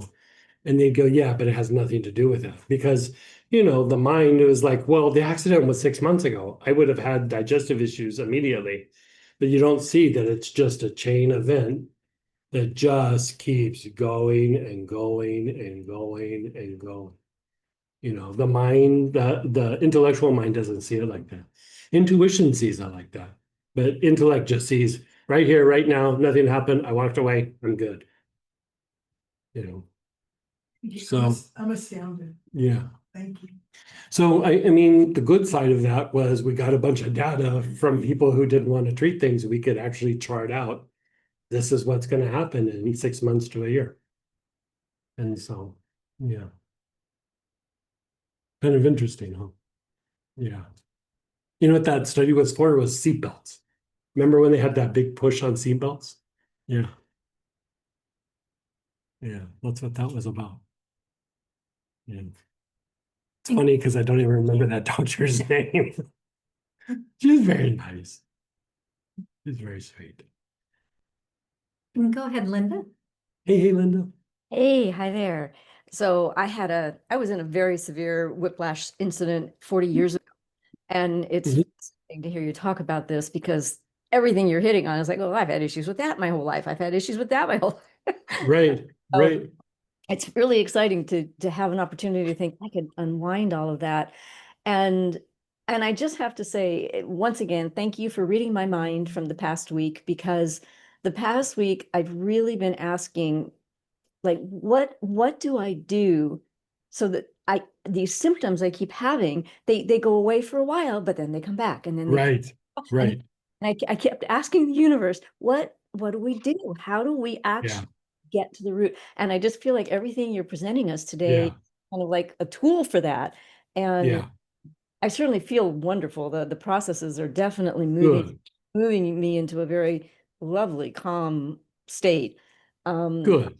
And I'm looking forward to just like working with them regularly for the next few weeks, maybe, and see Yeah. kinds of shifts. And from time to time, like a tune-up, like, and it doesn't have to be the whole like weekend, but you're like, okay, it's respiratory time. Let's work the respiratory system. Right. Okay, Right. digestive time. Because like here is the other interesting thing. I was talking to some healers that were friends of mine. And one of them had gotten into a really bad car accident back, 20 years ago. And there was a guru, MCKS. There, the guru was doing healings on her, and she would feel better for a little bit, and then they would go away. And she only got to see him like maybe once or twice a year. So it wasn't like he did a whole bunch of stuff. But the local people were doing healings, and she was like, I'd feel better for like maybe an hour or two, and then I wouldn't feel any better. And I was like, because they're always treating the injury sites, right? And she goes, yeah. And I was like, your body's in a state of degeneration. And so unless you address the degeneration, doesn't matter what you do, your body is really non-responsive to addressing those areas that aren't healing. As much as you keep going, oh, my shoulder, oh, my neck, and you keep just treating them as localized issues, they might feel better for a little bit, but they don't get better. They just kind of stay there. And, I was explaining to her, I was like, you have to treat the state of the body, and then those things actually start to heal. And then when you do spot treatments on those areas, they get better, right? And she goes, you just explained the last 20 years. She goes, people were telling me, don't think about it. You're drawing it back, stop thinking about it. And she goes, people kept making me feel like I was doing something wrong because my body wasn't getting better. And she goes, everything you said, she goes, as soon as that accident happened, she goes, this is literally her quote, I just felt like crap and I didn't feel better. She goes, I just got used to feeling like crap. Like it didn't really ever improve. Some of the symptoms would go away, but the body just always felt like crap. And I was like, yeah, it's all that is you had poor vagal tone. You just had to unwind the vagal tone. Mhm. That's all it is. So I've been working with somebody, and you know this, with idiopathic pulmonary fibrosis. Right. And even though we've been working to a certain degree on the vagal tone, she really hasn't had improvement, and in fact now has chosen to go home on hospice. Oh. So, but I'm wondering, because you said at the beginning about how your body's got to rest, and the first thought I had was, people oftentimes when they go on hospice, they get better, and I thought They can. because they're resting, Right. they've stopped all Right. the stuff that they've been going through, and so Right. as you've been talking just now, I'm wondering about perhaps approaching her with the idea, if she has bandwidth for it, to consider some of these processes instead of all the other stuff that we've been doing. I would give it a shot, especially if she's going to hospice. I would give it a shot. But she'll have hospice care. Yeah. Yeah, that's okay. But like if she's at that place, like I would do it just because, It can't hurt. Yeah, exactly. Yeah. So interesting. Well, thank you. I have a You're feeling so, absolutely like one of the most priceless things you've given us. So thank you. oh, you're so sweet. Thank you.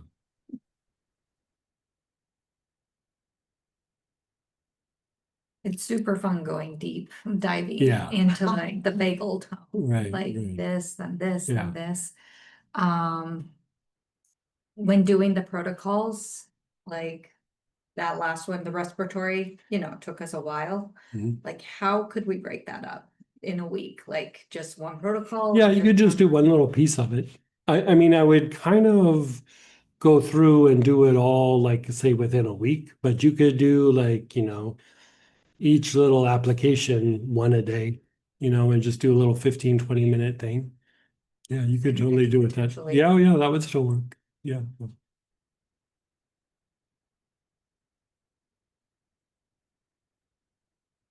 And are we doing them in a particular order on purpose for the weekend? But No, you could scramble them. Oh.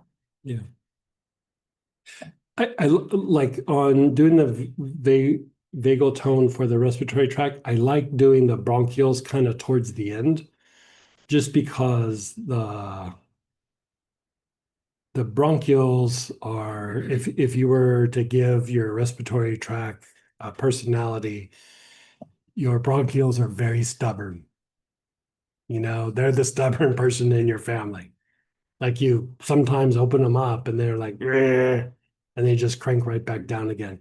So like opening up and unwinding all the surrounding tissue and then getting to the bronchioles, it has a greater potential for staying, like opening up and staying.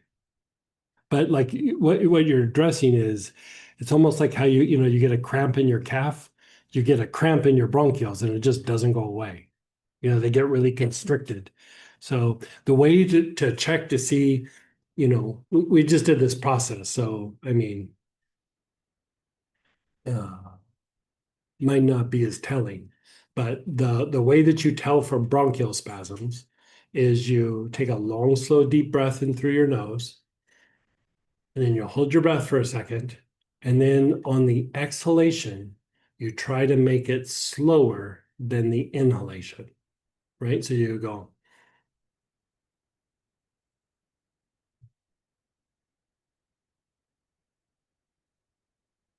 Now, if you have bronchial constriction, she'll go, or you'll go,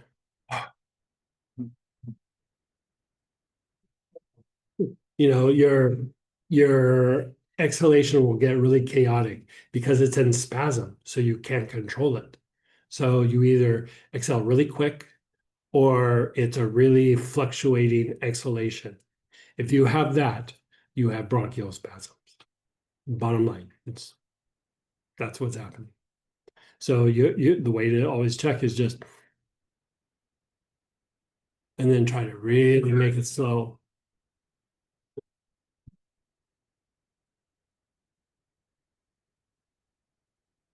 Okay, so think about it like this. Think about different spiritual traditions. They all have some instrument that they blow. That's not a coincidence. In the Jewish tradition, what is it? A ram horn. Yeah. And in the Buddhist and Hindu, they blow like a conch, or I have that one from the yogi where it's like a little root, right? And it's been hollowed out, and you have to blow really hard to make it have a sound. The Aborigines have the didgeridoo. They all, if you've ever played a didgeridoo, different traditions have something that they blow, and it's part of it is to open up the bronchioles. Like if you open up the bronchioles, like even the thing about like going into battle back in the day, right? The leader would blow a horn, right? But if you think about it, it got him out of his head, out of his intellect, got him in intuition. He was the man to follow, right? He's the example to follow because he's not in his head. He is problem solving on the battlefield like that.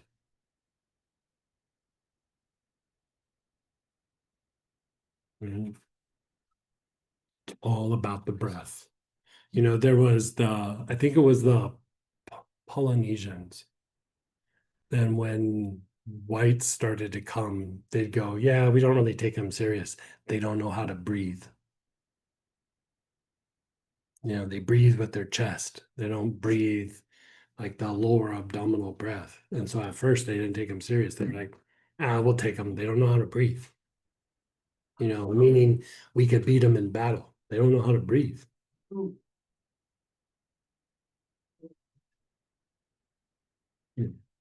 During COVID, Mhm. is the bronchioles going to spasm? Is that the thing that? Bronchioles went into spasm. There's a lot of inflammation and like fascial lesions. Yeah, yeah. And the diaphragm got hit pretty hard. Yeah. Yeah. Yeah. COVID was Yeah, but anyway. Anybody else? Anybody else here? I can't think of what it is that Christians blow. That's a joke, I get it, but what is it a Chris, what? I can't come up with it. Well, Gabriel blows his horn. Oh, yeah, okay. I don't know if that's necessarily the same, but That'll work, and they do so much hymn singing that maybe that kind of works over. yeah, No, okay, never mind. no, like maybe. Yeah, I can't really think of what the Christians do there. Yeah. They ring bells. Big bell.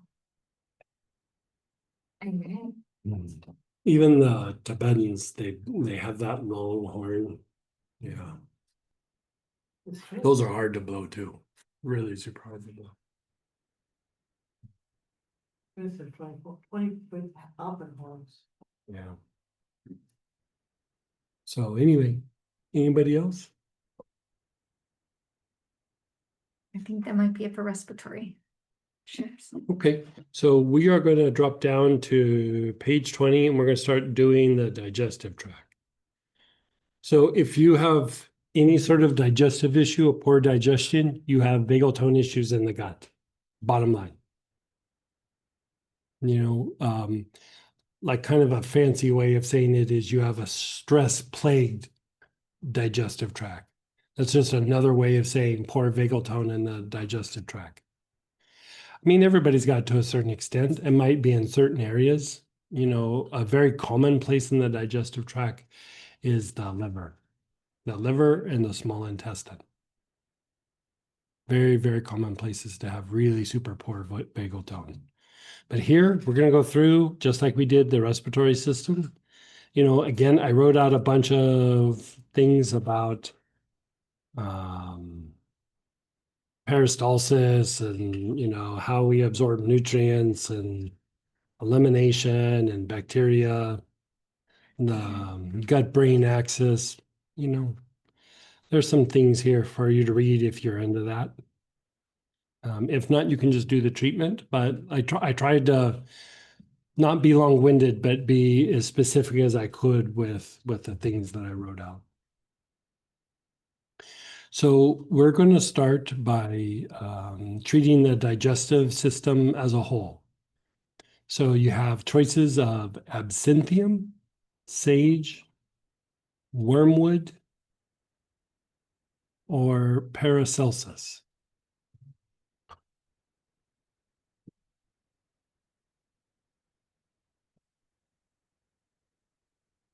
Yeah, what is it in the kit? Sage? Yeah.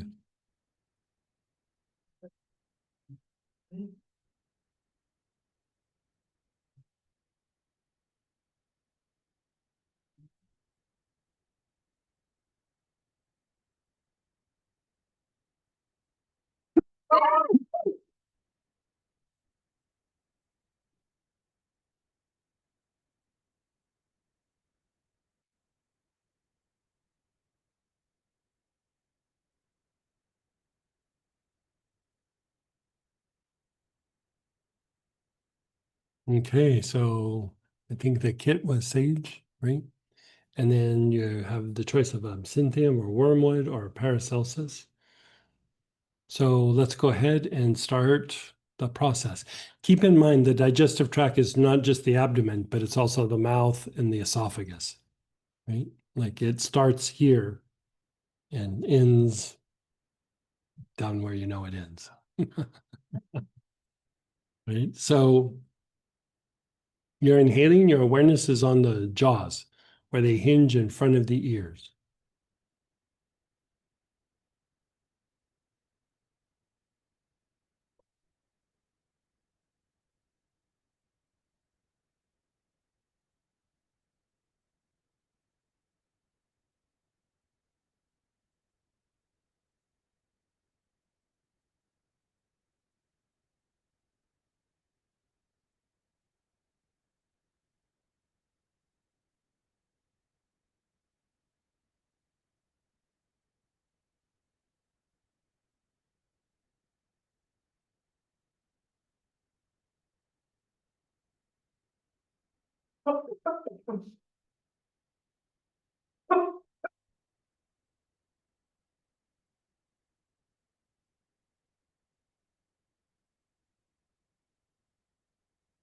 And then move to your throat.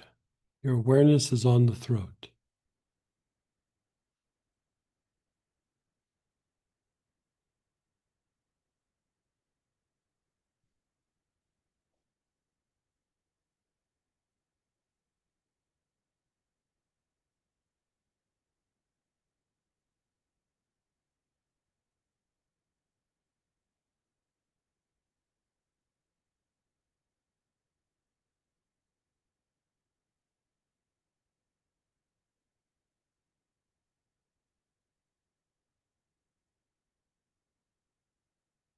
And then the back throat, the middle of the back of your neck.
Your awareness is on your back throat, the middle of the back of your neck. You're taking nice, long, slow, deep breaths.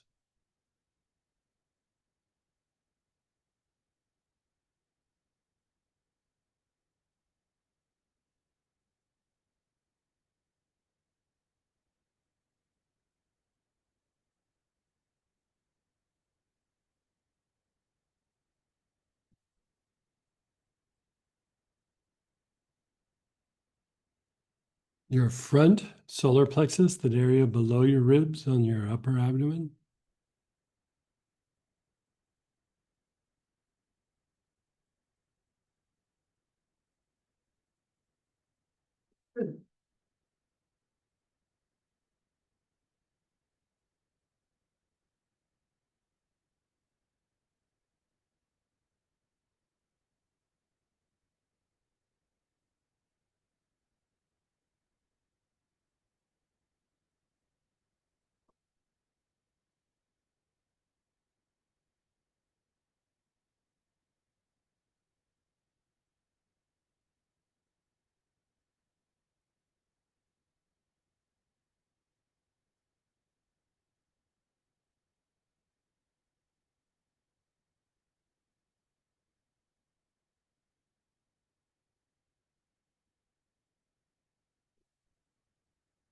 Your awareness is on that front solar plexus below your ribs.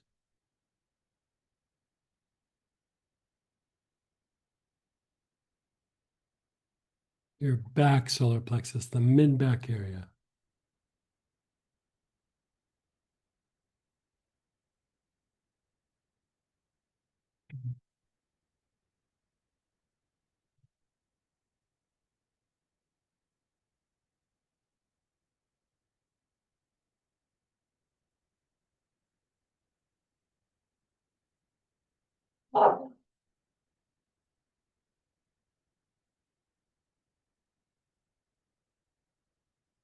And then the navel. Your awareness is on the navel.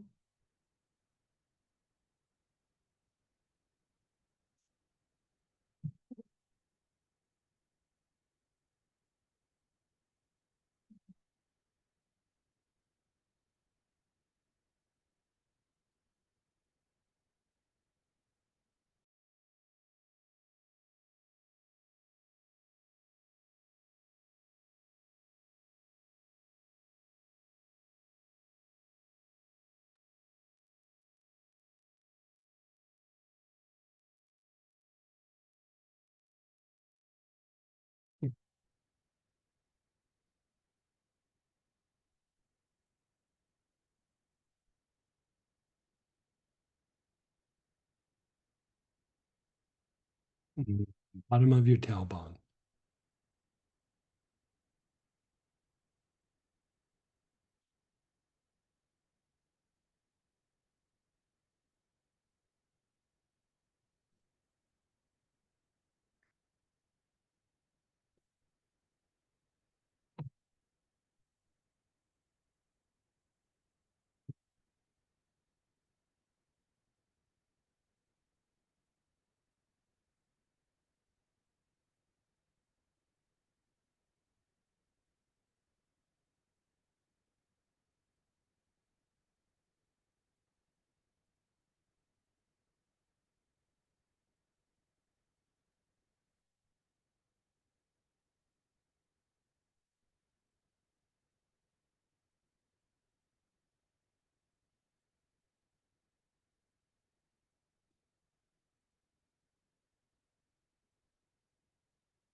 And then just pause and let go.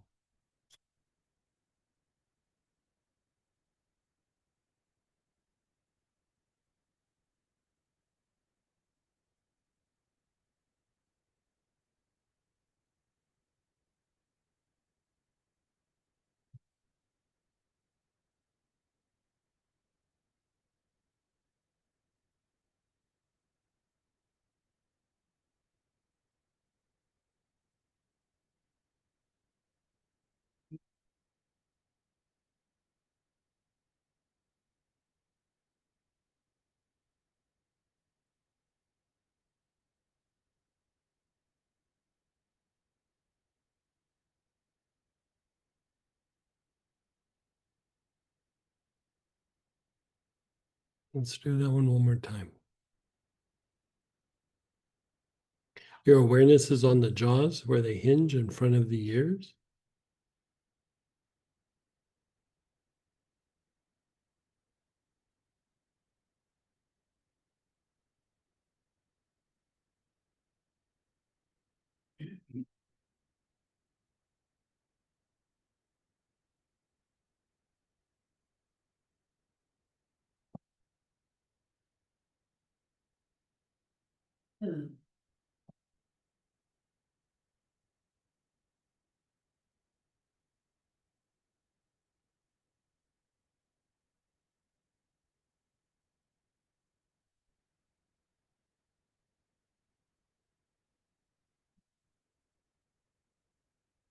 Your awareness is on your throat.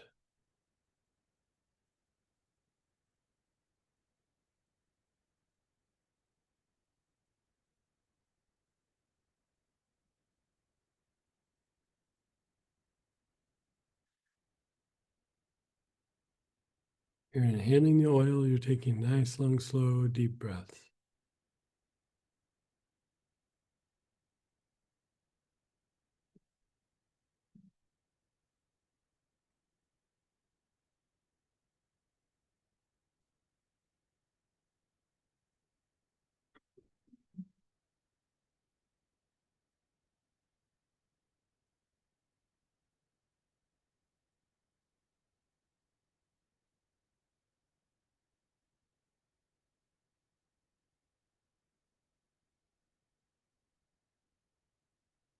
Your awareness is on the back throat, the middle of the back of your neck.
You're on the front solar plexus below the ribs.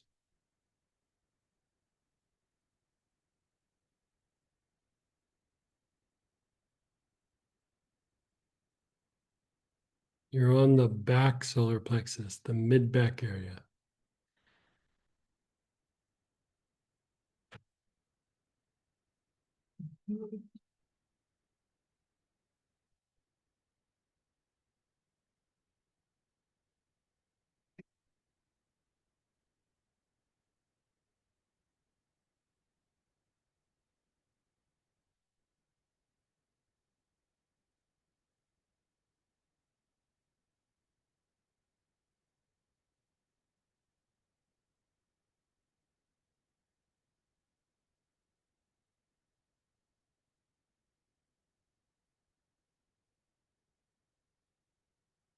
Your navel, your awareness is on your navel.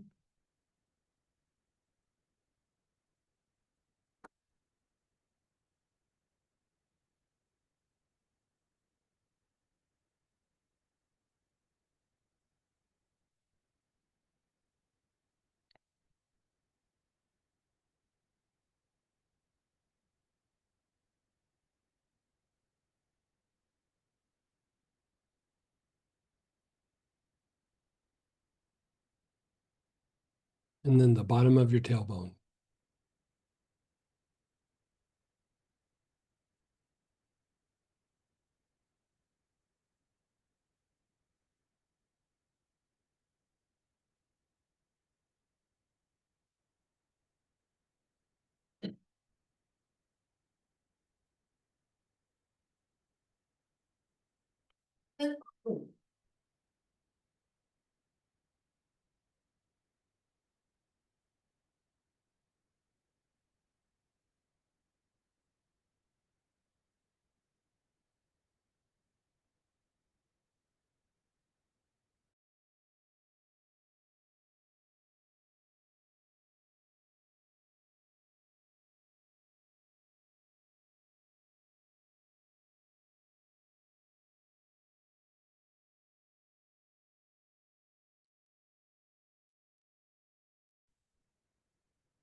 And just be still.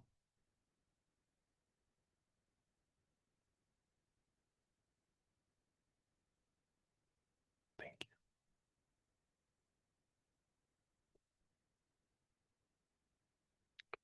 So that's treating the digestive system as a whole. Now we're starting to go and look at different aspects. So we have our normal kind of sympathetic nervous system, which is fight, flight, and rest and repair, which is parasympathetic or vagal tone, right? But there's actually another group of nerves in the gut called the enteric nerves. And these nerves are very interesting because if any part of the nerves, if you sever it wherever it's at, wherever you sever it, below that area will not function anymore because it's not connected to the brain. The only exception is the enteric nerves. It's why sometimes they refer to the gut is your second brain. It's this whole set of nerves that will function independent of the brain. And so we want to go through and address that. It's a very kind of primal part of your nervous system. Now, if you're already using sage, you're already treating it. But if you're using one of the other oils, you need to choose either cedar, hyssop, or enteric equilibrium. So you can use the cedar, the hyssop, or you can just continue using sage.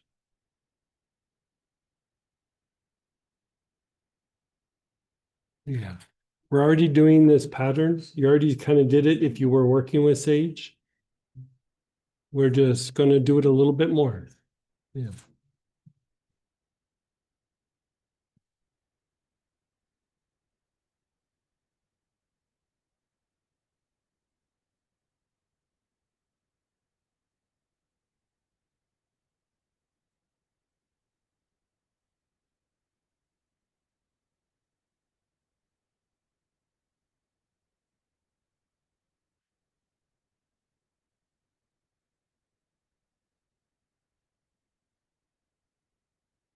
Okay, so either cedar, hyssop, sage, or enteric equilibrium. So again, begin inhaling. We'll just do this one once. Your awareness is on the jaws where they hinge in front of the ears.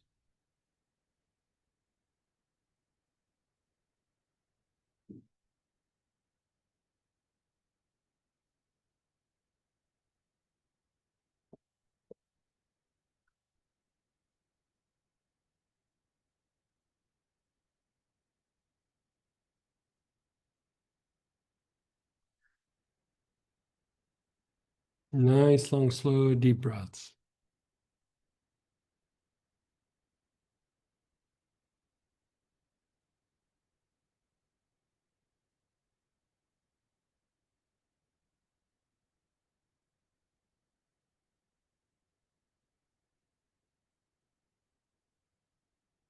And then the throat, your awareness is on the throat.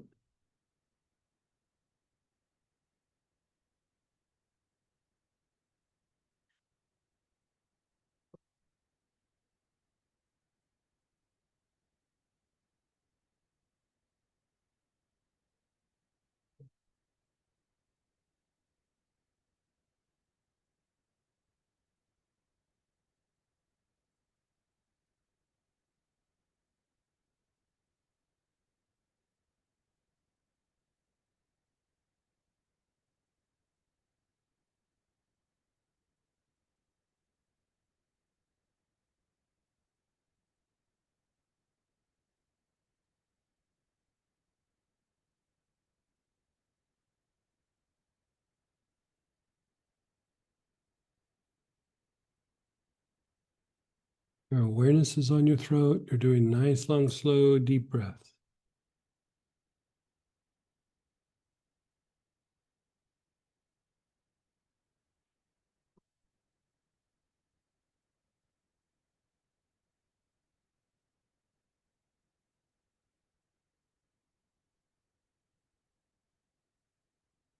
Your back throat, the middle of the back of your neck.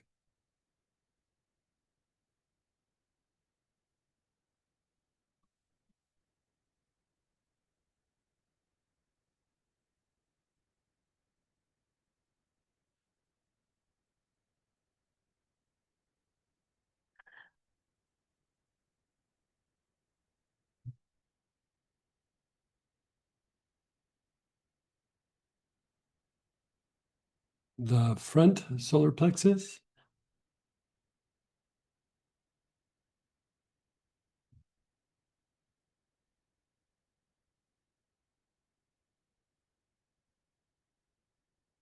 That's the area below your ribs on your upper abdomen.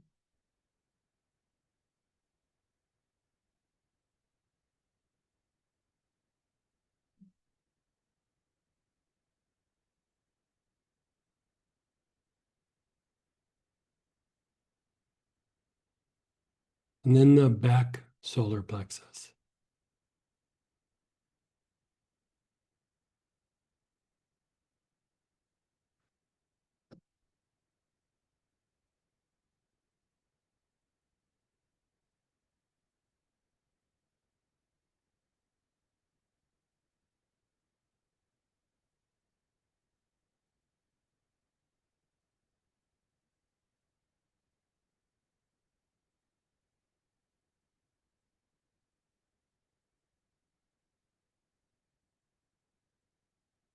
And then your navel.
Bottom of the tailbone.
And then just pause and be still.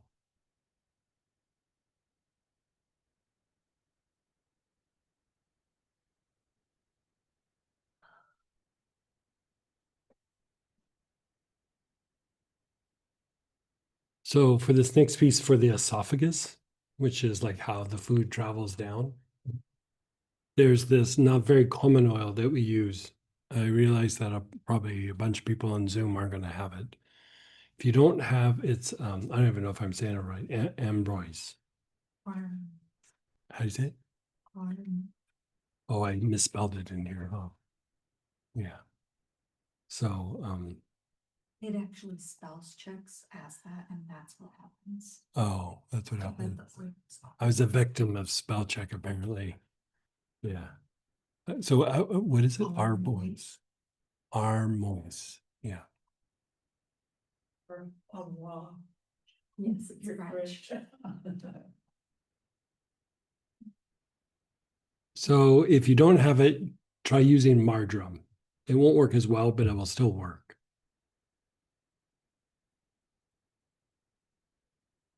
What was the name? She has the spelling. Mine did a spell check, so I have the wrong.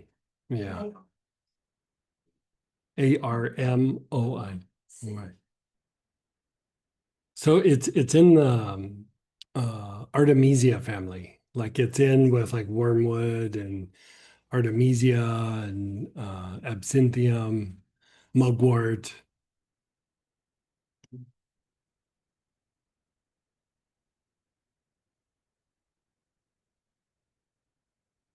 This is about the only thing I use it for is for the esophagus. Yeah. Yeah, it is nice. Mm.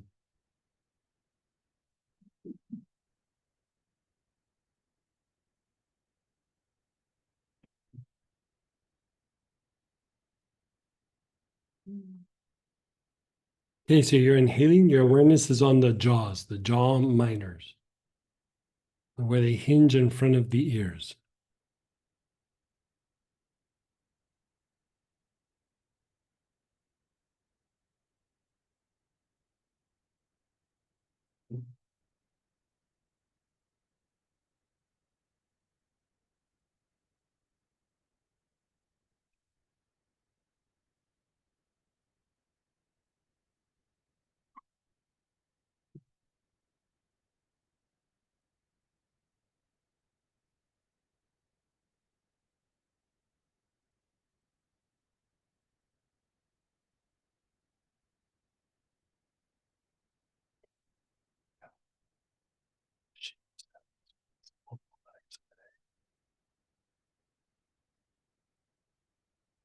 Your awareness is on the throat.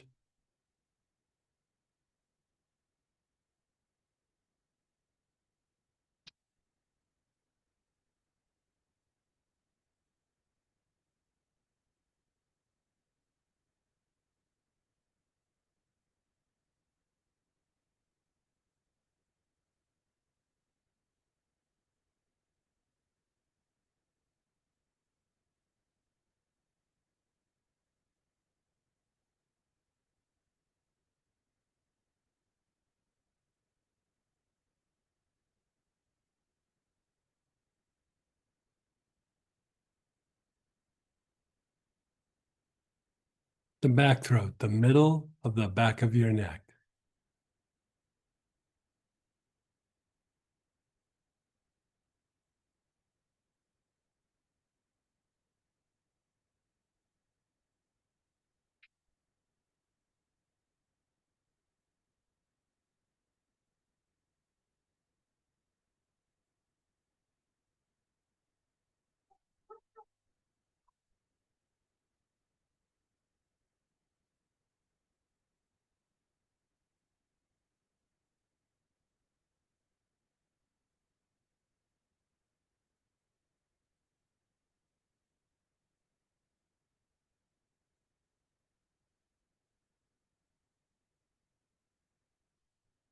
Your awareness is on the front solar plexus, area below your ribs.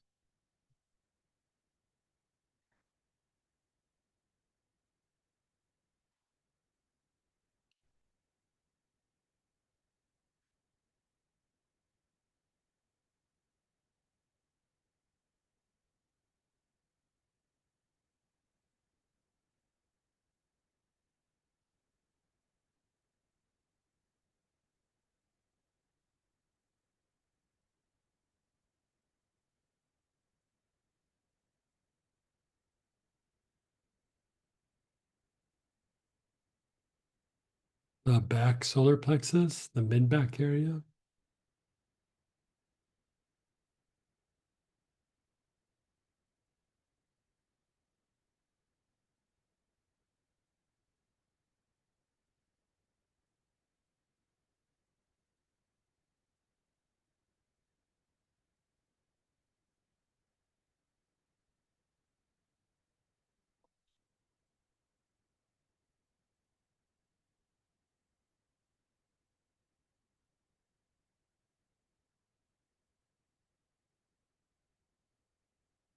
The navel.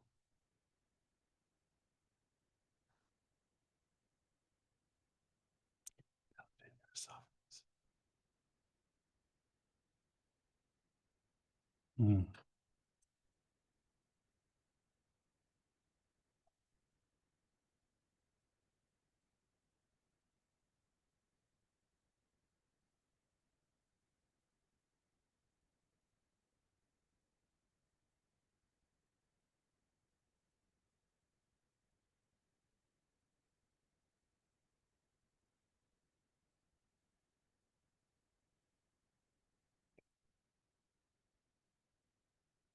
Bottom of your tailbone.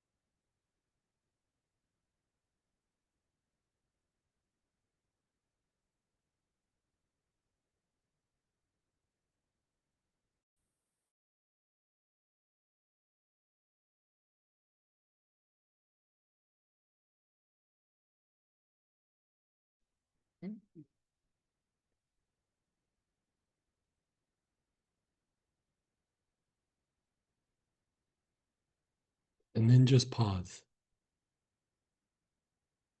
So this is another long process. So let's maybe just take a moment and let that shake off for a moment. We're halfway through. We're going to do the liver, the pancreas, and the gallbladder. But where you're at right now, what do you notice? Or do you notice anything? You know how you felt when the respiratory system, you felt relaxed? You notice you feel relaxed, but it's a different relax. You know, it's a different kind.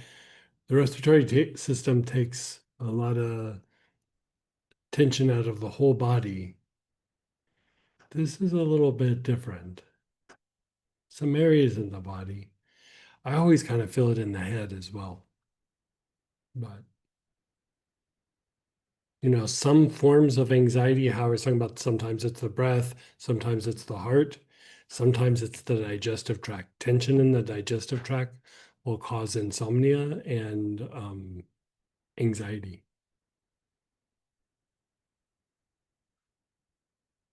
Also back pain. Yeah, especially low back pain, but back pain. Hmm? So sometimes I get what almost feels like a spasm. I think we talked about it before, like I thought it was SCM, but then, so I yawn and my head's down. But like sometimes it feels like it's in the trachea or my, Esophagus, maybe. You ever get tension down in here? not too much, it's mostly just. Just up in there. Wondered if- Did this help? Did this feel? Actually, all day today I've been yawning with my head down, I hadn't had it at all, Yeah, so. could be either. So she's asking, like, she has this kind of like deep spasm sometimes. It still could be muscular, but it's probably, like you said, either esophagus or trachea. If it doesn't, can't breathe, like I have to like calm myself down because it freaks me out. That's the trachea. Yeah, yeah. So this. This should help with the respiratory system where it was about the trachea, like probably do that. Yeah. It's just, It's good for esophageal spasms. yeah, oh yeah, totally. Stop them. It would probably take a little bit of time, but it could. Yeah, yeah. I get those sometimes. She's talking about like spasms in the esophagus. And you know, sometimes lobelia will help reduce them, but sometimes I'll just inhale this and it will, you know, you'll notice it like you'll eat a little bit of food or you'll take like a pill and it feels like it goes,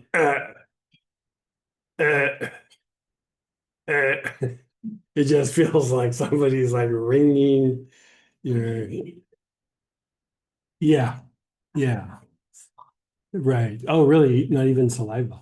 Wow. Yeah, try, yeah, yeah. And you don't really have to put it on top, you just inhale it. Like it, you know, you can put it on topically, but usually I just inhale.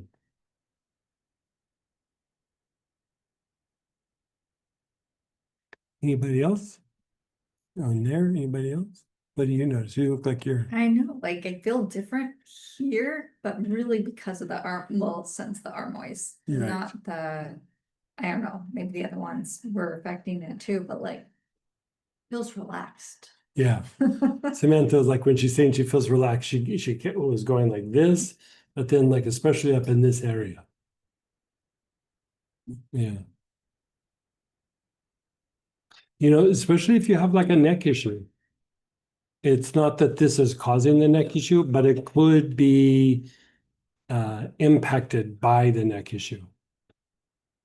It could also be stress. I mean, it could be all kinds of reasons why. There's even certain medications that will actually cause it, like the spasm. I don't think that's your issue. MSG triggers it. Oh, it could be. She's reading the paper. She said sometimes MSG will trigger it. That is also migraine syndromes. MSG will trigger migraines. But you see, it's making a comeback. Yeah, there was an article. They were like, "It's coming back. Was it ever really that bad?" And I was like, "Oh boy, yeah." Somebody's got a new PR firm. Yeah, yeah, They're deboned. yeah. Anyway, okay. Oh, Right. you know what? Let me just double check. I didn't look. Yeah. Okay, so, and everybody's good here. So let's jump into the liver. So guava leaf, goldenrod, Greenland moss, liver vagal tone.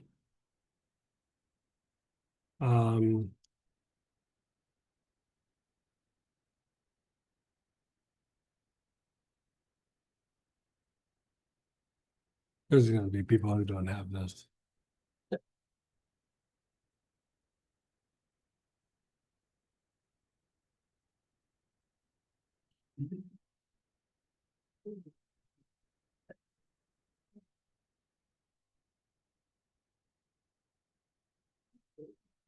You know, if you don't have one of these are the things that really impact the liver as far as vagal tone is concerned. It's got all three of those. Yeah. Um,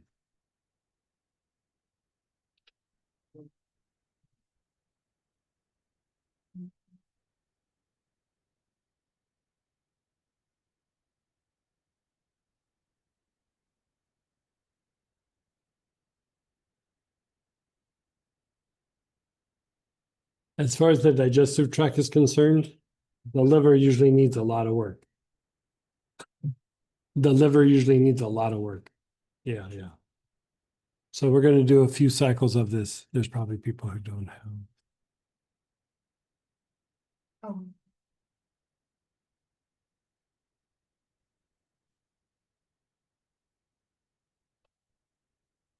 That.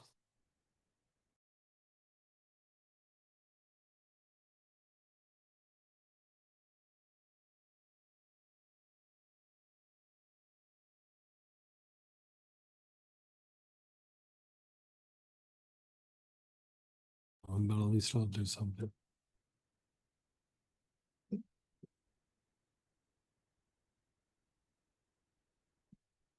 Okay, so your awareness is on the jaws.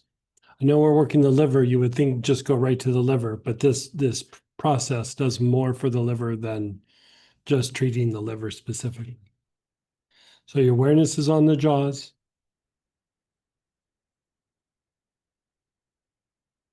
Nice, long, slow, deep breaths.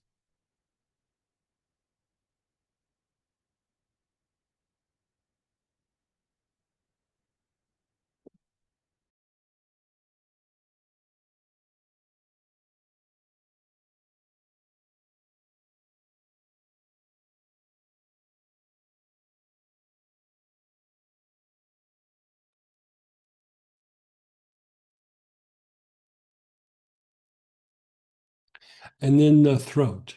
Your awareness is on the throat.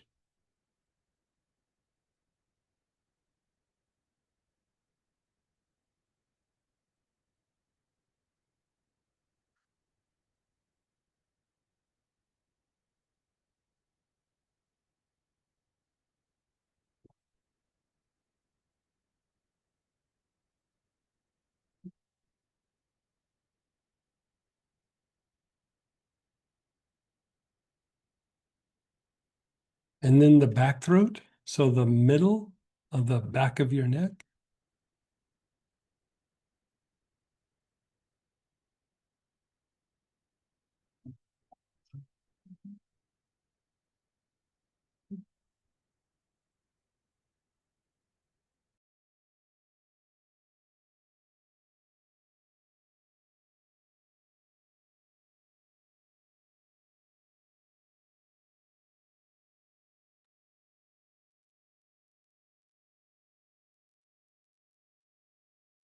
Your front solar plexus. Your awareness is on the front solar plexus. Below the ribs on the upper abdomen.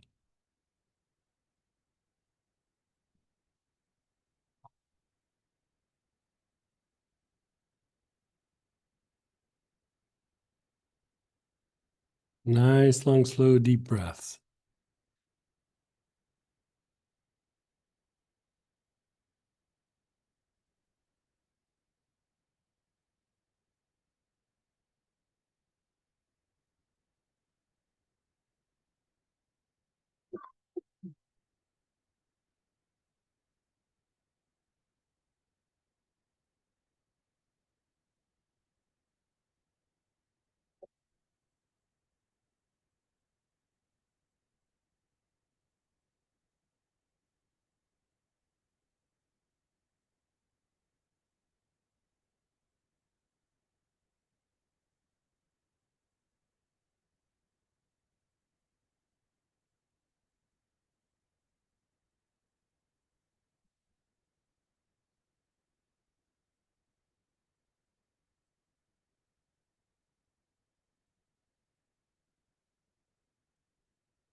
Your awareness is on the back solar plexus.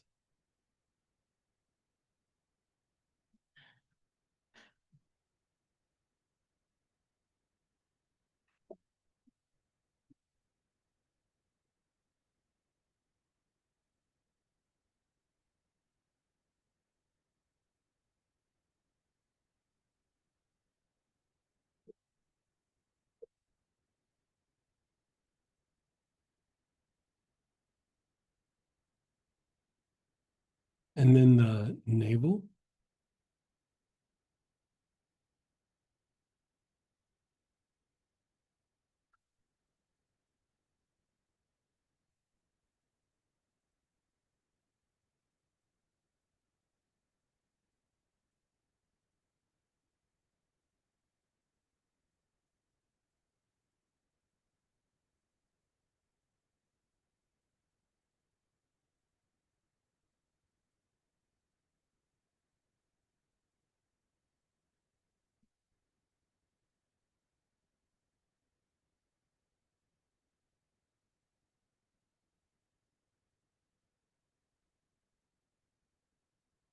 Your awareness is on the navel. Move your awareness from the navel to the bottom of the tailbone.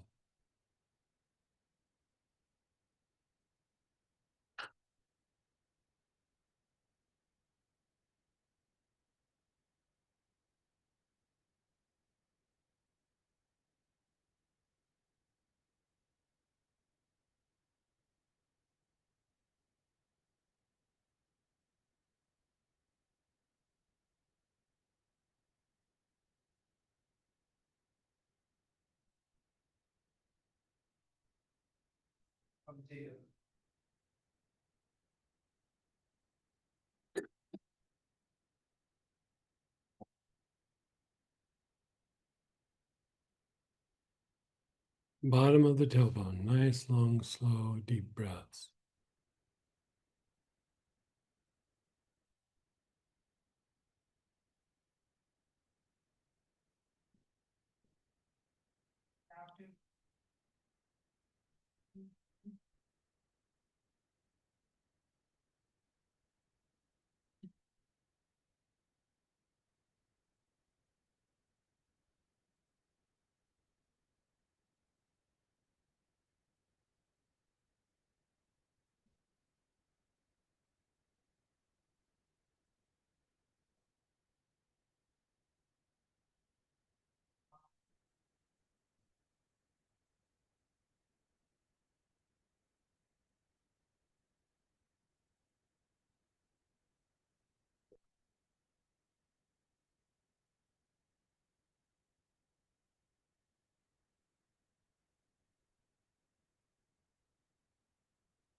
Bless you. Okay, just pause for a moment. We're going to do this one again, but let's talk about it for a moment.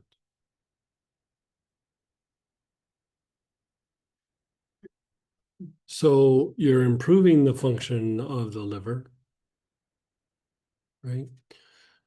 Sometimes what happens, especially with estrogen and testosterone, is there can be an accumulation of hormones in the liver that will also throw the liver off. So when you improve the vagal tone of the liver, it starts kicking out those excess hormones that have been stored in the liver. You know, obviously it detoxifies, it does what it does, but you have emotional responses that are tied to the liver. Like, you know, the more you regulate the liver, the more that the emotions a lot of times will calm down.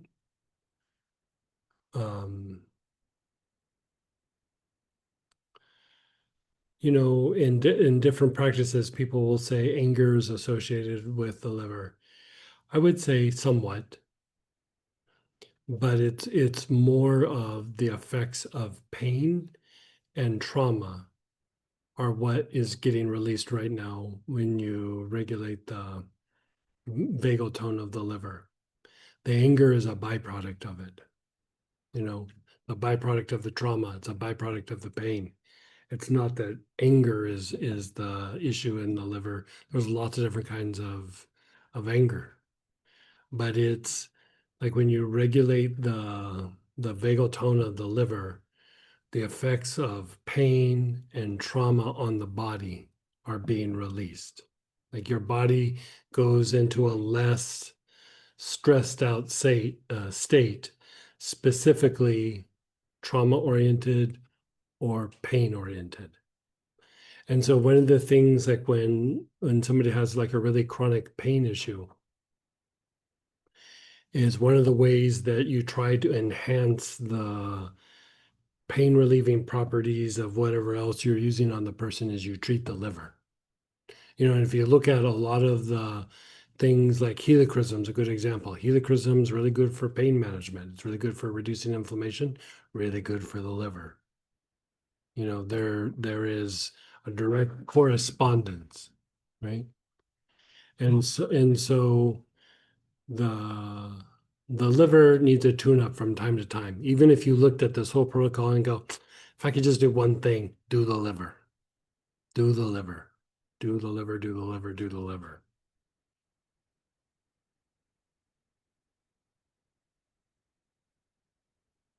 Like I would say treating the liver will even change the stress response. Like you won't remember, like I cleaned your liver 2-3 weeks ago, and then I did it on Samantha, and our printer broke for the labels right in the middle of meeting a deadline, like,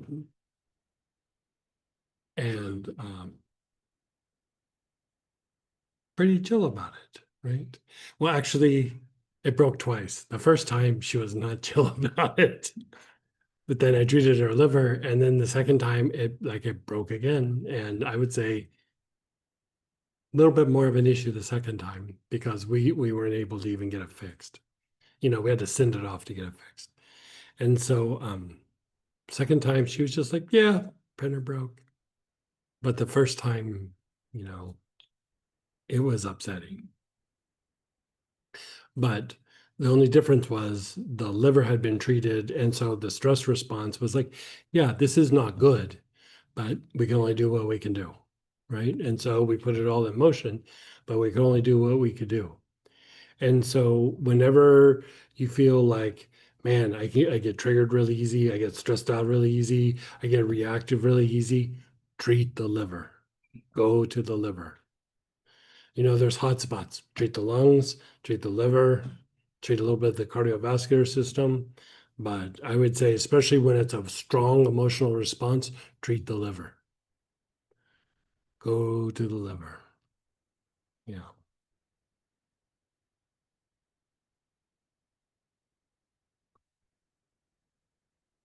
So anyway. Wings. You just felt like, yeah. Yeah. I thought you were smiling about the old event. This is so troublesome. Okay, so I know the last couple we only did one time. Let's go through and do this one again.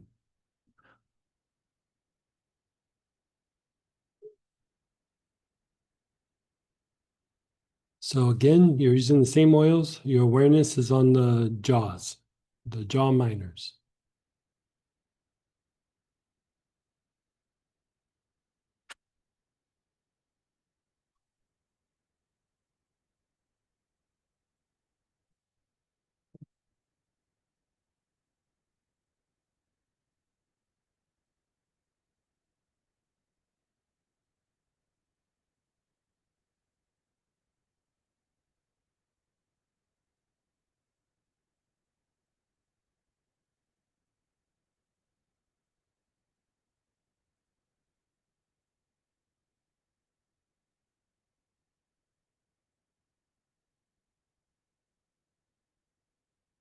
And then do your throat. Your awareness is on the throat.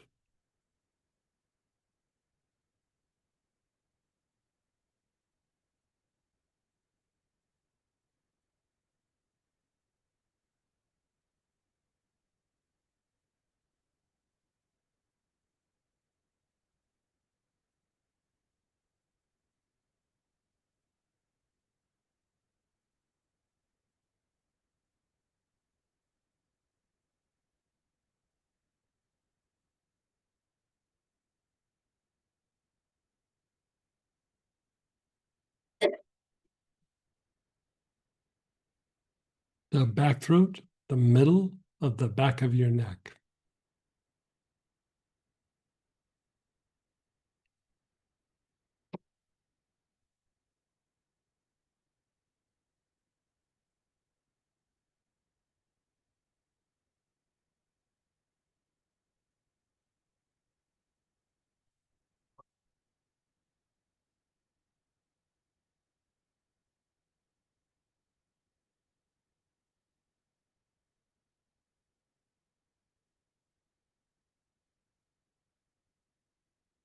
Your awareness is on the middle of the back of your neck.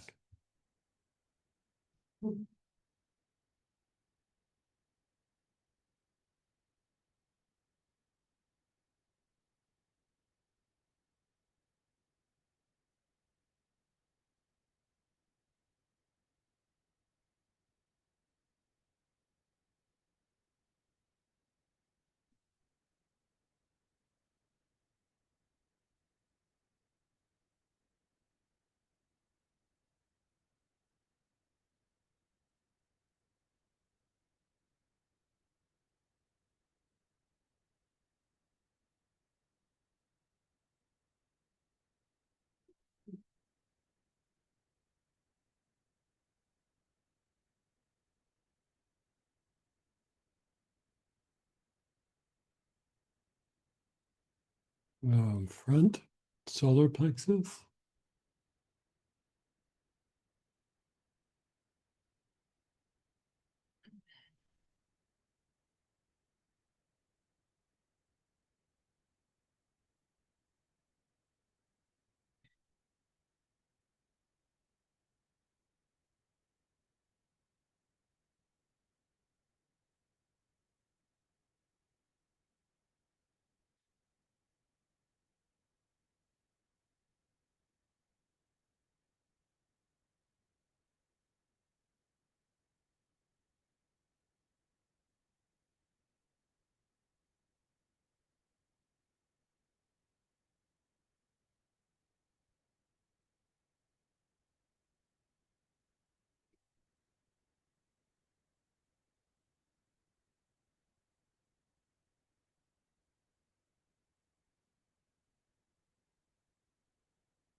Your awareness is on the back solar plexus.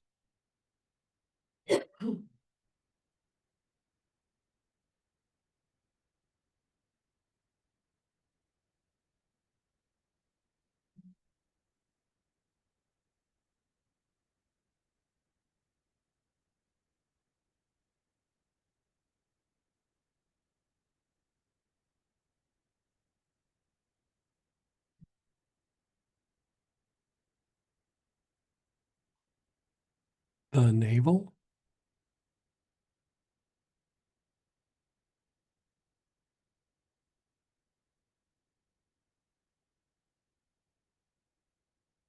And the bottom of the tailbone.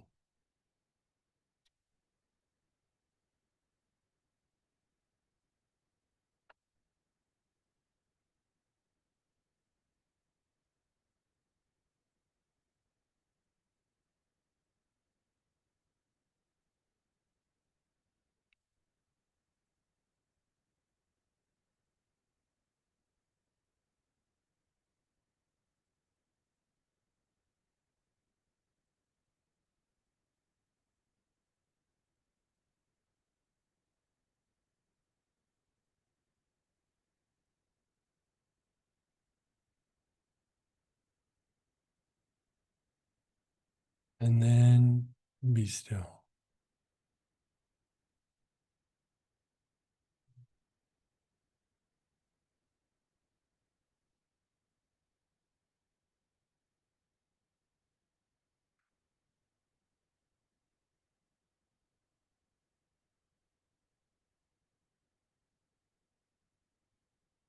Hey, now we're going to just do two little quickies and then we'll call it good. So pull out Cypress. There's really not another choice for this, some form of Cypress.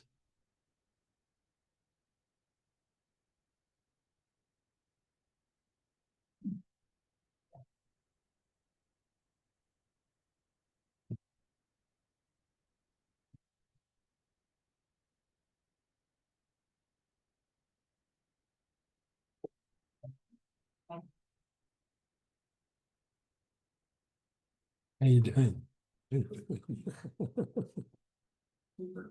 You feel good? Yeah. Oh, we got accident. Yeah, I was, so like you're feeling good too? Yeah. I feel so loving to Brad. Right. Okay, same pattern, but now this, because of the oil you're using, you're targeting the pancreas. The thing with cypress is it improves vagal tone of the pancreas, but it also is a stimulant for the pancreas, which means it makes it work more appropriately. Right? It improves the function.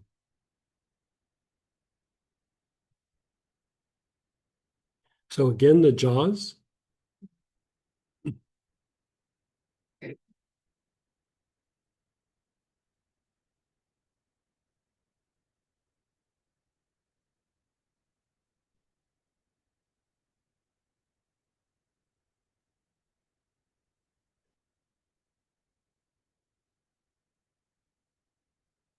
The throat.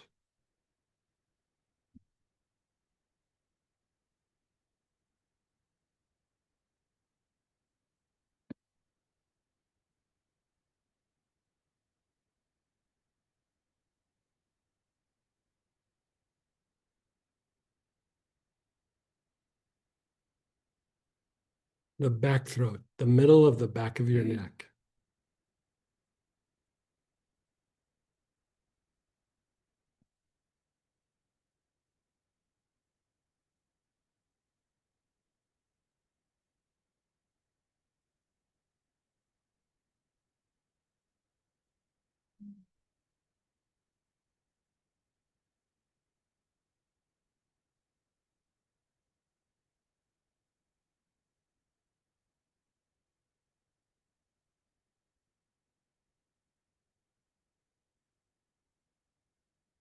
Your awareness is on the back throat. The front solar plexus.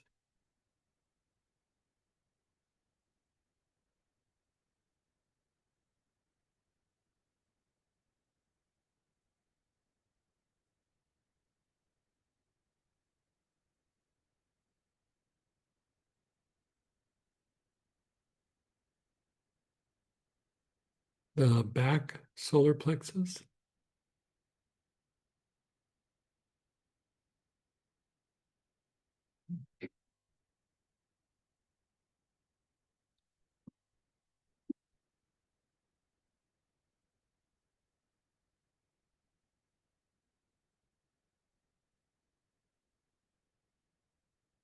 The navel.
The bottom of the tailbone.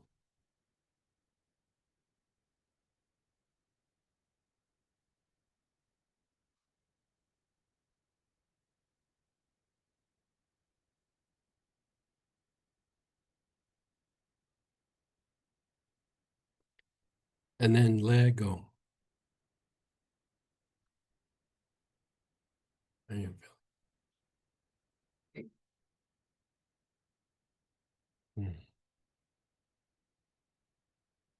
We have one tiny little piece to do still. So time Geranol is the thing that elevates the vagal tone in the gallbladder. but I suspect that a lot of people probably don't have that. In the kit for purchase, you have it. But if you don't have time Geranol, I mean, they're not going to work anywhere near as well, but just some other form of time. It is a softer one. Yeah, yes. Yeah, that's a better, I'm running out of arm, leg, thanks.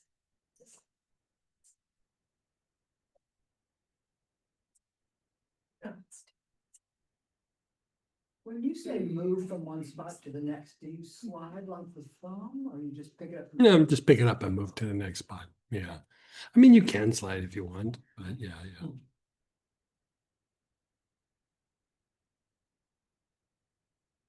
Okay, so your awareness is on the jaws. We'll just do this real quick.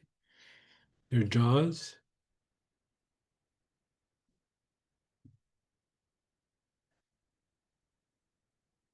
Nice, long, slow, deep breath. God, I have to type Geranol.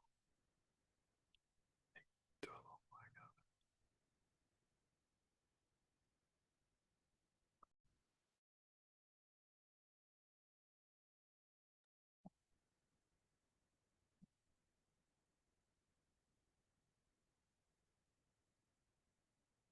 The throat. The awareness is on the throat.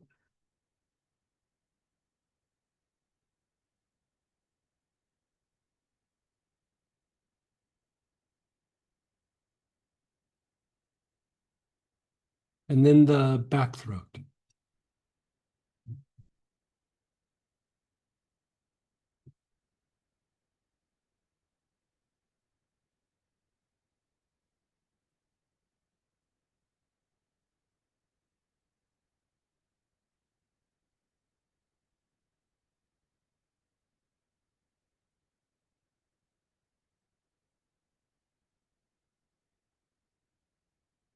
Front solar plexus.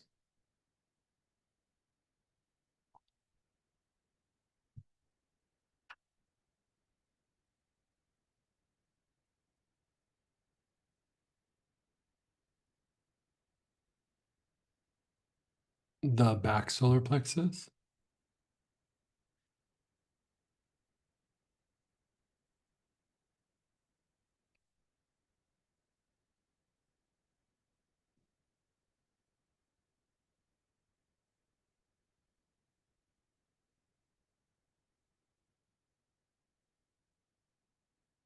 The navel.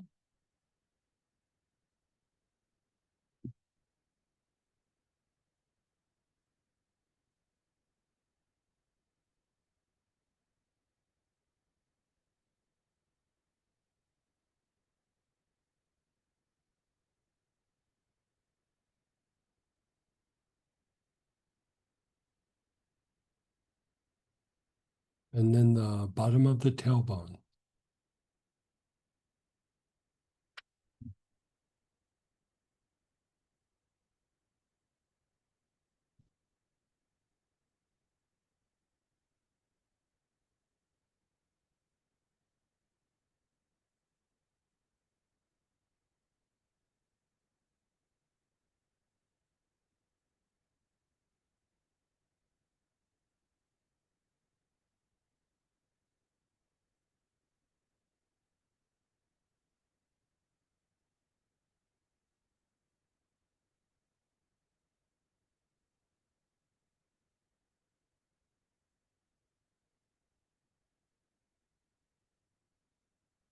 And then just let it go. Notice how you feel, your body. How does that make you feel?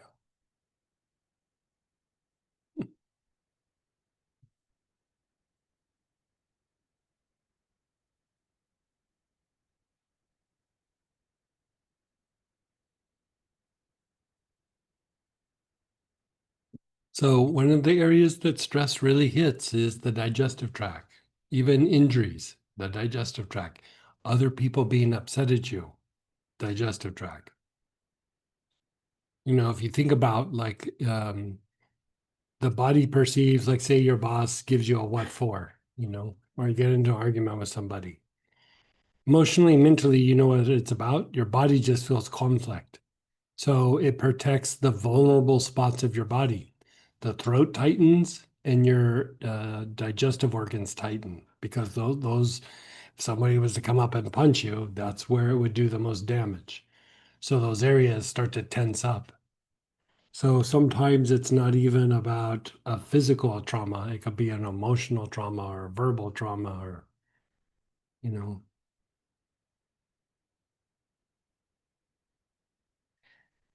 But anyway, let's go ahead and share experiences, ask questions. I mean, I think it makes you feel pretty relaxed and comfortable in a different way.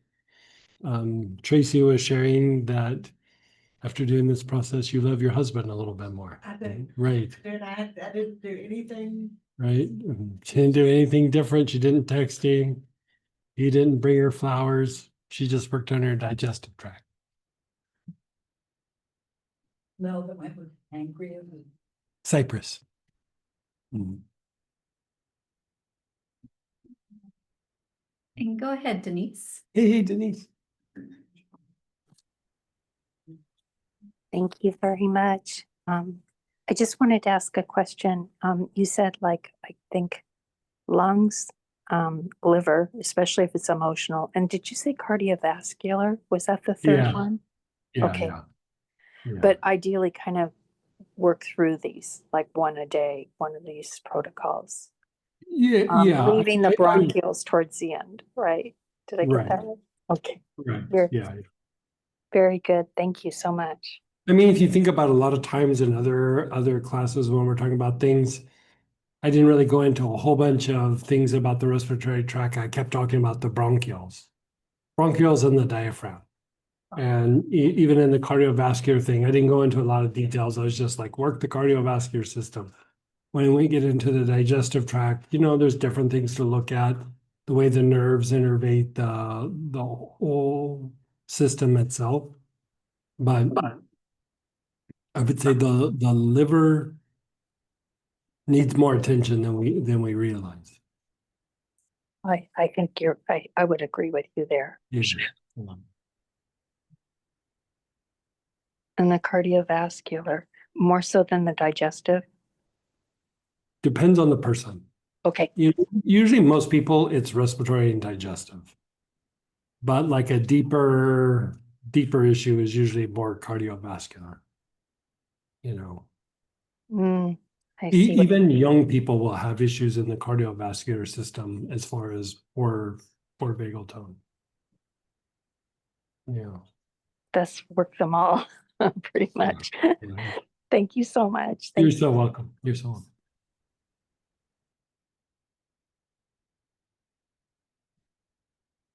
For the time journal, someone said, what a soft time. Yeah, it's super soft. Very, very gentle.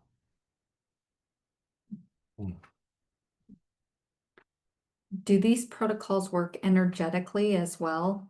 Yeah, they're both physical and energetics. I mean, part of, as you're inhaling the oils, for one, as you inhale the oils, it's making your nervous system shift just by itself, right? But then when you start directing it to the different areas of the body, you're harnessing the energetics of the plant and directing it to the different areas of the body. Yeah.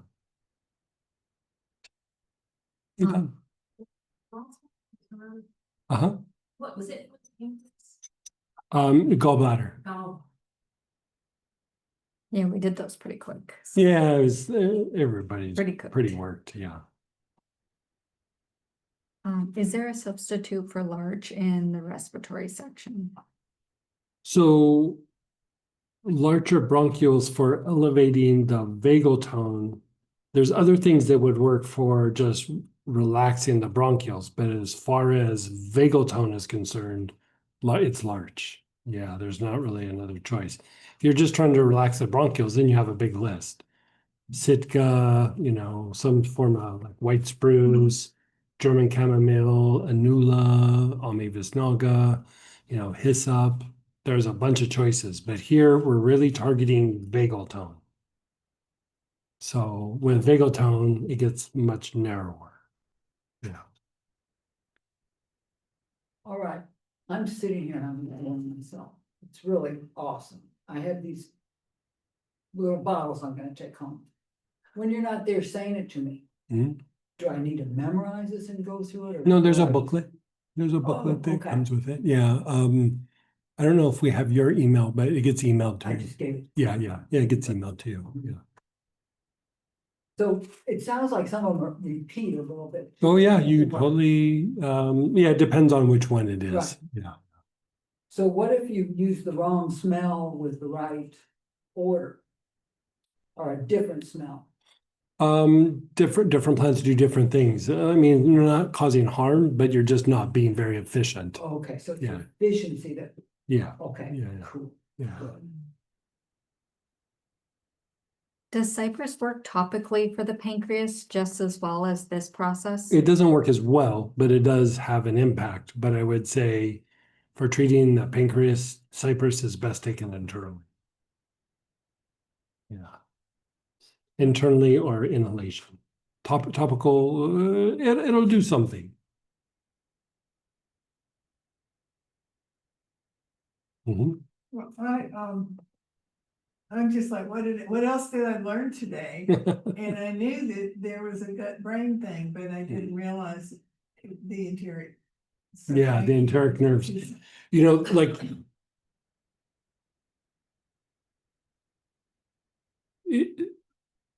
I didn't go into this, but like in between the back solar plexus and the Ming Men, which is your backside of your navel, in between those two areas, there's this little area that if you put your awareness on that area and inhale oils, it pretty specifically hits the enteric nerves. But it's like you have to kind of like feel it out. And so I just didn't cover that today in this, but one of the things that I would have people do is you could also slap some oil on the area between the back solar plexus and the Ming Men, like it's kind of starting to be mid-low back. You could slap, the same oils that we used here, you could put them on that area and it would greatly impact the enteric nerves.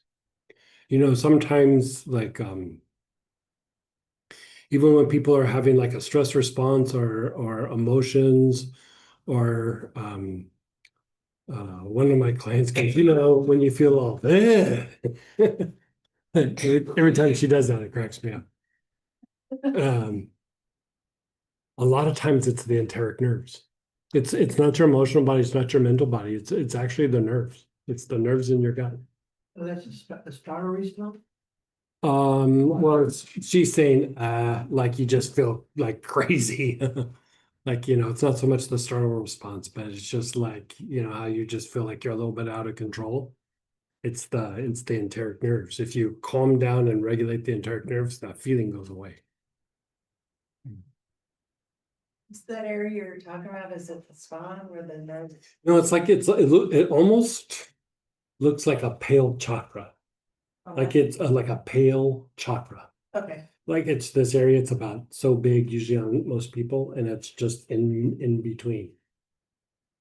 For the longest time I was like, is it like a deep, like how like sometimes the fascia will have like meridians that aren't the normal meridians, or like is it like a deep chakra or whatever? And it just looks like an access point for the enteric nerves. Yeah. Interesting. Yeah. And you should slap some oils, any particular. The ones that were listed for the enteric nerves. Yeah. The other thing that sometimes I put on there are things that are like soft and loving, like like energetically, I would project like pink prana at it, pink energy.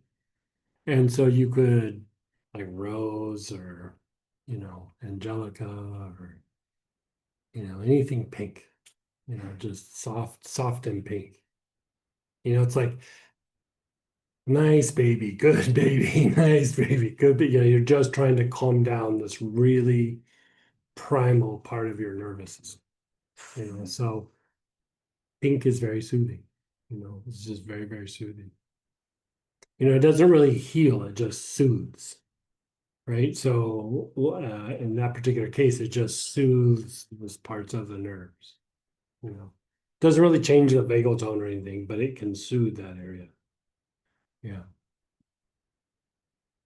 That's Yeah. cool. Yeah. Thank you. And,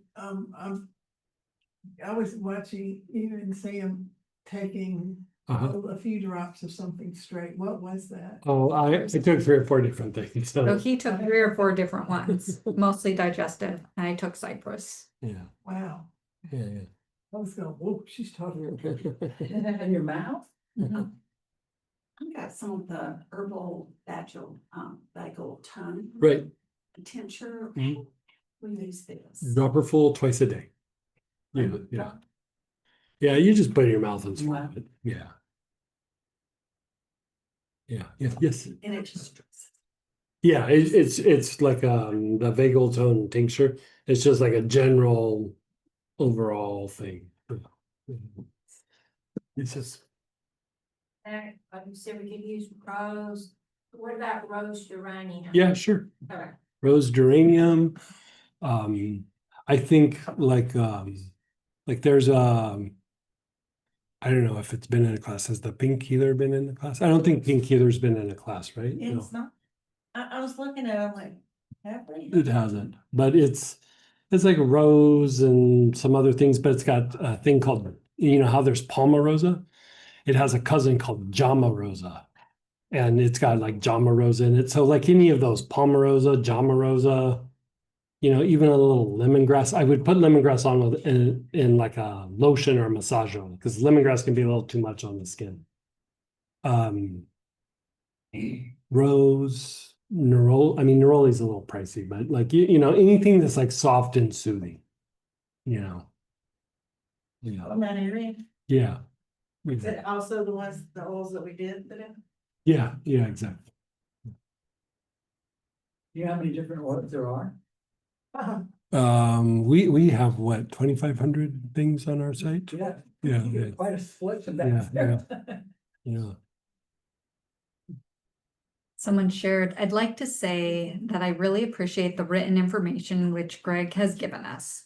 It helps me understand how things work and I feel the words, although intellectual, help me open the intuition. Thanks so much for all the efforts of writing it down and sharing it. Yeah, I thought, you know, like we're in class and I'm talking and I'm going off on tangents. I mean, we still want to be able to read about things and like have an understanding, and it takes things deeper. And so I put a lot of like a little bit more effort in like writing this down for you guys. Yeah. I'm actually, you know what I'm going to do is I'm going to take the information about vagal tone and I'm going to stick it at the beginning of the angel encyclopedia, because like working with angels is still, you still have to address the physiology and things. And so, yeah. So that's going in the angel book that's coming out in the fall? Yeah, like that whole thing will be a book. We'll put it out through Astara.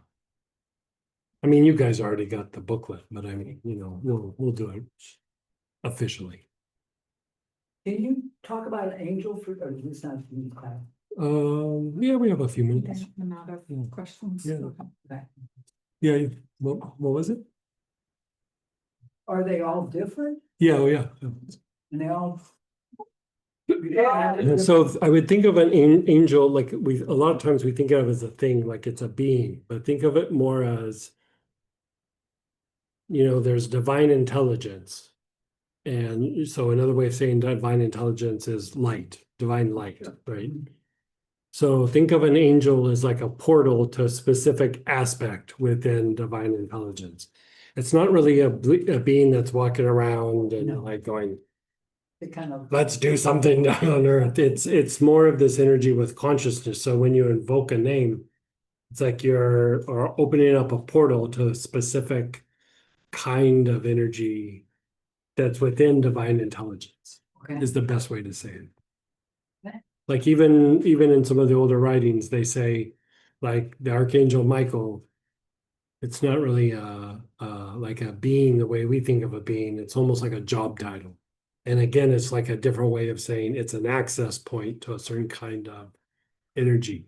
Then I would even go further, depending on who invokes it or tries to connect with it, would also bring a different kind of energy. So that's why the whole practice of making yourself conductive to certain kinds of energetically making yourself conductive to a specific kind of angel deepens the access to the kind of energy that comes in. Yeah.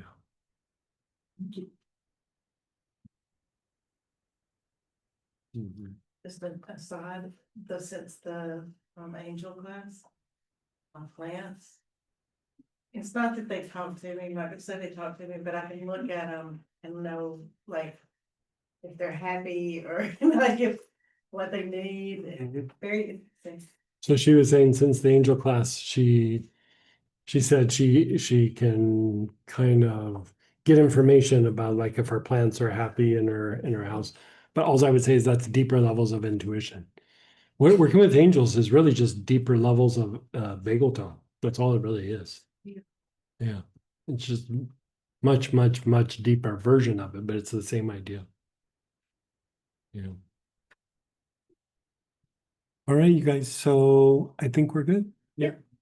So we are going to take a break. We're going to come back in the morning at 10 Central Time, and we'll do more.